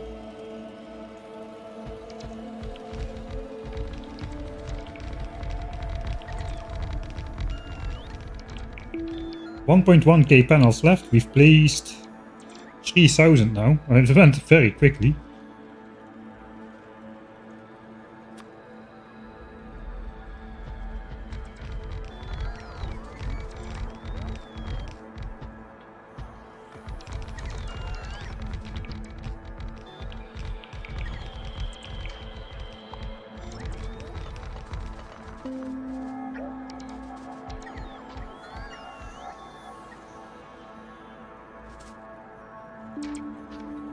There's some panels there.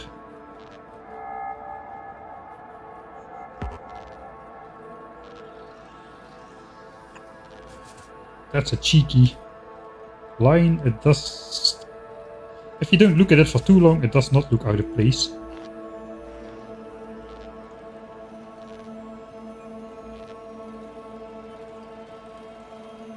Alright. It does look out of place. There's this panel.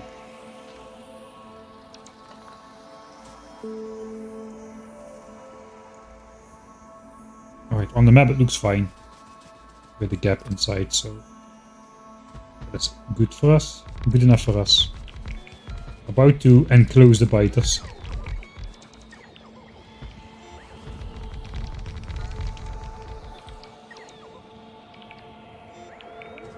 No control, just shift. No control, just shift. Okay. We are still aligned even. That is nice. Okay, and there we go. Let me just complete the installation before signing off. But there we got it. Solar powered biters. Oh, you gotta have fun some way.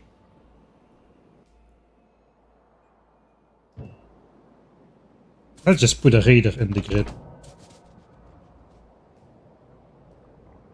You know, Big Brother is watching you.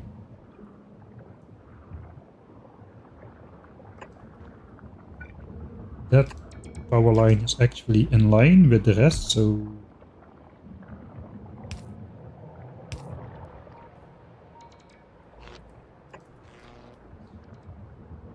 There we go, mission complete.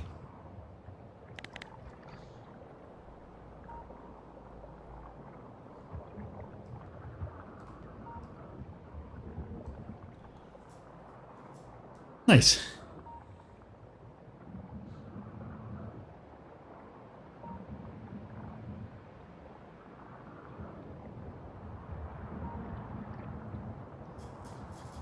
Less than 3 hours until rocket highway. Yeah, we're there. Rocket launch.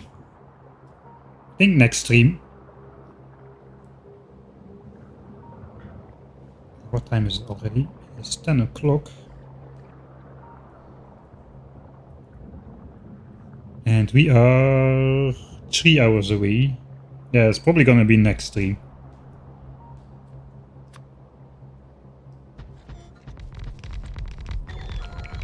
$750 panels remaining. We're doing a decent job with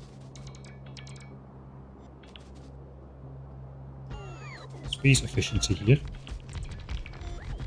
Okay, it's almost done. I can maybe start spending some battery without being scared that I need to wait 5 minutes for my roboports to charge up again. Like that.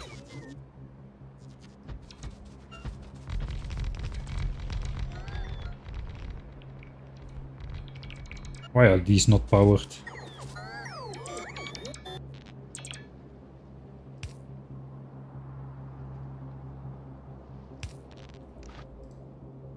Alright, that is gonna stay in there though. Because this is the edge. How many panels do I still need to place? 453. Can I just place those in this area? That would be nice. Oh, there's active biters there.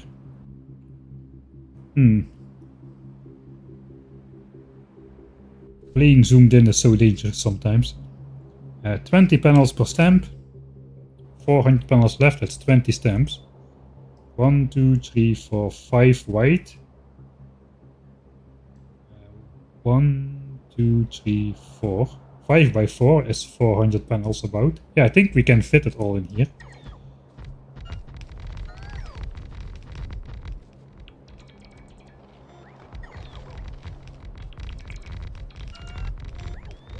Starting to be a bit too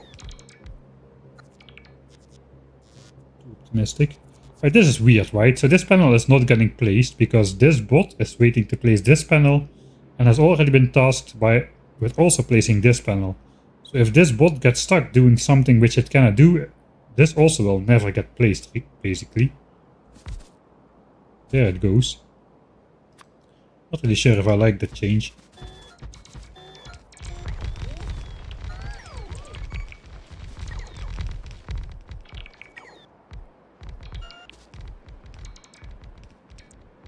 Are you going to go to Volgora with only solar panels to charge your robots? I guess.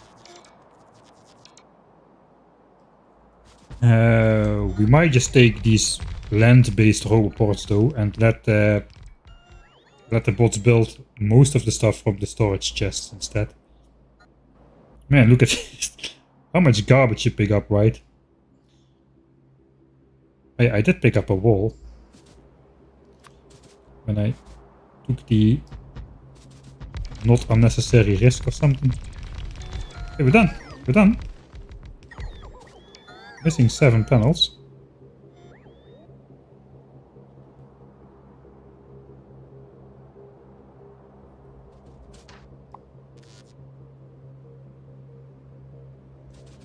Okay, what if we just take this back then? We can maybe fill that in.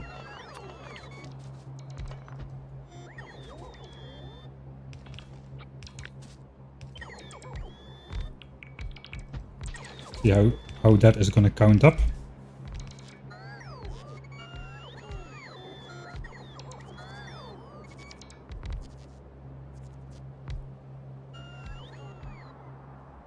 Uh, 12 panels short, huh?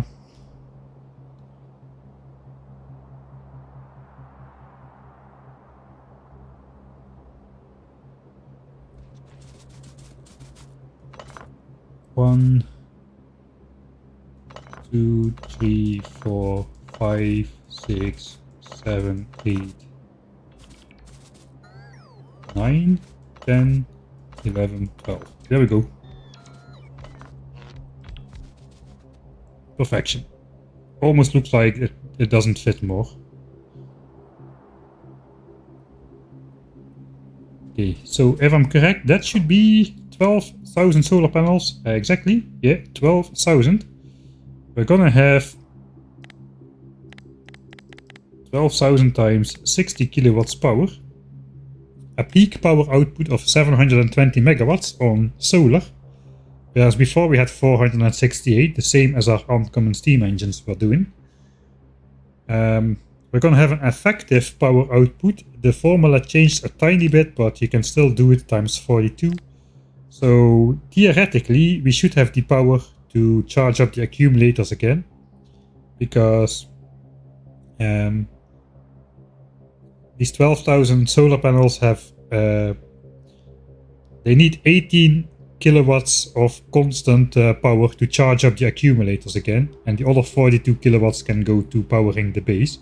So effectively, that 720 megawatt figure is actually enough to power a base of only 504 megawatts. But since we are doing 360 megawatts, I think we should be good to switch to solar and accumulators indefinitely now. And we even have, looks like we have power available to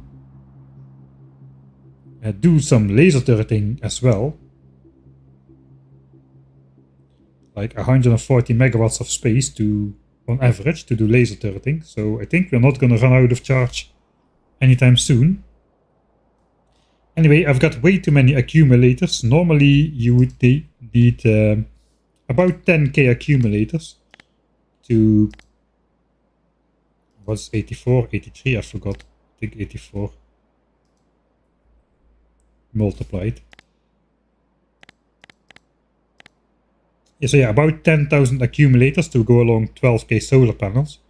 Now we've got 10k accumulators, but they're uncommon accumulators, which means they have double the energy storage. So this is actually 20,000 accumulators, which is 10,000 accumulators too many.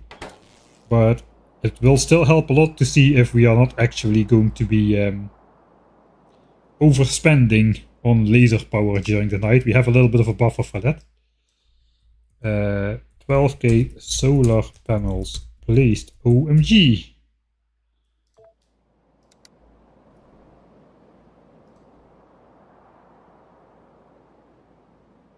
Yeah, we don't have circuit network just yet. 1k SPM for only 350 megawatts, quite impressive. The thing is, this 1k SPM of only the first 3 science packs, right? It is not like a full-fledged base which also does purple and yellow and space signs. It is just the first 3 science packs.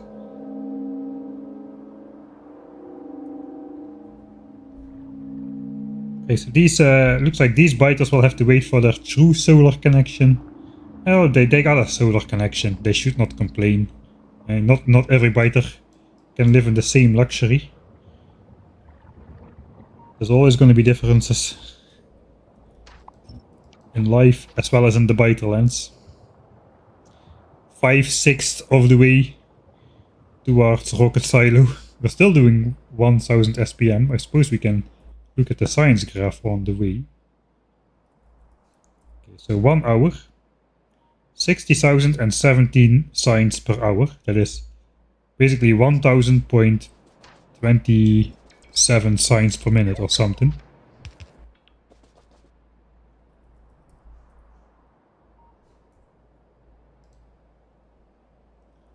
Okay, so 1 hour graph is flat at above 1k SPM. Is there an uninterrupted pipeline here? Okay, there's not. 10 hours. Look at that. 1k SPM.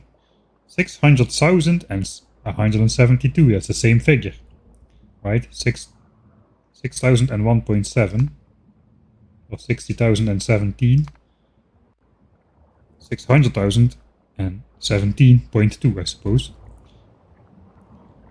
Who put all these walls in the way, man? Trying to make a point here. 50 hours? We're not there quite yet. 998 now, but yeah. These spikes are from switching technologies between 30-second and 60-second technologies. Then you get those pointy switches.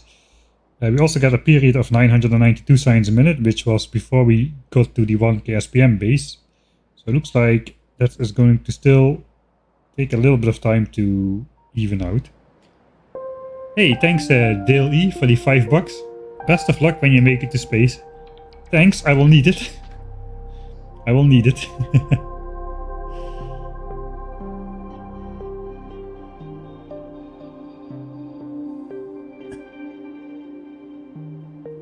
Can you use a speed mod to keep the game running at 60 FPS even at big base? I don't know. We can actually have a check. What is maximum FPS now? So we're running anyway. 3 times, 4 times, 5 times, 6? Okay, 5 times. So it looks like I can still run the game at 5 times speed at this moment. Oh, that's bad news actually. It's good news, but it is bad news because I did test my... Oh god. Okay, I'm gonna do this test as well. Test the 8 belts of iron on stream. Okay, that is 5 times game speed. The good news is, it's still pretty good 5 times. We can run at 5 times the normal game speed. The bad thing is, tests.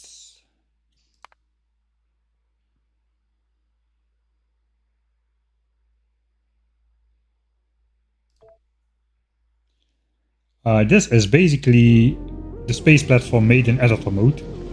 So this is how it works. It is ridiculously large. It is so stupidly large that if I zoom out, you don't even see it on the map. It's just like some pixels. Just like... There we go.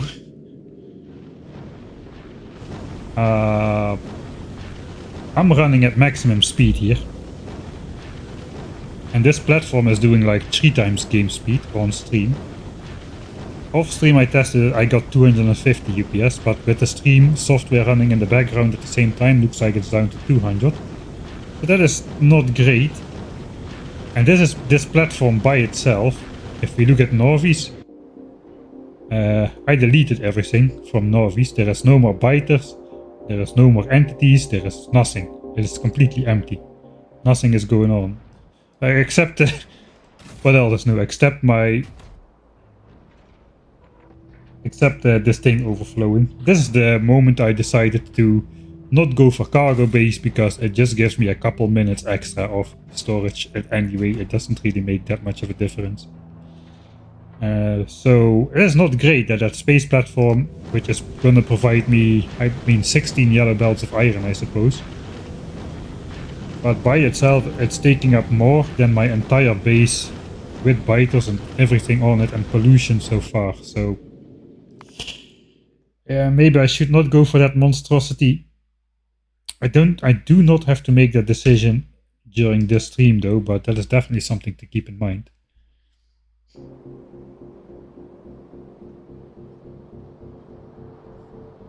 I did test, let's also look at that one then. I did make an ideal box. Tests.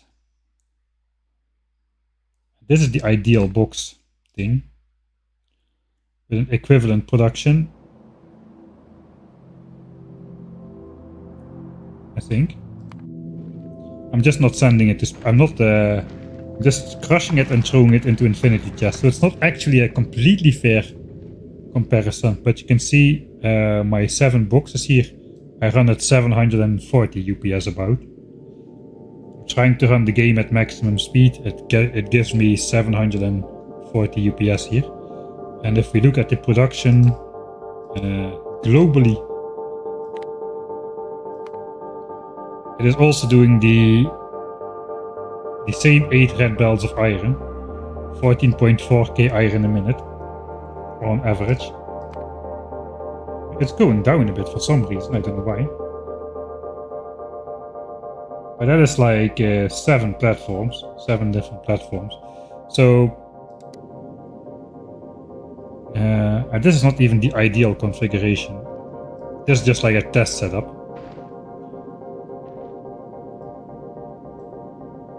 So these are smaller. I can make this like 1 tile wide as well. This is just made in editor as well. There's 7 identical platforms doing the same thing. Which is boring. I don't know. I don't like it. But I might have to. I might have to do that.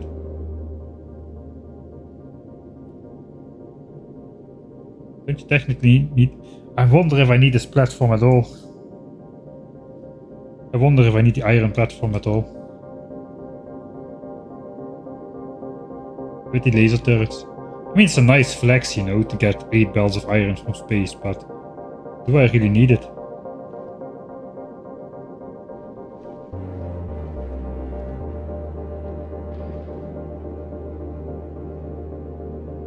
I mean, I cannot make copper in space, and I have more iron than I have copper anyway. There is more iron on my map than copper.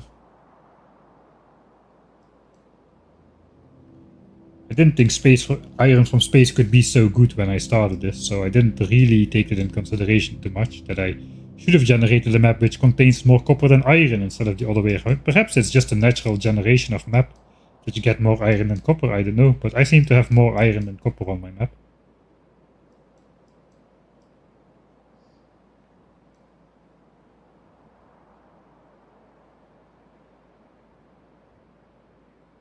Are you even gonna be able to get the iron out of the landing pad? I suppose I do. Because I can load it in there. It's the same sized structure. Alright, if we take a look at that. It's the hub right here. It is the same structure. We've got 8 inserters per side, so 32 inserters in total. These can exactly empty, the rare ones can exactly empty the red belts, 4 of them. With stack size 2, which is what I'll have. So if we then switch to Norvis,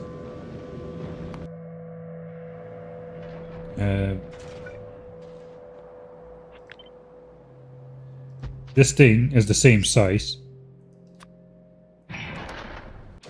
Okay, now it's gonna go here, I suppose.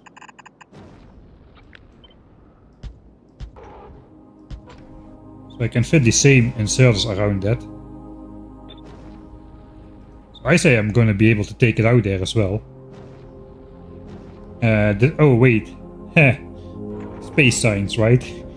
I cannot use I cannot use all of this for iron in general, because you can only have one of these things per planet, and we also need to take out space science. I suppose bots could take out space science. Bots will interact with this as well.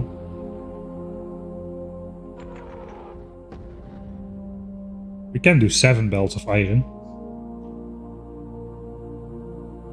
You know what? I think what I'm gonna do is, we're not gonna go the full 8 belts. We're gonna build it up slowly anyway. We're not gonna have the entire platform. We're just gonna have a part of the platform. We're gonna have all these smelteries on there, and then we're just gonna expand the thing. We're just gonna keep expanding it with more and more and more asteroid collectors. Until we get like, I don't know, maybe just 4 belts of iron. If I do 4 belts of iron, that's flawed thinking.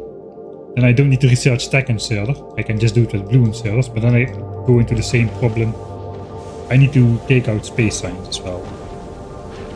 So maybe I'll just build it out until I get like 2 belts of iron from space, 2 or 3. Does it even make sense? I don't know. I have to think about that.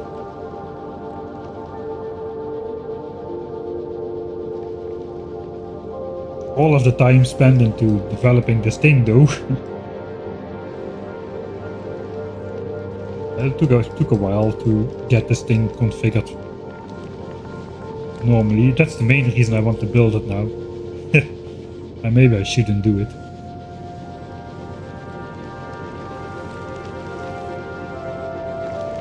Yeah, you cannot take from cargo base either, so you can make. If I were to attach cargo base, it's already getting out of hand.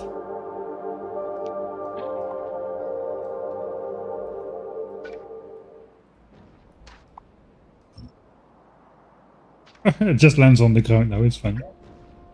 And I cannot control Z it back into place. Oh, this thing is going to be littered with cargo landing pods. So,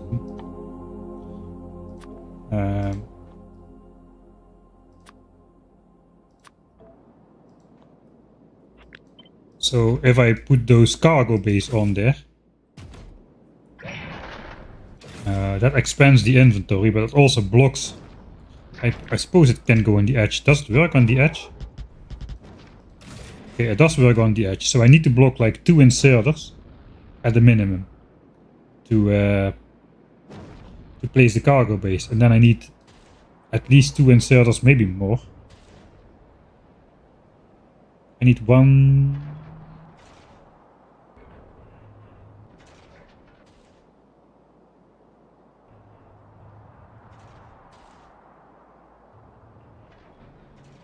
Yeah, I don't know. Maybe we need to devote 2 or 4 inserters to space science. So the entire plan is flawed anyway.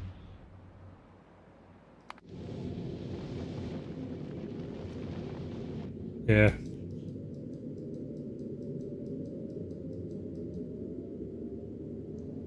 I just like this image with the massive asteroid storm right at the edge of the screen.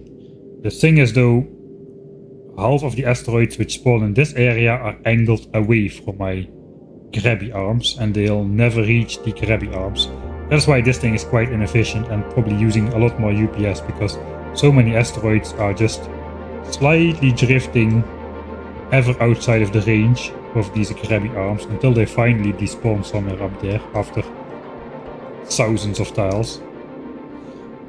So the way asteroid spawning works is quite strange. So the total amount of asteroids that spawn is determined by the total perimeter of your entire platform. But the asteroids are then divided equally between every edge. So the same amount of asteroids spawn on the entire northern edge of this platform. Yeah, you get the point by now. This thing is quite long. On the entire northern edge of the platform spawns the same amount of asteroids that spawn from the right side on the screen right here. This section over here. So that is why it's so busy with asteroids here. It does look like I cheated and I'm spawning in way more asteroids than you get on your playthrough of Space Age, but that is because a quarter of the asteroids just spawn on this edge because that is how they decided that asteroids should spawn.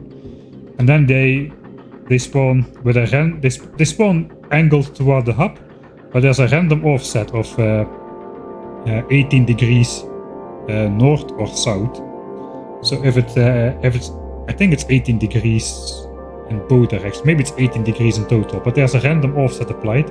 And since we are basically at infinite distance from the hub, so the average asteroid spawns horizontal, which means half of the asteroids spawn angled away here. That is why this setup kinda sucks. Asteroid storm is quite nice though to look at. Could be a new break screen. Just something like this, floating in screen. I don't know. It's a stupid reason to build this, isn't it? It's a stupid reason. Even for me.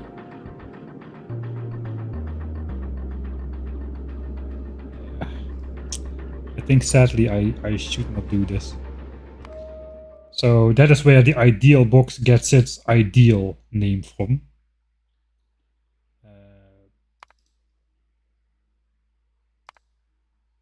This is like a start of an actual design I made.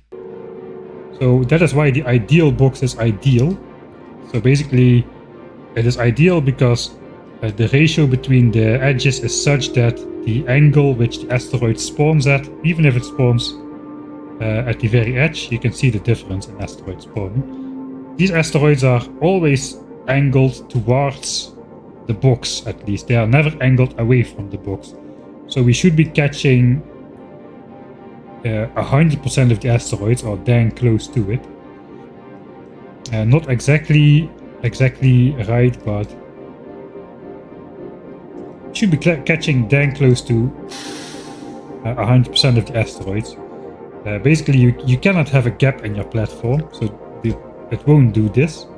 It will not enclose the space. So there's like a 2-tile gap here, and it just goes all the way around. And then it comes, after it goes all the way around, it comes in here, it gets crushed. We can do some smelting. I didn't design that yet. But we could have a smelting platform and then just send it down here. We could even like smelt steel or craft engines in space and send those down instead. But then what would I do with all my iron patches on Northeast, right? I mean, I'm gonna need to spend all the copper patches anyway. And it's nice though to not have to replace your iron patches anymore so often. Decisions. Maybe I should just focus on the space science platform first then. I don't know. I have some time to think about that. You like the box better? I like the box better too, but I don't like that I need like 7 boxes or 8 boxes or something like that. Just 8 similar copies of itself.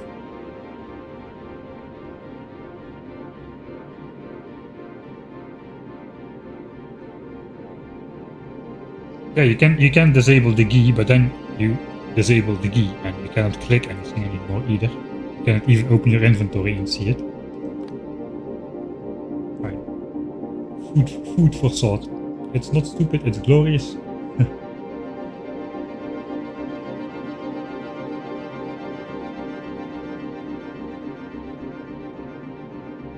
Yeah, I went with the box design instead of like a cross or diagonal.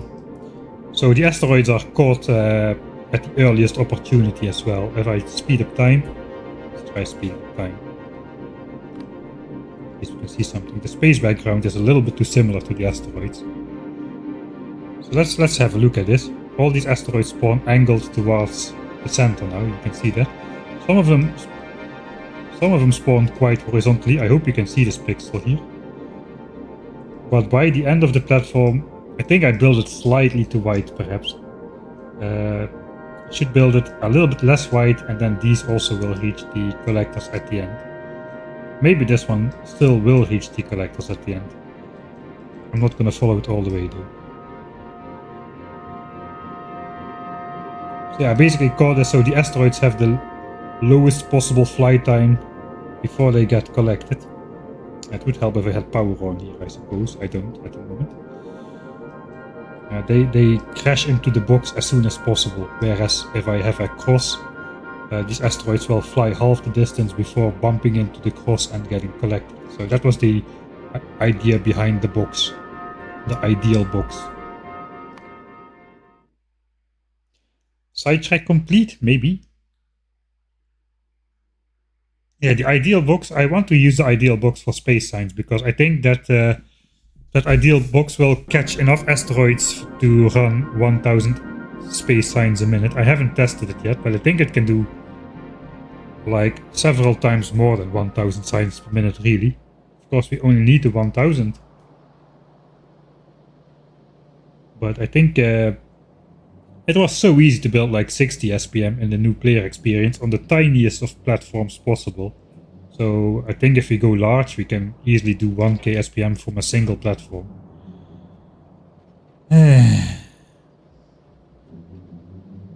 Yeah, I don't know what to do with that.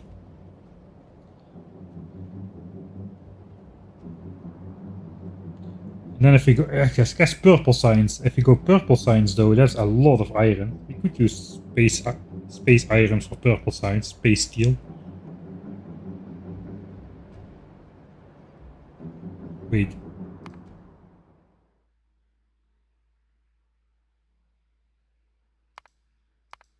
Okay, I just ran back to the base. I thought I forgot to save after placing the solar panels. Oh my god. Yeah, time to go full solar. Let's go full solar. We'll tackle the space platform problem when we need to.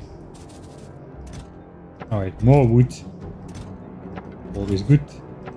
Suppose not a full chest can go in there. Cool. And stones.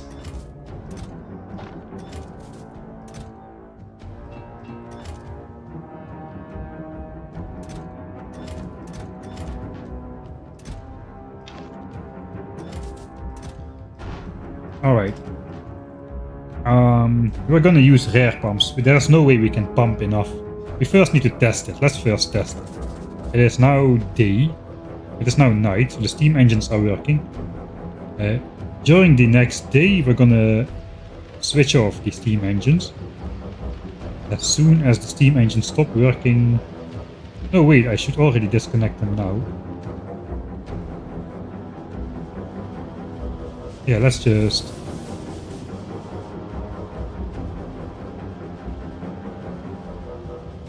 switch off water, I suppose.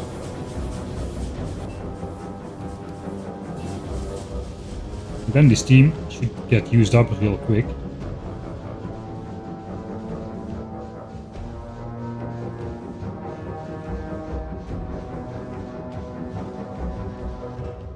That's probably gonna take another night to get this done.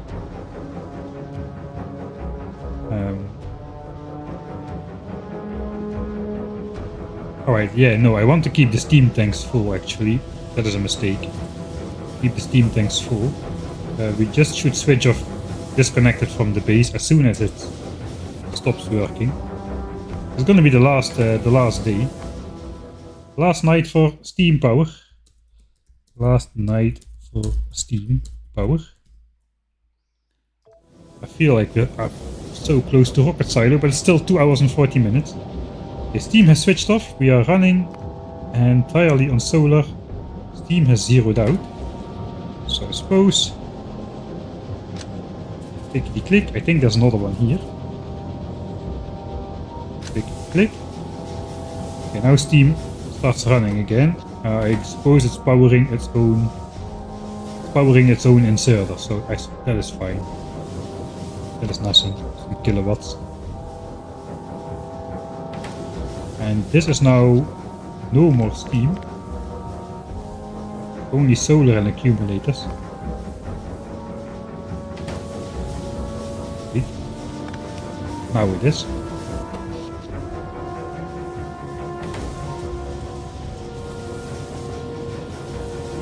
This one is still connected here.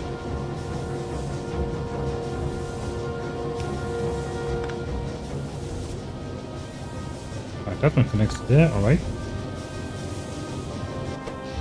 Right, now we're running solar accumulator.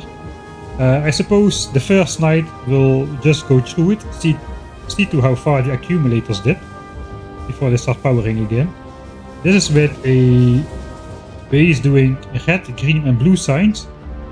With a 60 seconds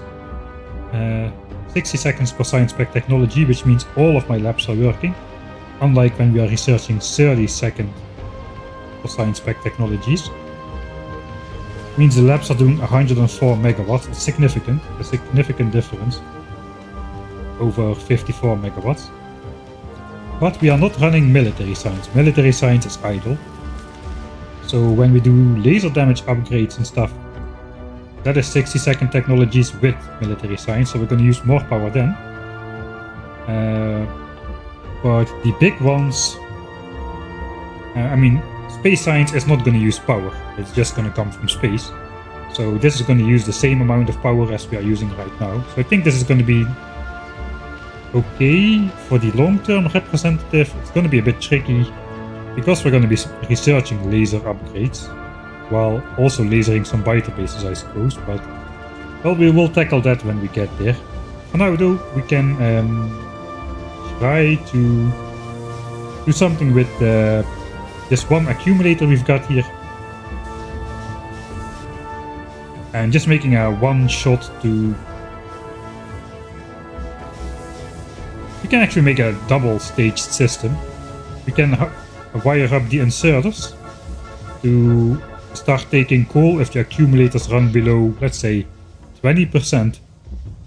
And we can disconnect the steam buffer from the power plant with some pumps and then just switch on the pumps if the accumulators run under 10% or something like that. That way we will have 120 megawatts from the coal belt incoming to catch the first dip. And if that is not enough, then we mass pump this preheated steam and we can get the full 468 megawatts of extra power in there. Head circuits idle. Oh god. No. No, no, no, no, no. Oh no. I know what happened. Quality strikes again. My quality chip chests are just full. Ha! Look at that. Okay, that is probably worthy of a reload. We can see the backup system working now. Science hasn't missed a beat because we are feeding chips out from the backup system. We had about 300k in there. How much is it now? 148k. Okay, so yeah, that has been going on for a while. So I'm going to reload until after we got back from solar, I suppose. And then just sprint over here.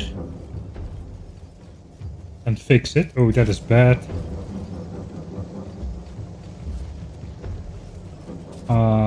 That is pretty bad.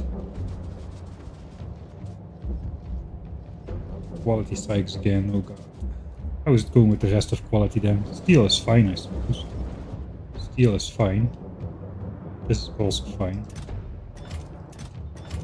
Maybe I should update these chests with some rare chests or so that doesn't happen. Or I should be a normal person and just build like a logistics system or whatever.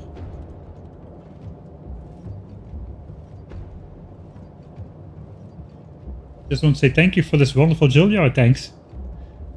Yeah, I can read a bit of chat while we look at my failed system here. Chat circles are idle, thanks. Yeah, I always have a problem of reading chat in time, as you probably have noticed by now.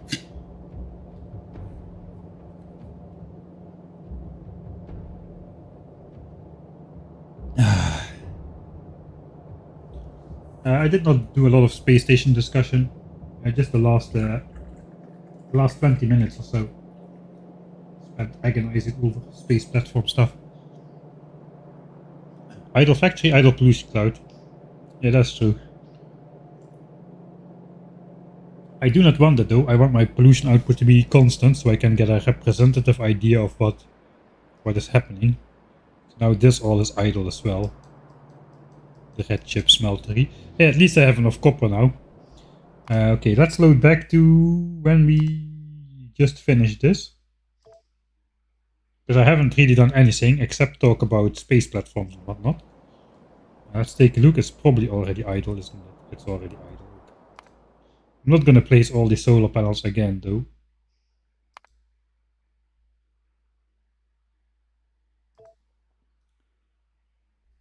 How about here? Okay, we are actually... It's already idle here.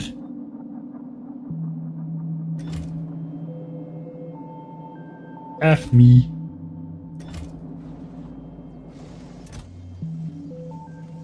$174. It's been idle for a while. Oh god.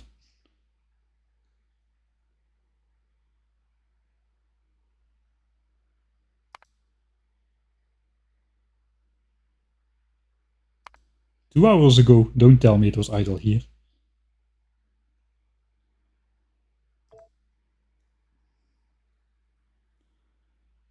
How important was it? Emergency buffer? It's not an emergency buffer though. It is Don't tell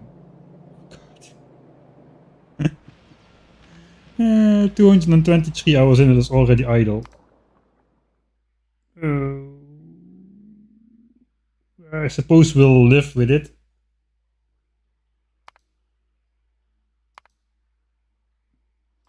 Don't tell me it was idle right when we went to fix the problem in the beginning of the stream. The problem was copper. It cannot be idle now. The copper is flowing. Is it idle? Maybe it's idle. No, it's flowing. One slot remaining. Alright. How much chips did we lose? So it's part of the actual production loop. It's not just an overflow chest. 294k, so we lost half of that. I suppose we'll live with it. Okay, that pushes me again towards wanting to build the stupid space platform thing, because then I need to deviate to bulk inserter. And if I research red and green technologies, I am not consuming red chips, but I'm still producing them, so this buffer can fill back up. Is that a good reason to go for the space platform with the iron? It might be. We also probably actually want, like, if we go to Valgora, we want train stops, so we need the railway Automated rail. That is like 5 hours worth of red chip production. During not consuming red chips. So maybe it's alright. Maybe this would have filled up anyway. Yeah, I want to restart. Now I would consider restarting. So let's look at we can see that in the production graph. Last hour.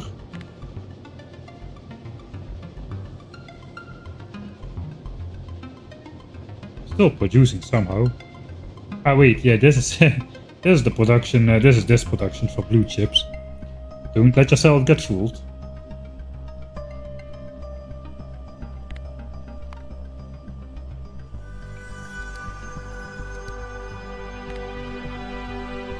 Two hours it has been down. 2 whole effing hours.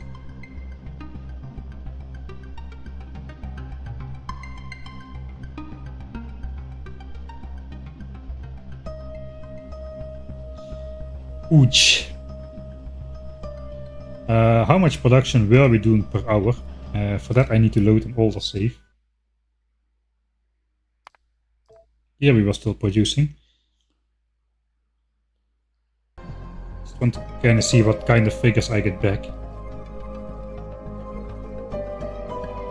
So we are doing...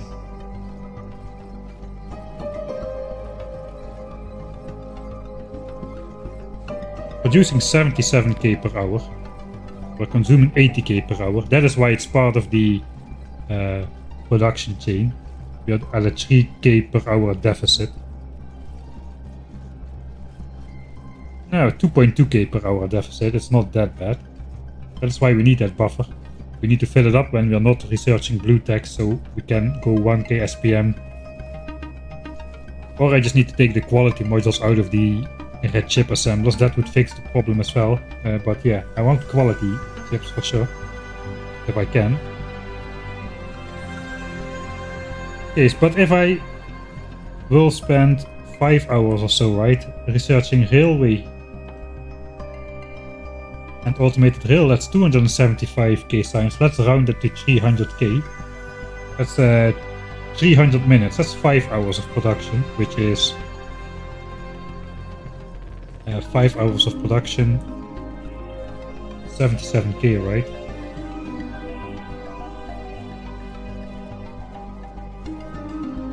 So that's like at least 300,000 chips again, 3 to 350k, which will accumulate again in those chests, which is about twice what I have lost now. So I have lost 150k now.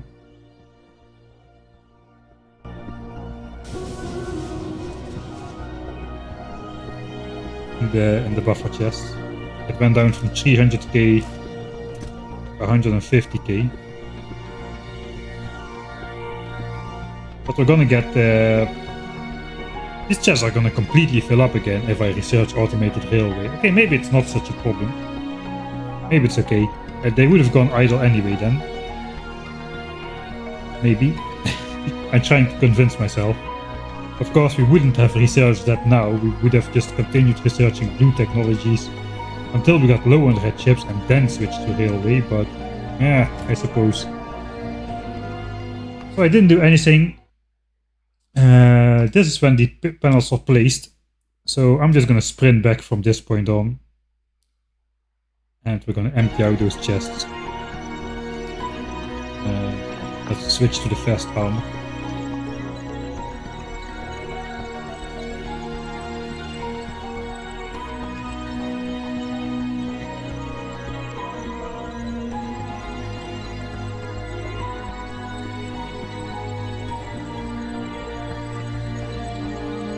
Yeah, I think I want elevated railways for Gora.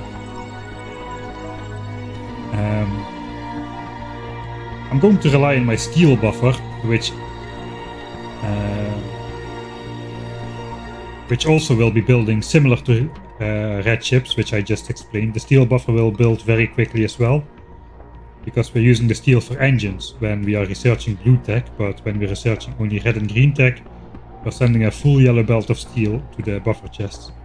So I'm gonna stash up steel again in here after we spend it all for the space platforms. And we already made a note that we need about 664,000 steel into purple signs to be able to research elevated railways. At the moment I have that. I have almost 800k steel, but those are first gonna go on to space platforms. Maybe. We'll see. We'll see if that happens. Maybe I should just not do that. Alright. Let's empty this chest a couple slots so there is some space for the red chips to start flowing again.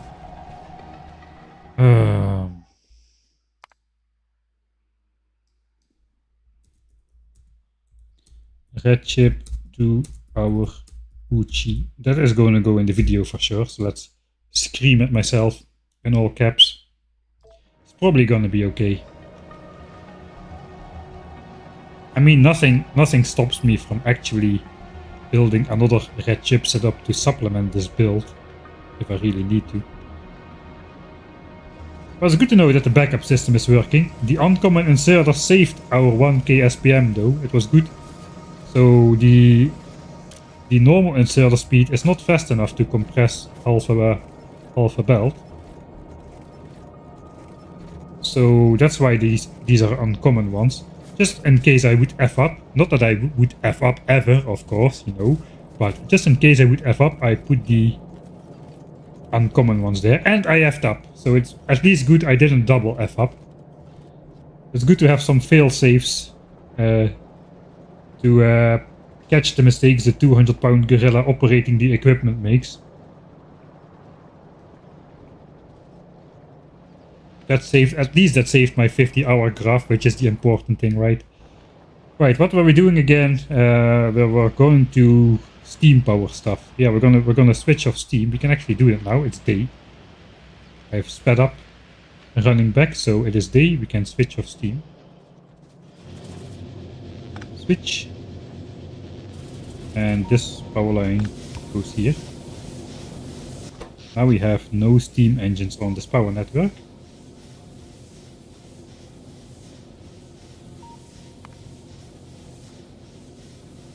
And solar panels are no red chip production. That is why power.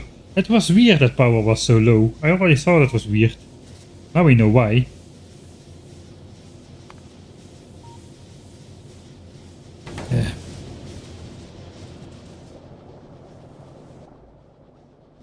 Alright, we need to empty the quality setup then. What's the mod for assembly 3? No, it's way too expensive. As you saw, I need like 600k steel to research the elevated railways, and that is cheap. That is a pretty cheap technology. Only 100k. But the assemblers are 500k. There's no way I'm gonna save up 300k steel and the accompanying amount of red chips to... I need a real purple science build for that, which I'm not going to go for before leaving the planet. Alright.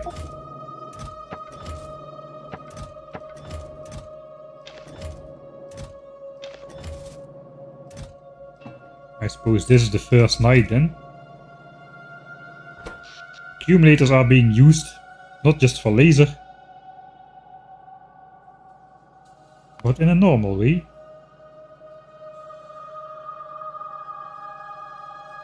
Why is it not visible? Oh wait, I'm just on a too high view. Alright, so accumulators are going down. Solar is still switching off, so let's see at the end of the night how low this gets.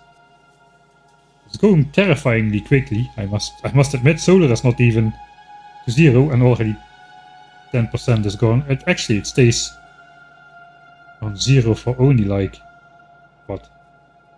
Less than a minute it looks like. Oh, maybe it's not so bad then, but we're already down to 80 gigajoules.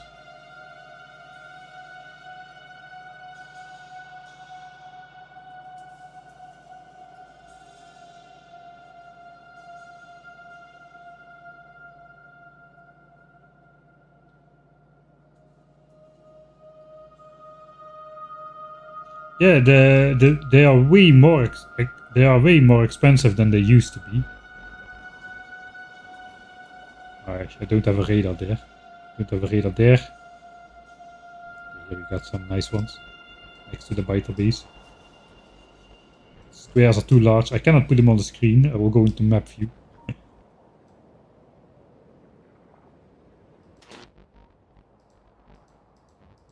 Trying to click a power line. There we go.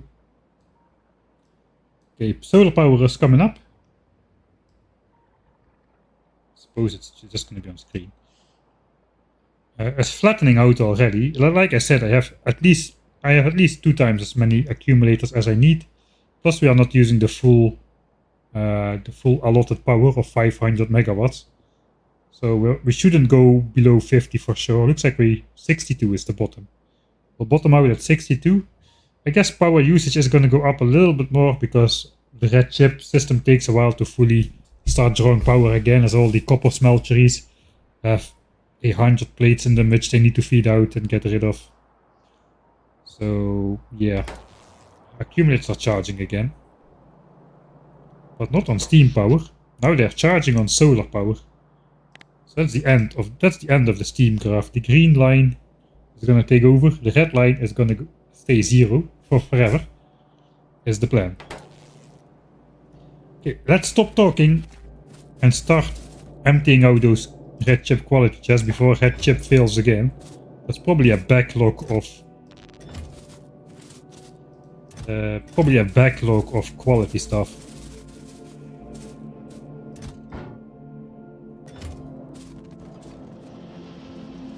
On the belts as well, so it might fill up pretty quickly again. Just take half. Can we take all? Probably not. There's gonna be a couple trips again.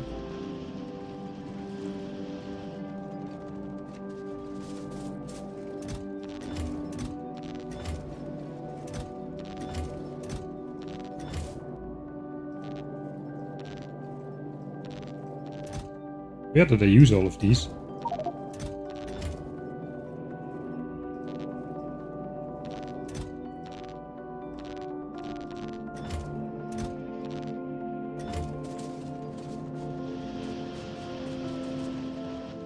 Alright. So I suppose we get a proverb again. I asked you one time what the proverb in your language was. To close the barn door after the horse has bolted, I think is the English variant. Let's just take the rare steel. We're gonna upgrade to rare chests now after we had that production for 2 hours. That is how we roll. Why do I have only 1 chest there anyway?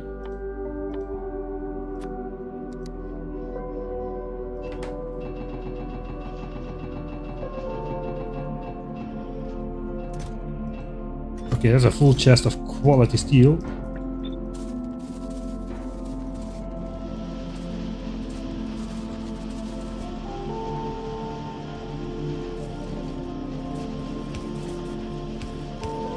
Alright, so now we go from this inventory size to this inventory size. So hopefully that'll help me out a little. We also gotta empty out all the green chests and copper then.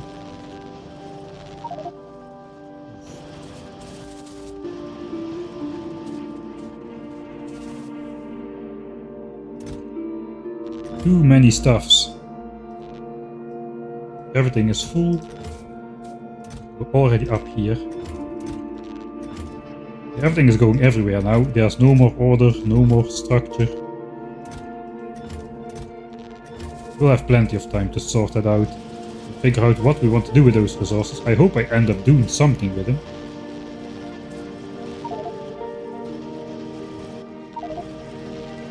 Alright, we can take like 1 section at a time. Copper cable is gonna be horrible.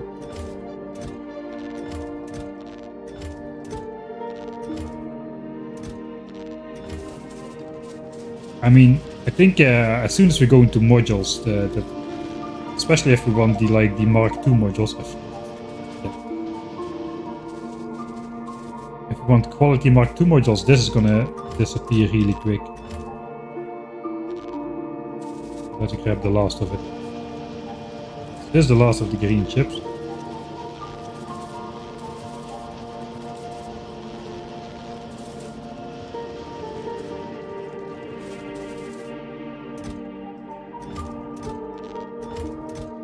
More than a chest of greens. That is good news though.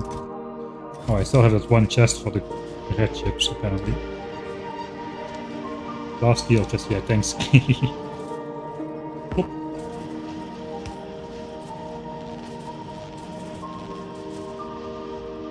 Then it's up to copper wire. Yeah, that's gonna take a couple of trips as well. Where am I gonna put all of this, man? I have no idea. I think I need an extra line of chests. Really.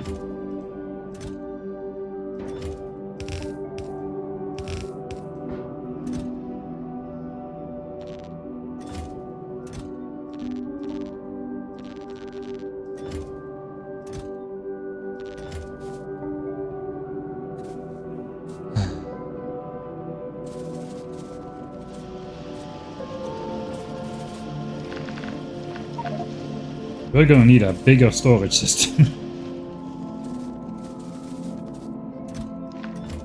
If you cannot fix the problem with a storage system, what you need is a bigger storage system.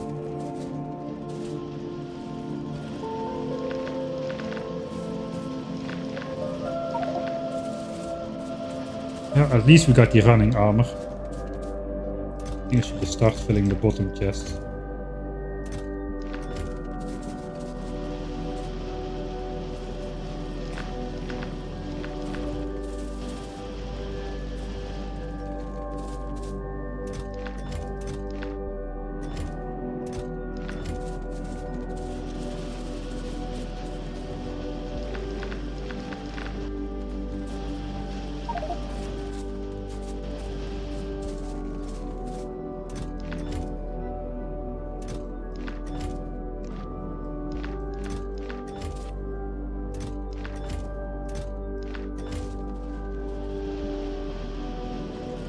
I kind of think I want to wait for the Mark II quality module before I spend it all, and I can try to like double my better results, right? I can double the quality upgrades from it if I have the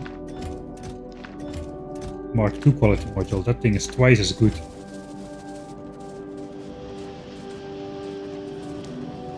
I think let's empty everything one final time. I think I caught everything.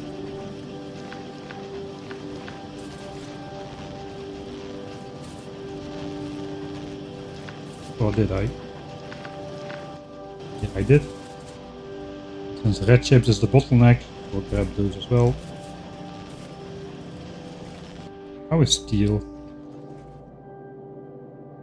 I can bring steel as well.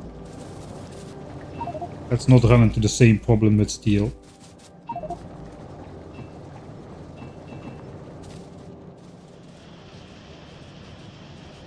Because also, if steel stops, then science will dip.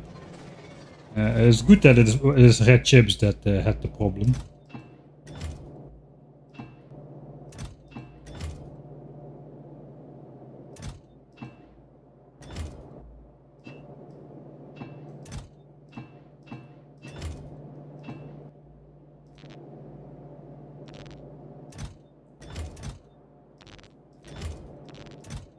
Almost a full chest of red chips as well, though.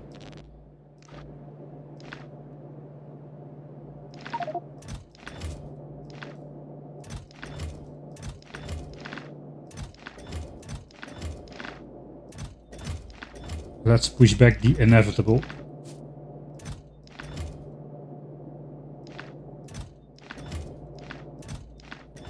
Okay, so all of this should be full. Yeah. Okay. How about the... I'm paranoid. Let's have a quick check at the iron and copper chests. How those are doing. We still got a lot of empty chests here for iron.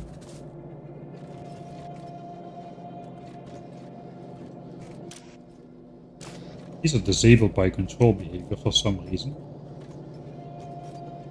Because they're not connected. There we go. Okay, the half of the chests were inactive. That was dumb.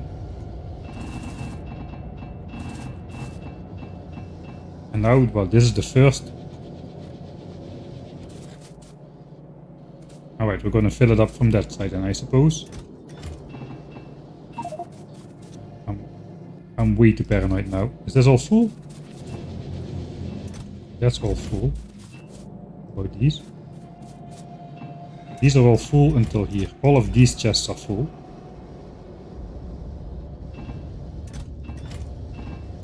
So basically, the entire right side is full. Alright. Yay, quality. Now this side is going to fill up, so we can see this go up. How about copper? Copper, this is all good. We have the loop completed. This is now filling up one chest at a time. That is good.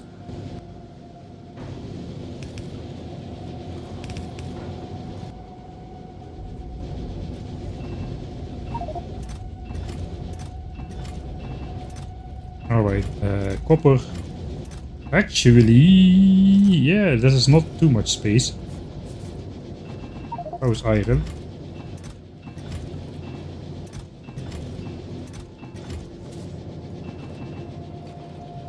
Iron is first put in here.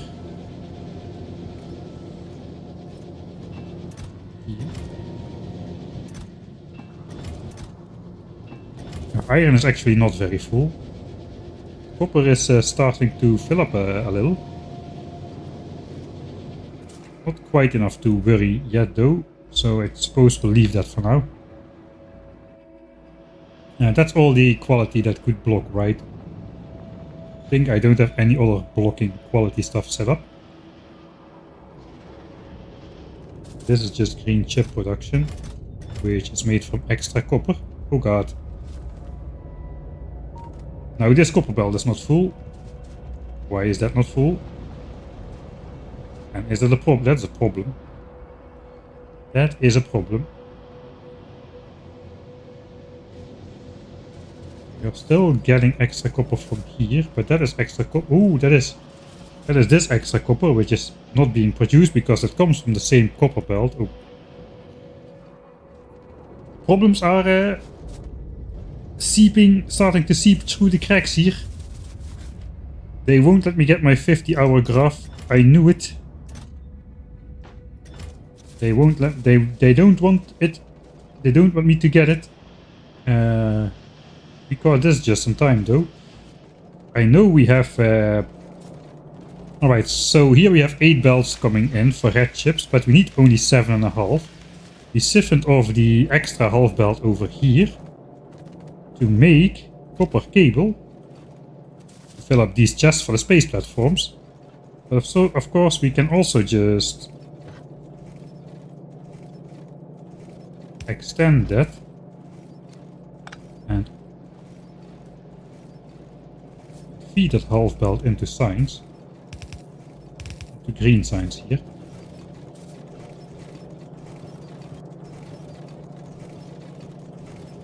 And that's like a guaranteed half belt. At least it should be now. Well, this is still like mostly idle. Still like tons of plates here, more than should be. Okay, we cannot see if this is actually compressed, but it will be compressed for a while, I suppose. Why is it still moving so slow though?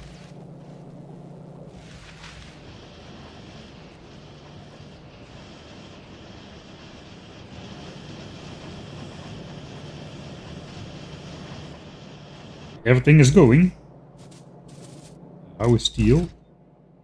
We are 793k.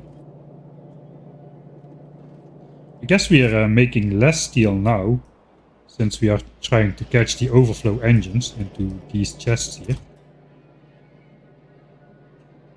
2.2k engines of the 12k we still need. That's fine. This is also going to be filling up again once we research railway technologies. Okay, power, steam, specifically. Pumps. Pipes. Don't think we need a lot extra. Accumulators over there. Yeah, I think we're ready to do the steam thing. Oh god, that was a horrible. All quali sorted for a while, at least. 100 times pianodons. You should ask Obsolete Alien if he's still here. I think he did a pianodons run.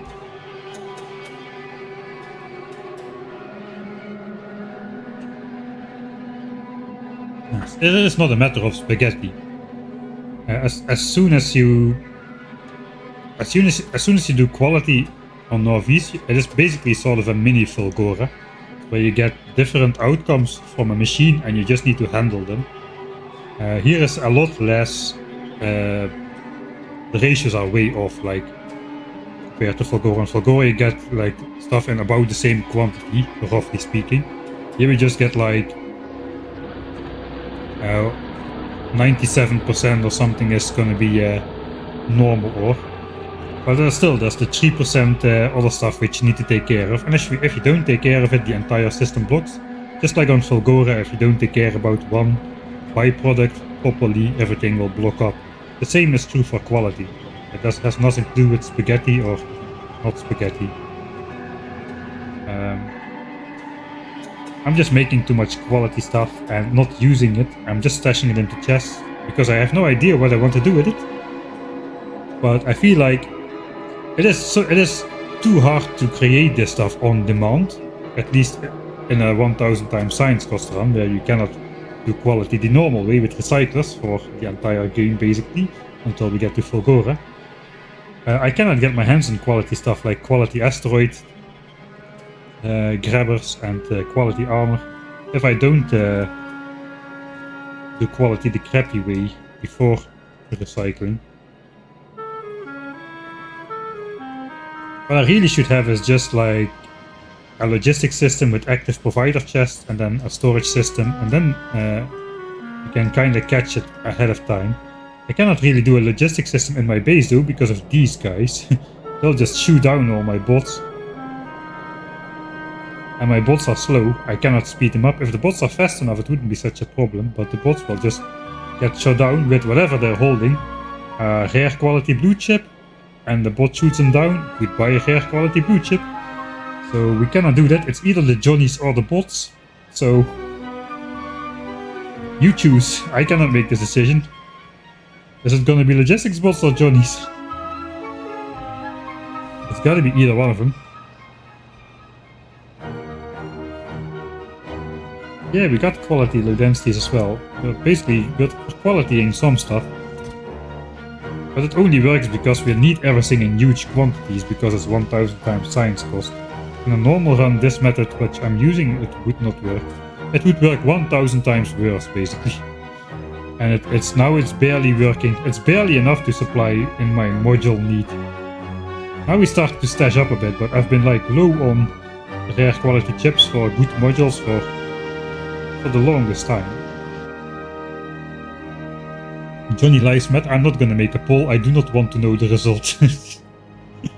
I'm gonna stick my head in the sand for this one. Sorry. that's the way it's gonna be. Right. Power pump stuff. We are wasting time. Only 2 hours and 22 minutes for the last 15% of rocket silo research. And we're not gonna make it to rocket silo, man. I wasted too much time now on this stuff. Right, so Steam is not doing anything except powering its own inserters, which eventually will eat through my entire coal patch if it is left on for an eternity. Right.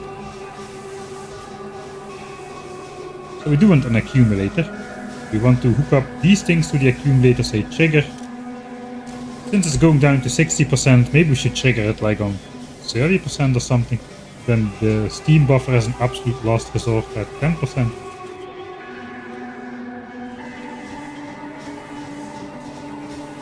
The thing is, I cannot pump enough steam into these steam engines. I got 400 of those, which consume 39 steam per second. which means I need to pump in 15,600 steam a second, and a normal pump is 1200. So I would need 13 pumps to provide these steam engines with power. We can go rare pumps, which means I need 8 and a bit. So let's see how many we can fit without going across the chunk border here. This is the space we have to work with right here. So I think step 1 is going to be, let's get rid of some of these underground belts.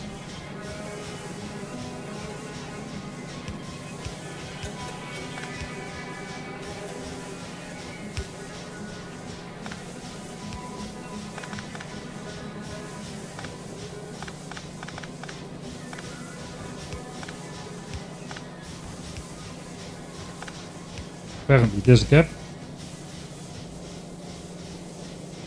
Maybe we need to move that up a bit.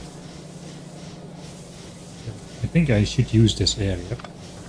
Should figure something else out.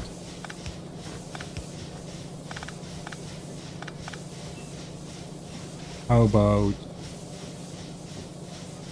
this?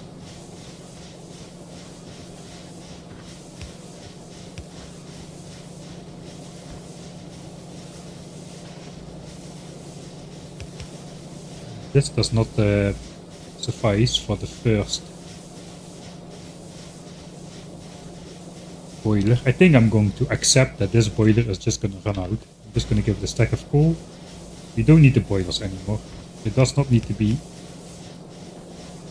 perfect.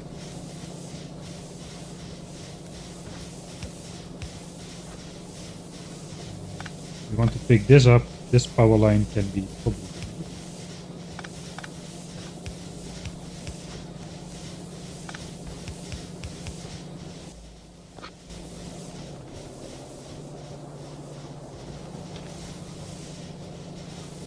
Alright, so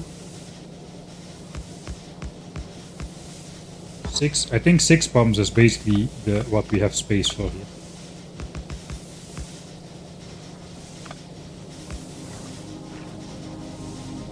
Suppose we could do trees in the way anyway. I think the tree is just gonna go. Let's put away the tree. We also need space for the accumulator. Alright, so we can do this. More coal in my inventory because why not? This can just stay the way it is and it can work. Why do I have this on my bar and not bells? Alright, six of those. It's not 8, but it's like, it's gonna be 3/4 of it.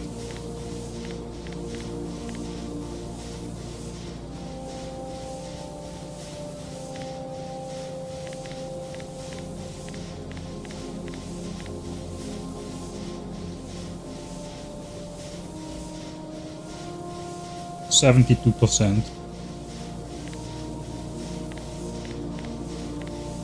That should be able to shoot 341 megawatts of power into here. That's actually not bad because we also have 120 megawatts of power coming in from the coal belt.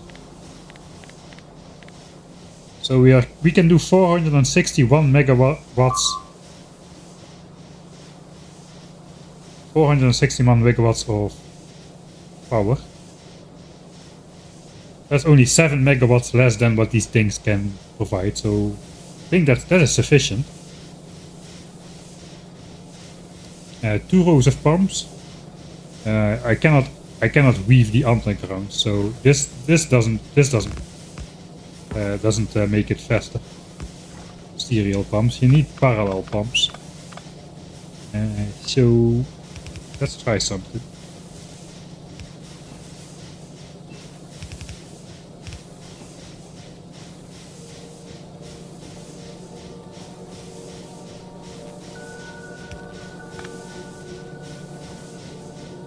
This needs to come out here.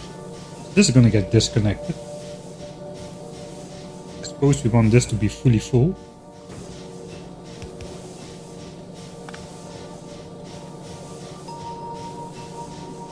So let's first fill this side up.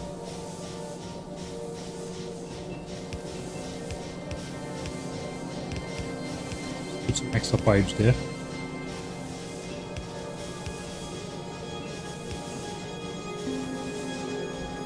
Did I mess up? Not yet. We still have green chunks, okay. If I place something in this chunk, those green chunks are gonna go away. That is not good. And basically it's gonna look like this then.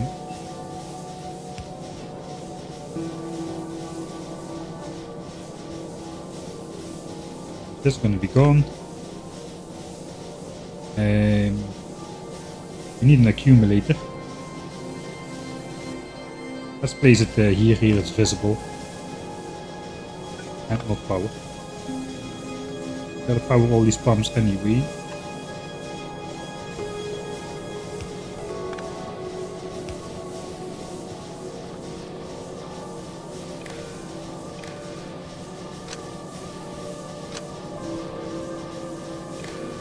Okay, let's do the zigzag. Alright, so this accumulator is the same as all the other ones. We can hook it up to the circuit network and it will output its charge level as signal A. You can see it going up right now as it is charging. That's basically the percentage of power it has. It goes up and down, equivalent at the same speed as all the other accumulators do, because it is of the same quality.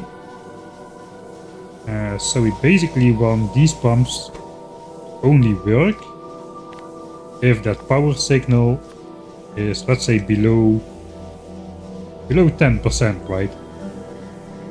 So now it's disabled, but if the accumulators go under 10% power, they will enable.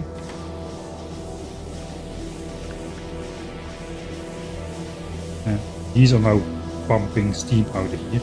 Should not happen.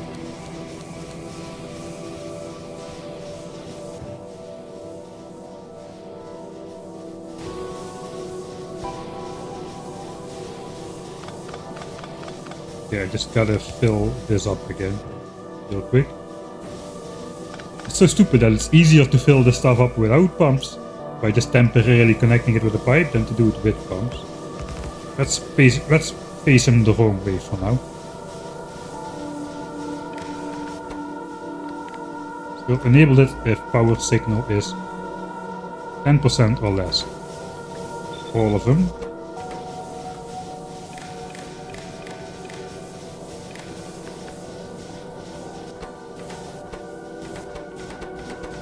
Alright, then we'll flip them around. Okay, then we can delete all these pipes. 25,000, 25 million and 1,000 for the 10 pipes here. So we can see if it gets used. This is basically a one-time trigger, a last resort. If this ever shoots, we need to manually refill it after we've solved whatever situation it is that got us in this mess in the first place. Unfortunately, I do not have space for an underground here now, so I am stuck. But then these will activate.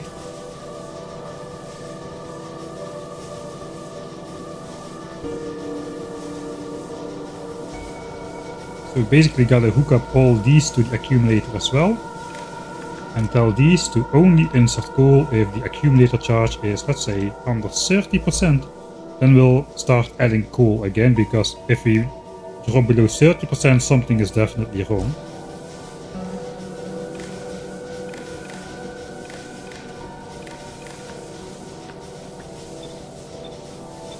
And then we just need to copy that for all inserters. So now these are disabled.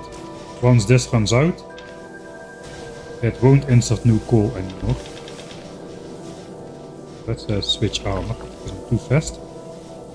Now we just need to do that for the other 100 inserters. Yay. I think I can do some smart copying though. Zig, zig, zig, zig, zig.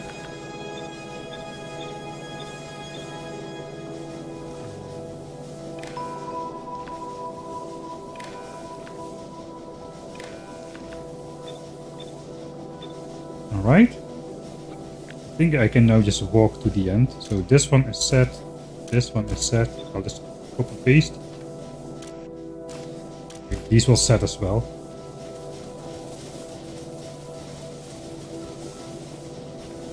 The last one does have the condition as well. Okay, that's the first row. Oh, we have another row here. I missed that.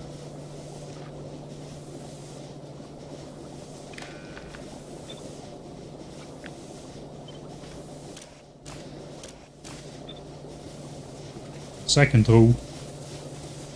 This is such a weird power setup, man. Okay, I think we can do that in one go. These already are set.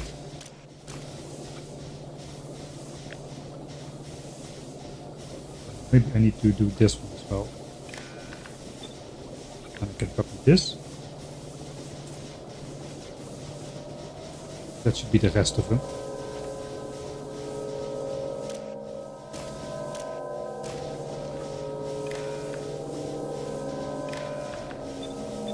Okay, now all of them should no longer insert coal, unless the accumulator level drops below 30%, which means we can hook it back up to the main power network. Finally. And, well, it will quickly fire. There is steam in the steam tanks, there's coal in the boilers, but that should soon switch off.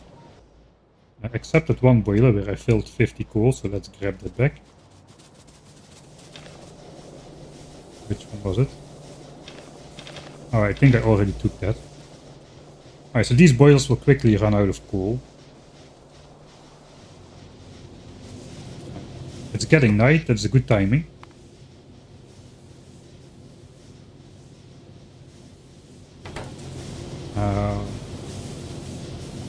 So this power line is going to get placed back.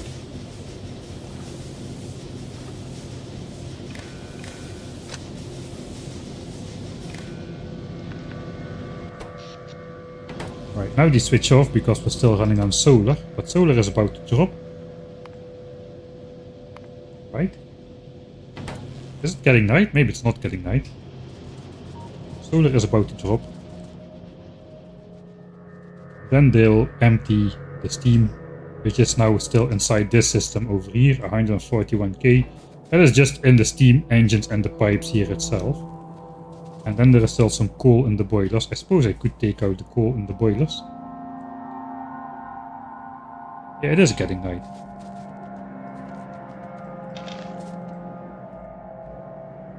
Okay, let's just watch. It's 5 coal. It will deplete very fast.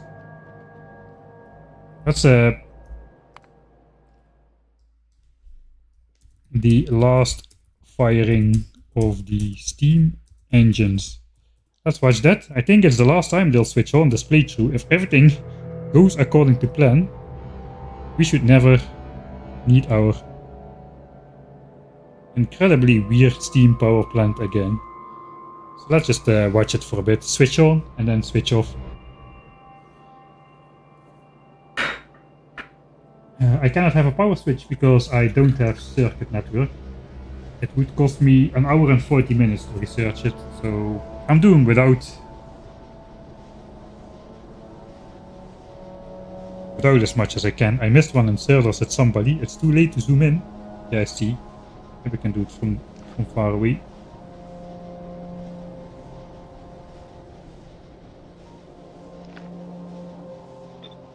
Alright, I think I did it from the map.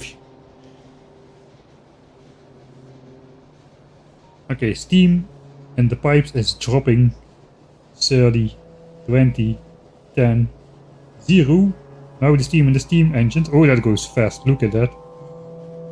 And done. No more steam ever again. If all goes right. And the accumulator starts discharging. Nice, we did it.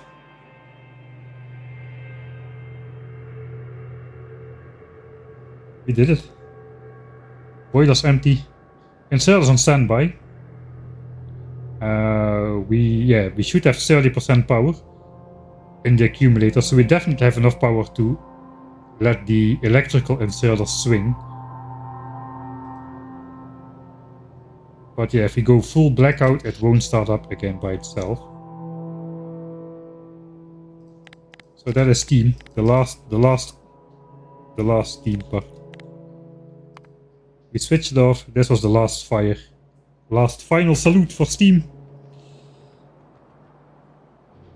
We did it. Finally, we are running on clean solar energy, even in the night with the accumulators.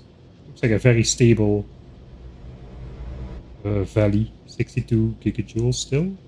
We're using 430 megawatts, so that is more like what I would be expecting. Alright.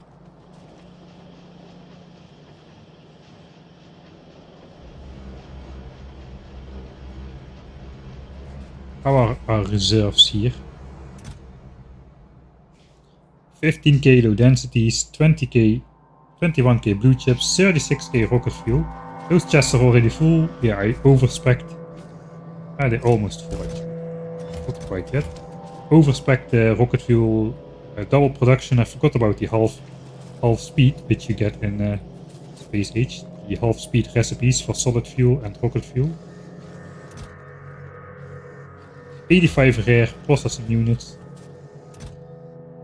56 of those. That's only enough to make not even 3 rare asteroid collectors actually. So that's is not the best. We need to, I suppose we grab this. We can. Bring it back to the base. Temporary setup.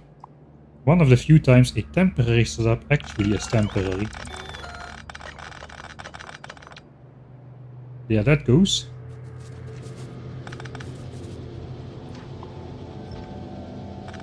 No trees. No concrete will be producing ever again. How much difference will it make to the pollution cloud? Not too much, I don't think. If you look over the big picture, like 50 hours, we see boilers have a solid third place. If we count 3, 5, 6, 7, 8.5, 9. Almost, let's say, we were doing more than 9,000 pollution a minute. Looks like 1/6 of that pollution was from the nighttime boilers. I don't think it's gonna make a massive difference, to be honest. It might a little bit.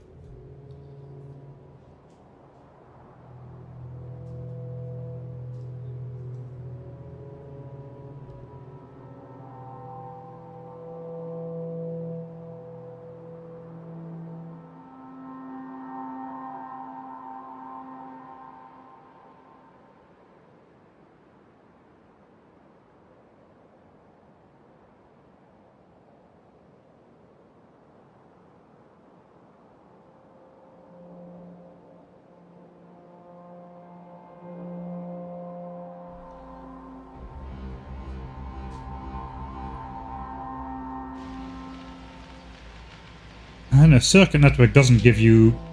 Circuit network just explicitly gives you the... It gives you better control over your machines. I know, it does say by interconnecting them with wires. That is bad. It should probably say like... gives you better control over your circuit network. By adding all those special machines. That is not true. This is no longer the case. You should.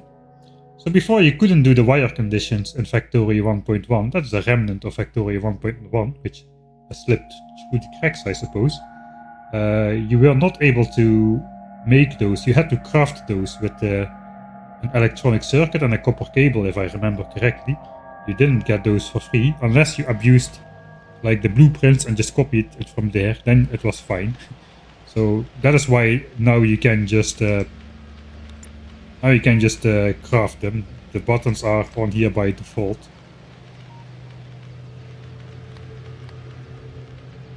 But yeah, we don't anymore. So that is true. It is kind of an exploit then, I suppose. Concrete. Of course we have 5k concrete left over. If only I didn't want the rare landing pad, then I could have spent it. Right. 2 hours to go to rocket silo.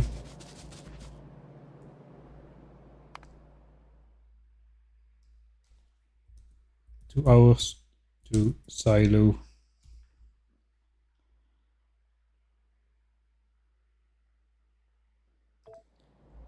Honestly, I don't know what else to do before it is time.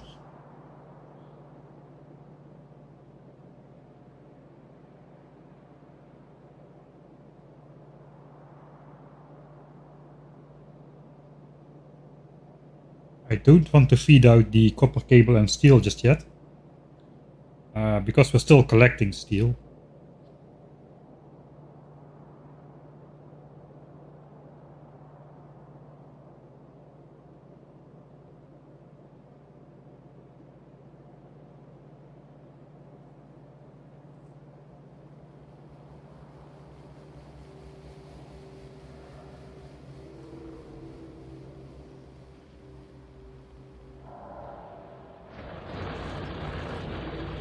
Okay, some of these mines are already starting to run out.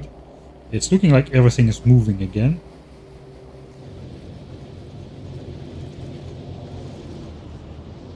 Okay, how is this mining patch looking now? Is this all empty again? Have the internal buffers dissipated? Mostly, not quite yet. I don't think we're actually using fully compressed belts of copper with a quality slowdown from the red chips. I think that's normal.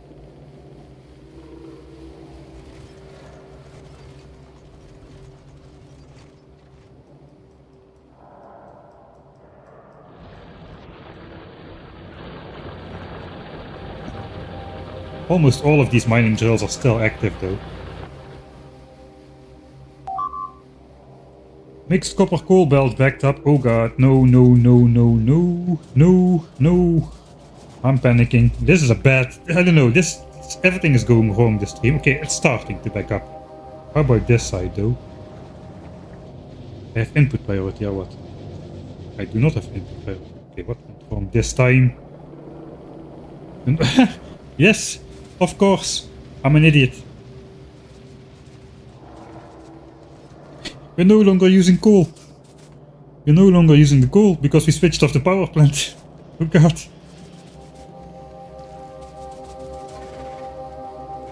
This is now backing up. So we somehow need to prioritize this coal for plastics, I suppose. So let's do something horrible again. This fits, but does that work? Input priority.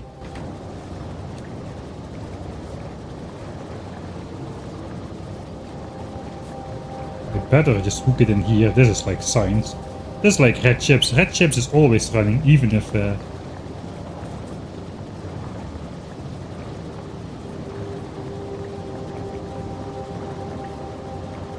Red chips is always running.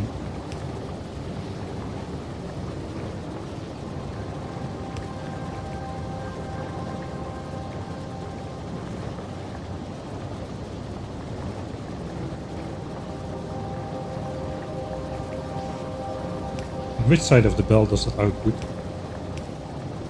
The wrong side, right. But not if I do that. That is weird. Alright, we'll do that then. That works.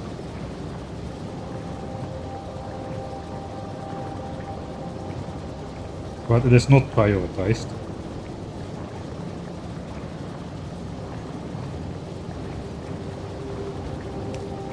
I mean, there's literally the smallest trickle in the world of coal that is coming from this area, so...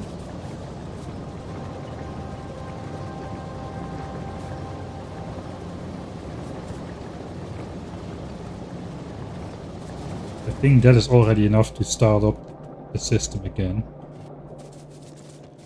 See to how far it has been backed up. It's kind of funny to see it move along like this.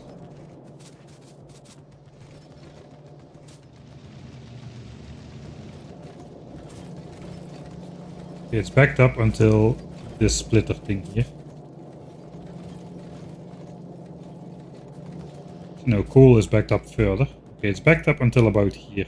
So about where these belts cross. Let's see, it looks like it's diminishing now, right? And how many coal miners are still active here anyway? 2. And this one has only got less than 1,000 under it. So that one will switch off soon. This is 2.4k. How about here? 1.1k, 2.2k. Okay, so the coal is basically just gonna stop soon. It's gonna be only copper that is coming down this belt. I think that hooky-fooky setup, which I just fabric cobbled together in this corner, is gonna do the trick. This belt will be empty soon. Thanks chat for letting me know though, because of course I didn't see this with my blind eyes again. I'm missing all sorts of things today. I have no idea what's going on. I mean, okay, sometimes I miss some stuff, but 2 hours? 2 hours of this deadlocking and I didn't see it? That is bad.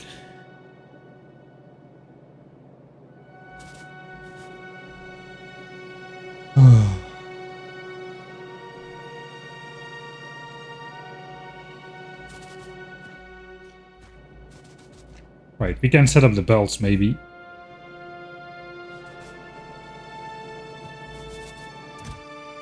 We need some red belts for that.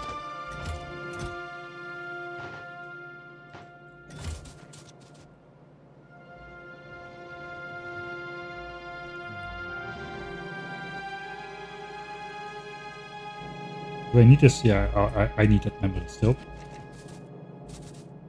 Right, so actually still adding significant amounts of steel. This is actually no longer really interacting. So I might be able to just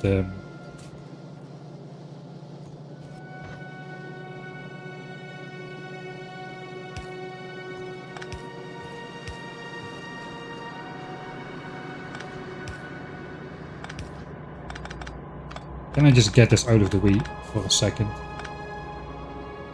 Answer is probably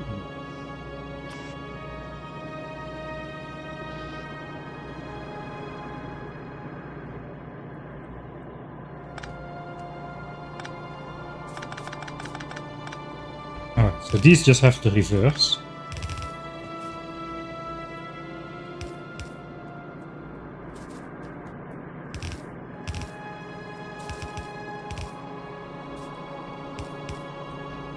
These will go away eventually. I think for now I'll just use these and hope that that's enough.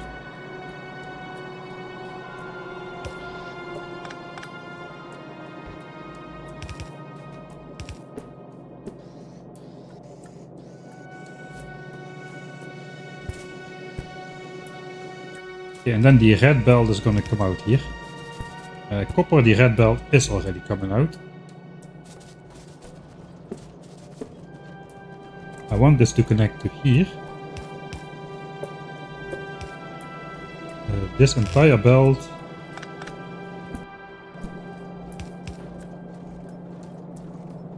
I can do that from the map view. It's gonna go this way.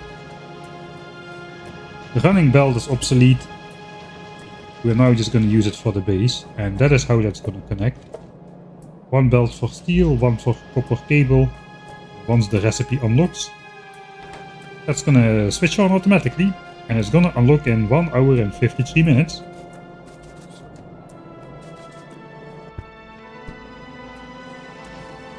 Yeah, it's getting unclocked again. Alright. You know what's actually, that's also bad for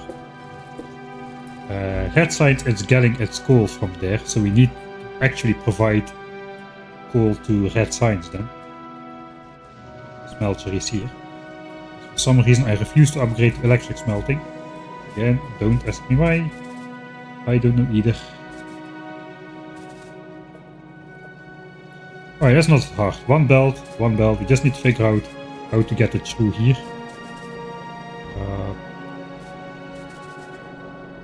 Yes, like so.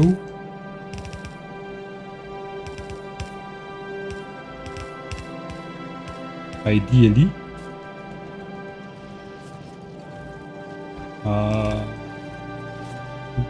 Yeah, though, this is a bit tight. Steel maybe can come out right here again. This goes to the base. This is also flawed, actually. Okay, this is like the ammo. This is the wrong side of the belt. This, the steel should be on the left side of the belt, because it would get siphoned off here. So this all doesn't really make sense in general.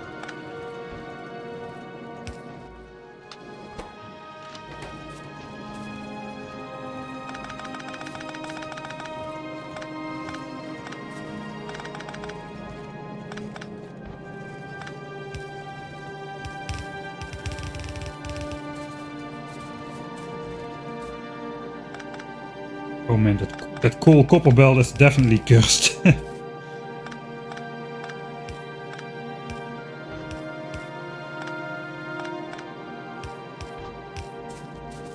Alright, so this is laying on the wrong side of the belt, so if I want to do this, I should just do this.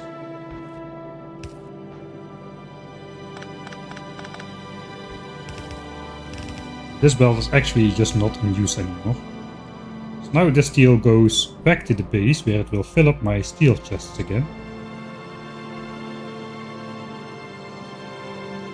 Which I suppose is fine, but I do prefer it to go to the buffer chest now.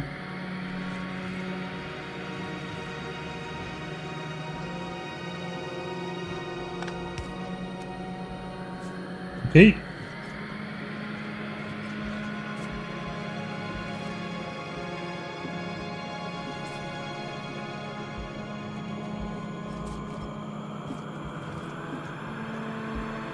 Steel comes in here, preferably it would just go out here again as well.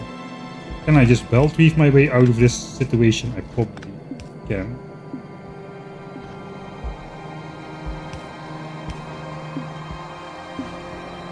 I love me some good belt weaving. But I usually end up with horrible belt weaving.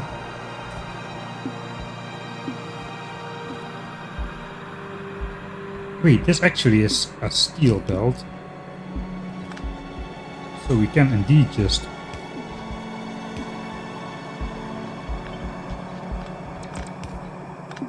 pop it in there.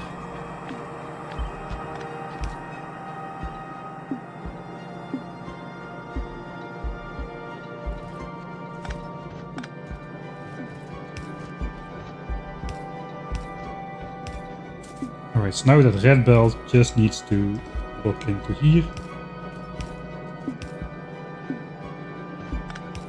And that's all there is to it.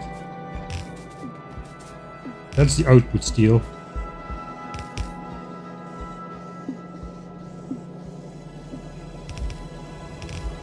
Okay, I guess this is loaded then. We just need to revert the inserters. That's all. Let's make a blueprint for that. We'll just use only inserters. Delete those ones, those are not part of the plan.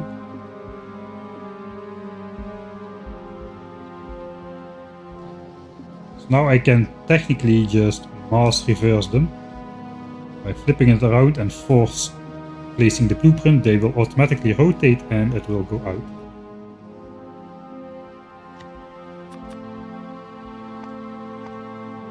As the time comes. And until the time comes,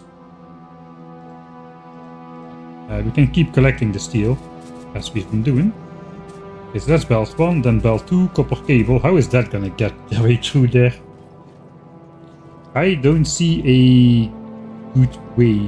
We could go here, that is quite horrible. Possible.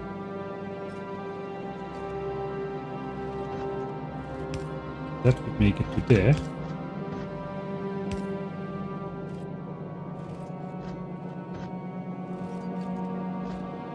Sure, I like that. We also want, actually, we want to... No, No, we don't want to start creating new copper cables from here because we are relying, yeah, we are definitely relying on this copper to fill up green signs here. So we do not want to create more copper cable here. We just want to send this copper cable out to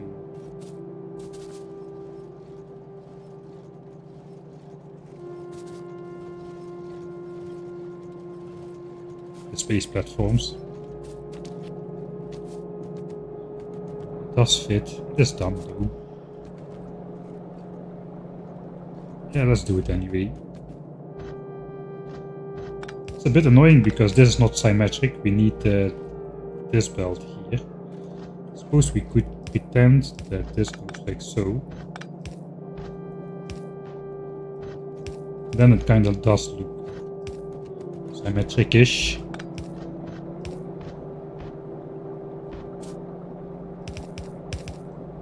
Okay, that could be copper cable. That's both belts going out.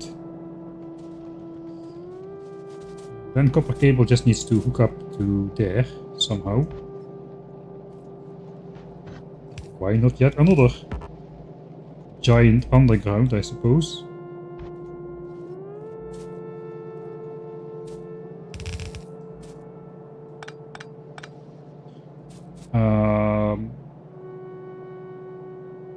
Sure. Should we let it feed out already? Let's have a look if it actually works. Feed out copper cable and prepped steel with blueprint. Thanks, T-Rex. I will definitely get up and stretch a little bit. We can journey along with the copper cable while I take care about myself a bit. Right, let's first look. Okay, something is. Oh wait, I cannot belt weave. Oh, I'm not belt weaving though. I'm not belt weaving, so we can do that. This one is just red. Okay, now we have red belt speed.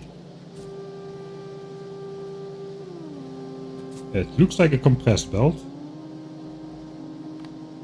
And there is no gaps in there. So that is a compressed belt of copper with 8 rare long-handed inserters per side. Just barely. Just barely fast enough. Alright, then we're gonna ride the copper belt all the way to the end. Let's catch up a bit. To the front. And I'm gonna get up and stretch.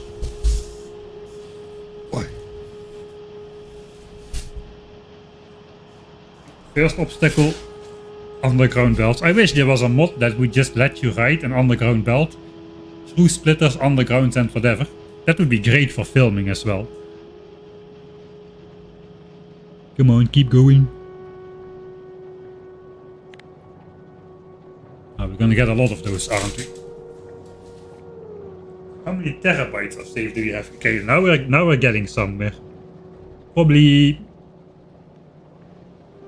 Overall, I would say 0 point low, 0 point low number, 0.2, 0.3, maybe 0.4. I don't know. It's I don't have it all on one disk. It's a little bit spread out over different locations.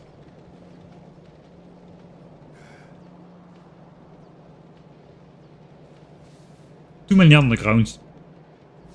Right, we're gonna be arriving. Let's just stand over here.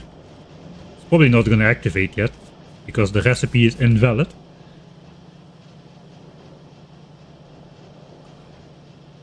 That is one half of the resources. Wait, what? Okay. Hacks, cheats. Look at that. Okay, so I made this blueprint in editor mode, which is why I had access to the recipe. I just gave myself the technology to have access to the recipe.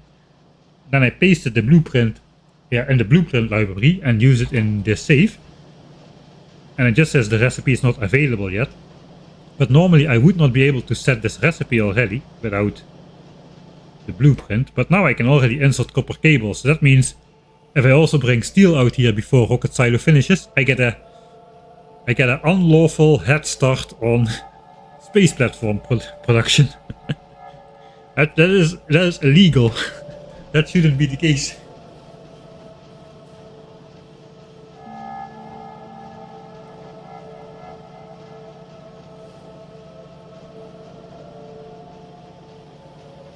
It just loads, but not builds. Okay.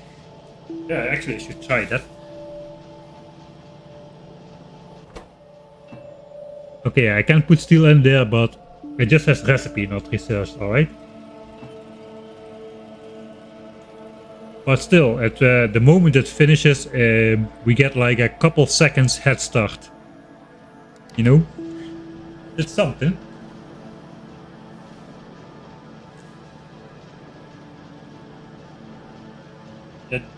I'll finish this playthrough 10 seconds earlier.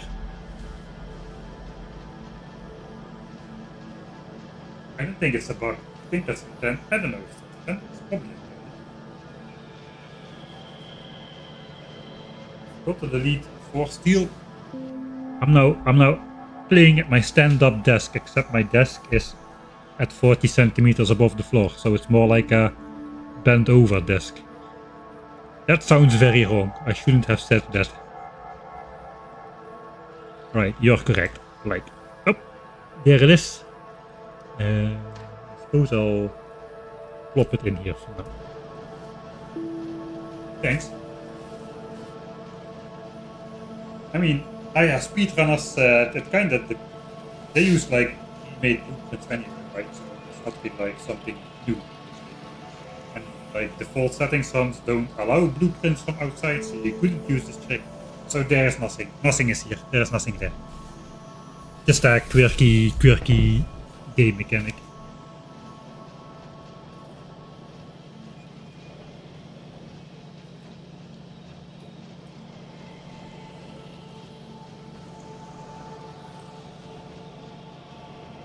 Yeah, it's intended, otherwise they wouldn't show the message. That is an excellent point.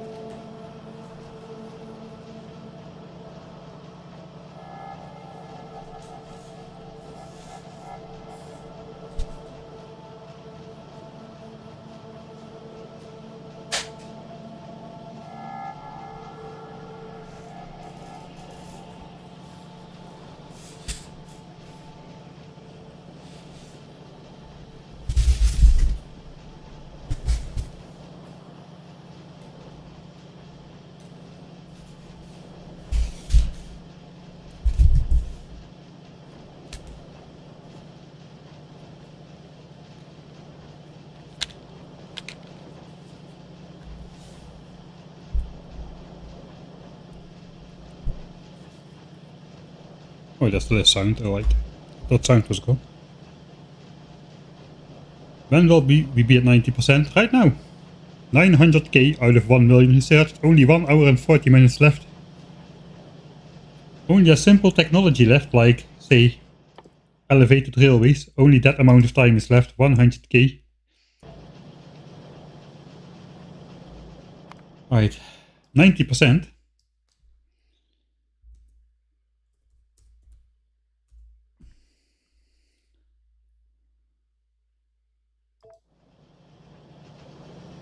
Thanks, Juiced.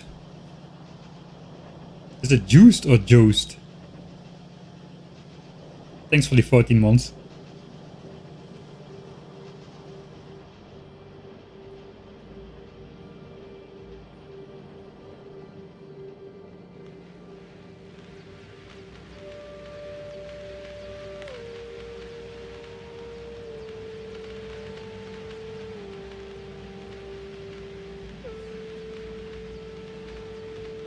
Alright, I think I'm done for today. I just I had such a bad night of sleep. My brains are just not functioning correctly. I don't know what's going on. I think I'm gonna go to bed a bit early today. It's not early.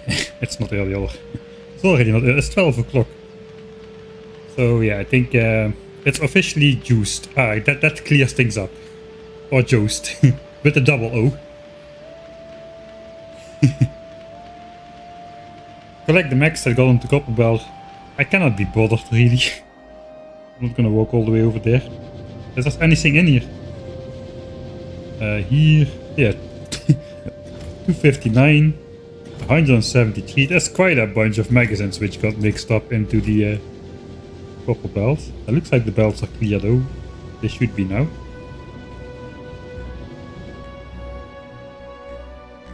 I think the right course of action is I should build a proper, instead of copper mine, my red chips. Man, I spent all this time hooking this thing up and then I just let it sit idle for 2 hours. I cannot believe that. It was all in vain.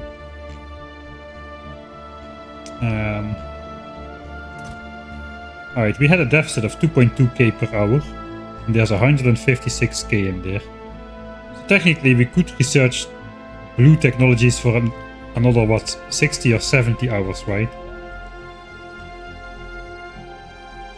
So even if I go thrusters and planet discovery, which is 25 hours in total, that will not even deplete half of my red chips if I keep the copper belts full. And if I research any other technology, I'm going to be actually stockpiling red chips at a much faster rate than I am supplying them here. So I think we're gonna be fine. Everything is gonna be fine. They always say that. Sometimes it's true. We're out of solar panels, so I hope that that is enough. Yeah, next stream then, we have 2 hours to kill. 1.5 hours to kill. Before rocket silo is researched. I think we'll test out our new power network, which is smoothly running on accumulators now. Finally. Can we see something in the pollution?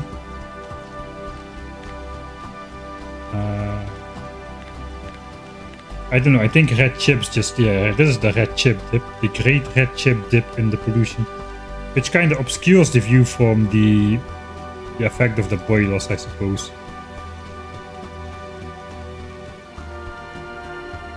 Maybe too soon as well, the pollution cloud is giant, it has a giant inertia. It takes a long time for changes to go through.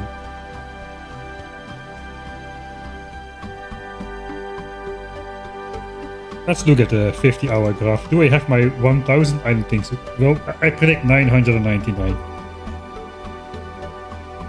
998? This is a point thing.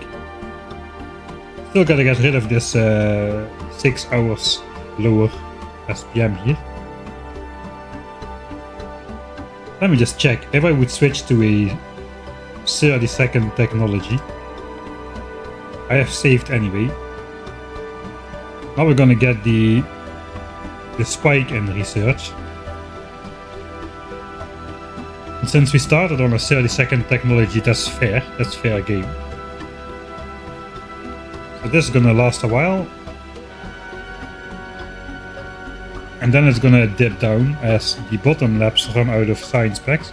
All of the science packs will be flowing to the top labs pretty soon.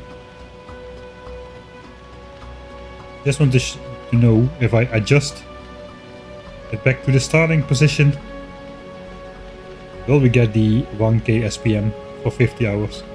Then I can go to sleep without having nightmares. And I don't have productivity module Mark II yet, since that's locked behind space science, which we are currently very close to unlocking. I think it's, I don't know, I have pretty decent quality Mark I productivity modules. The Mark IIs have slightly better percentages, but they also slow the labs down a lot more. Minus 20% speed instead of minus 10. I guess I could research research speed. That should balance things out again. Get 6%. I now have 5% productivity in the labs. I could get 6% with standard Mark II productivity modules. I'm not sure I have the resources to make even uncommon ones though. And for the science setups, everything has been calibrated around the Mark 1 productivity module with the 5% speed penalty. So if I upgrade to Mark 2, I will need to rebuild that yet again because I will need more assemblers due to needing to make up for the speed penalty. Right, we're mostly back to 1k SPM, 1050. Let's look at the graph. Give me 1k, give me 1k. You know you want to. 999.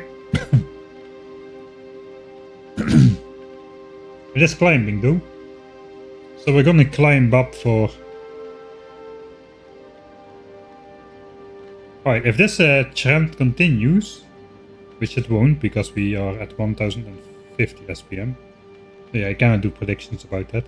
But we have several hours of a deficit of 8 signs per minute, which needs to get evened out. I think we have a good chance of getting our 1k SPM graph in just a short 4 or 5 hours.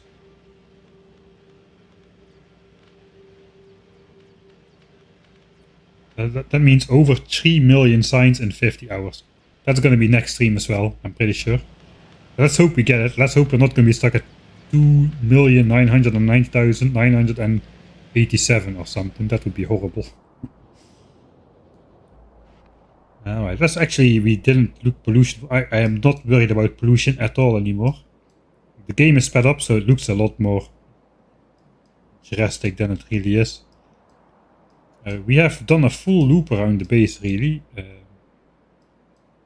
Taking all the nearest bases.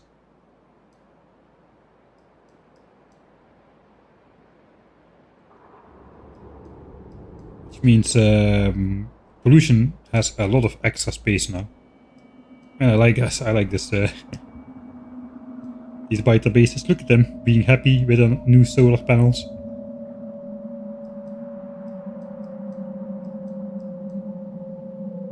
This is close as ever, but that is normal. This is a normal situation. This is normal. This is like steady. This is the slowest change in pollution I ever saw. It has been, when I looked before, like dozens of hours ago, this tile had between 2.2 and 2.5 pollution in it. It has already gone down to 1.8, so nothing there. This is actually not on the biter base. This is just a chunk without biter bases. It doesn't go away instantly, the terrain just absorbs it. This biter base is in the right chunk. And this biter base is in the bottom chunk. I couldn't have placed them better myself if I had done it in editor mode. But there are no biters in this chunk, and that is allowing me to mine some iron off of this patch, even if just a little. But yeah, soon we're gonna come back to you biters. We're gonna have a revenge. We're gonna bring the laser turrets fully upgraded. And we're gonna do some pew pew pew. And then we're gonna do some mine. Alright, I'm talking gibberish. You can feel the state of my brain. It is time to call it quits for today. Sorry about the shorter stream. Next weekend hopefully back to normal. How can you tell which chunk they're in? They're basically 5x5 entities, the biter bases. I should switch on the tile grid to show that. Let's go back here. So we have the tile grid. You see this biter base is 5x5. The center sits in the right chunk, so that's where the biter base lives. And here the center sits in the bottom chunk. So that's where the biter base lives. You can also tell that from the map view.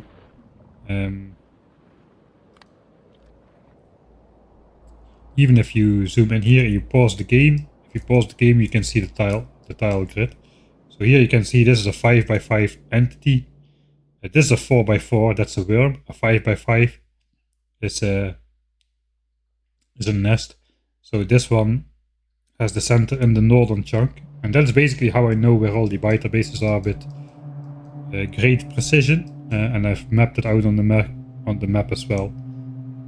You can do that from even without having radar coverage.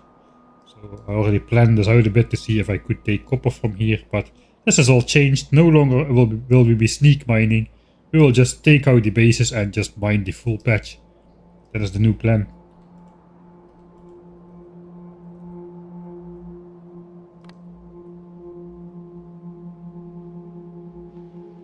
Alright.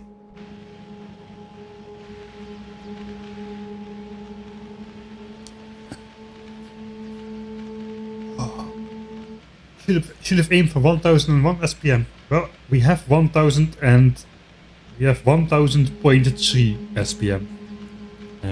It doesn't show that in the mouse over. Now it doesn't show it because I just switched text. It's gonna take a while to normalize again back to 1000. But we should have 1000.3 SPM. So over the 50-hour mark, we have a little bit of wiggle room. So times 60 times 50. That is 900 science packs extra over a 50-hour period.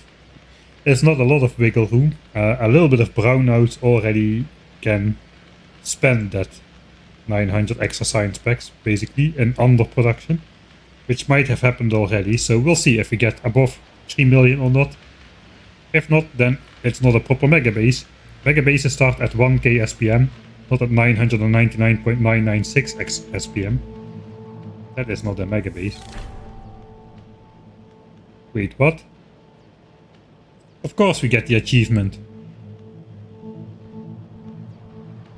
That took a while though. I guess my base is not that gigantic. 10 gigajoules with solar panels. How did I get it only now?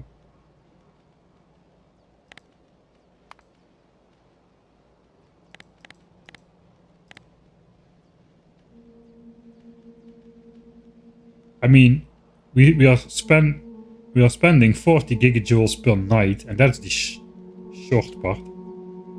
How the heck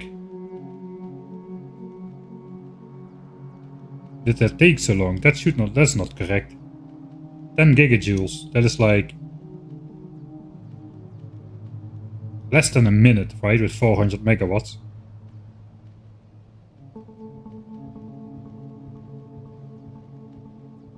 Something like 25 seconds on 400 megawatts should be 10 gigajoules. So that's weird that achievement only comes now.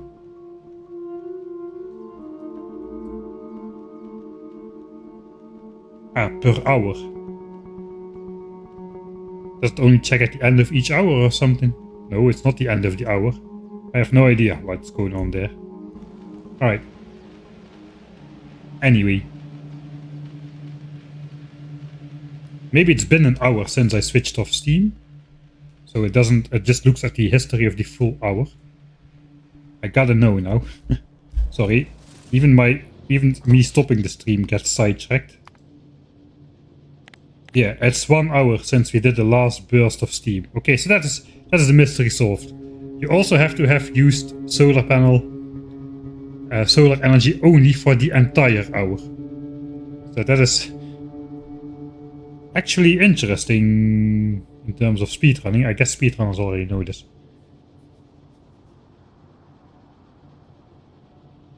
Yeah, but I do 10 gigajoules in 25 seconds, but because I used Steam in the last hour, like 55 minutes ago, the achievement didn't trigger. It just looks at the last hour. And basically, probably it's programmed like, if you Steam in the last hour, then disqualify. And then if it passes the didn't use Steam in the last hour check, it checks how much gigajoules did you have. Oh, this guy has 2000 gigajoules in the last hour, so he gets the 10 gigajoule achievement. Something like that. Alright. I think I'm gonna try to stop myself getting sidetracked while trying to log off. I'm going to thank everybody for watching. I hope you had a good time, despite me being even more chaotic than normal. Yeah, it didn't go entirely according to plan. This stream, we had a behemoth breakout with the lubricant system. We found out that underground pipes, in fact, do not block biter bases, whereas normal pipes do. We we figured out the probably 2 to 3 days worth of time I spent into developing that space platform is probably going to go straight out of the window because it just sucks, and iron from space will turn out to be not even necessary. Since copper is the bottleneck anyway, I don't know. And then in the end we effed up our red chip production for 2 hours. So yeah, great stream, good progress. What did we do then? We got ready for rocket silo. We finally disbanded steam power to the afterlife. We are now a fully green civilization of 1 person on an alien planet. Using only... Okay, don't look at the machinery, just the power. Just the power. So yeah, we are ready basically. We are ready to basically get distracted by a rocket silo. We even upgraded the rare red chip chests to rare chests as well, so we won't easily get that same red chip problem again.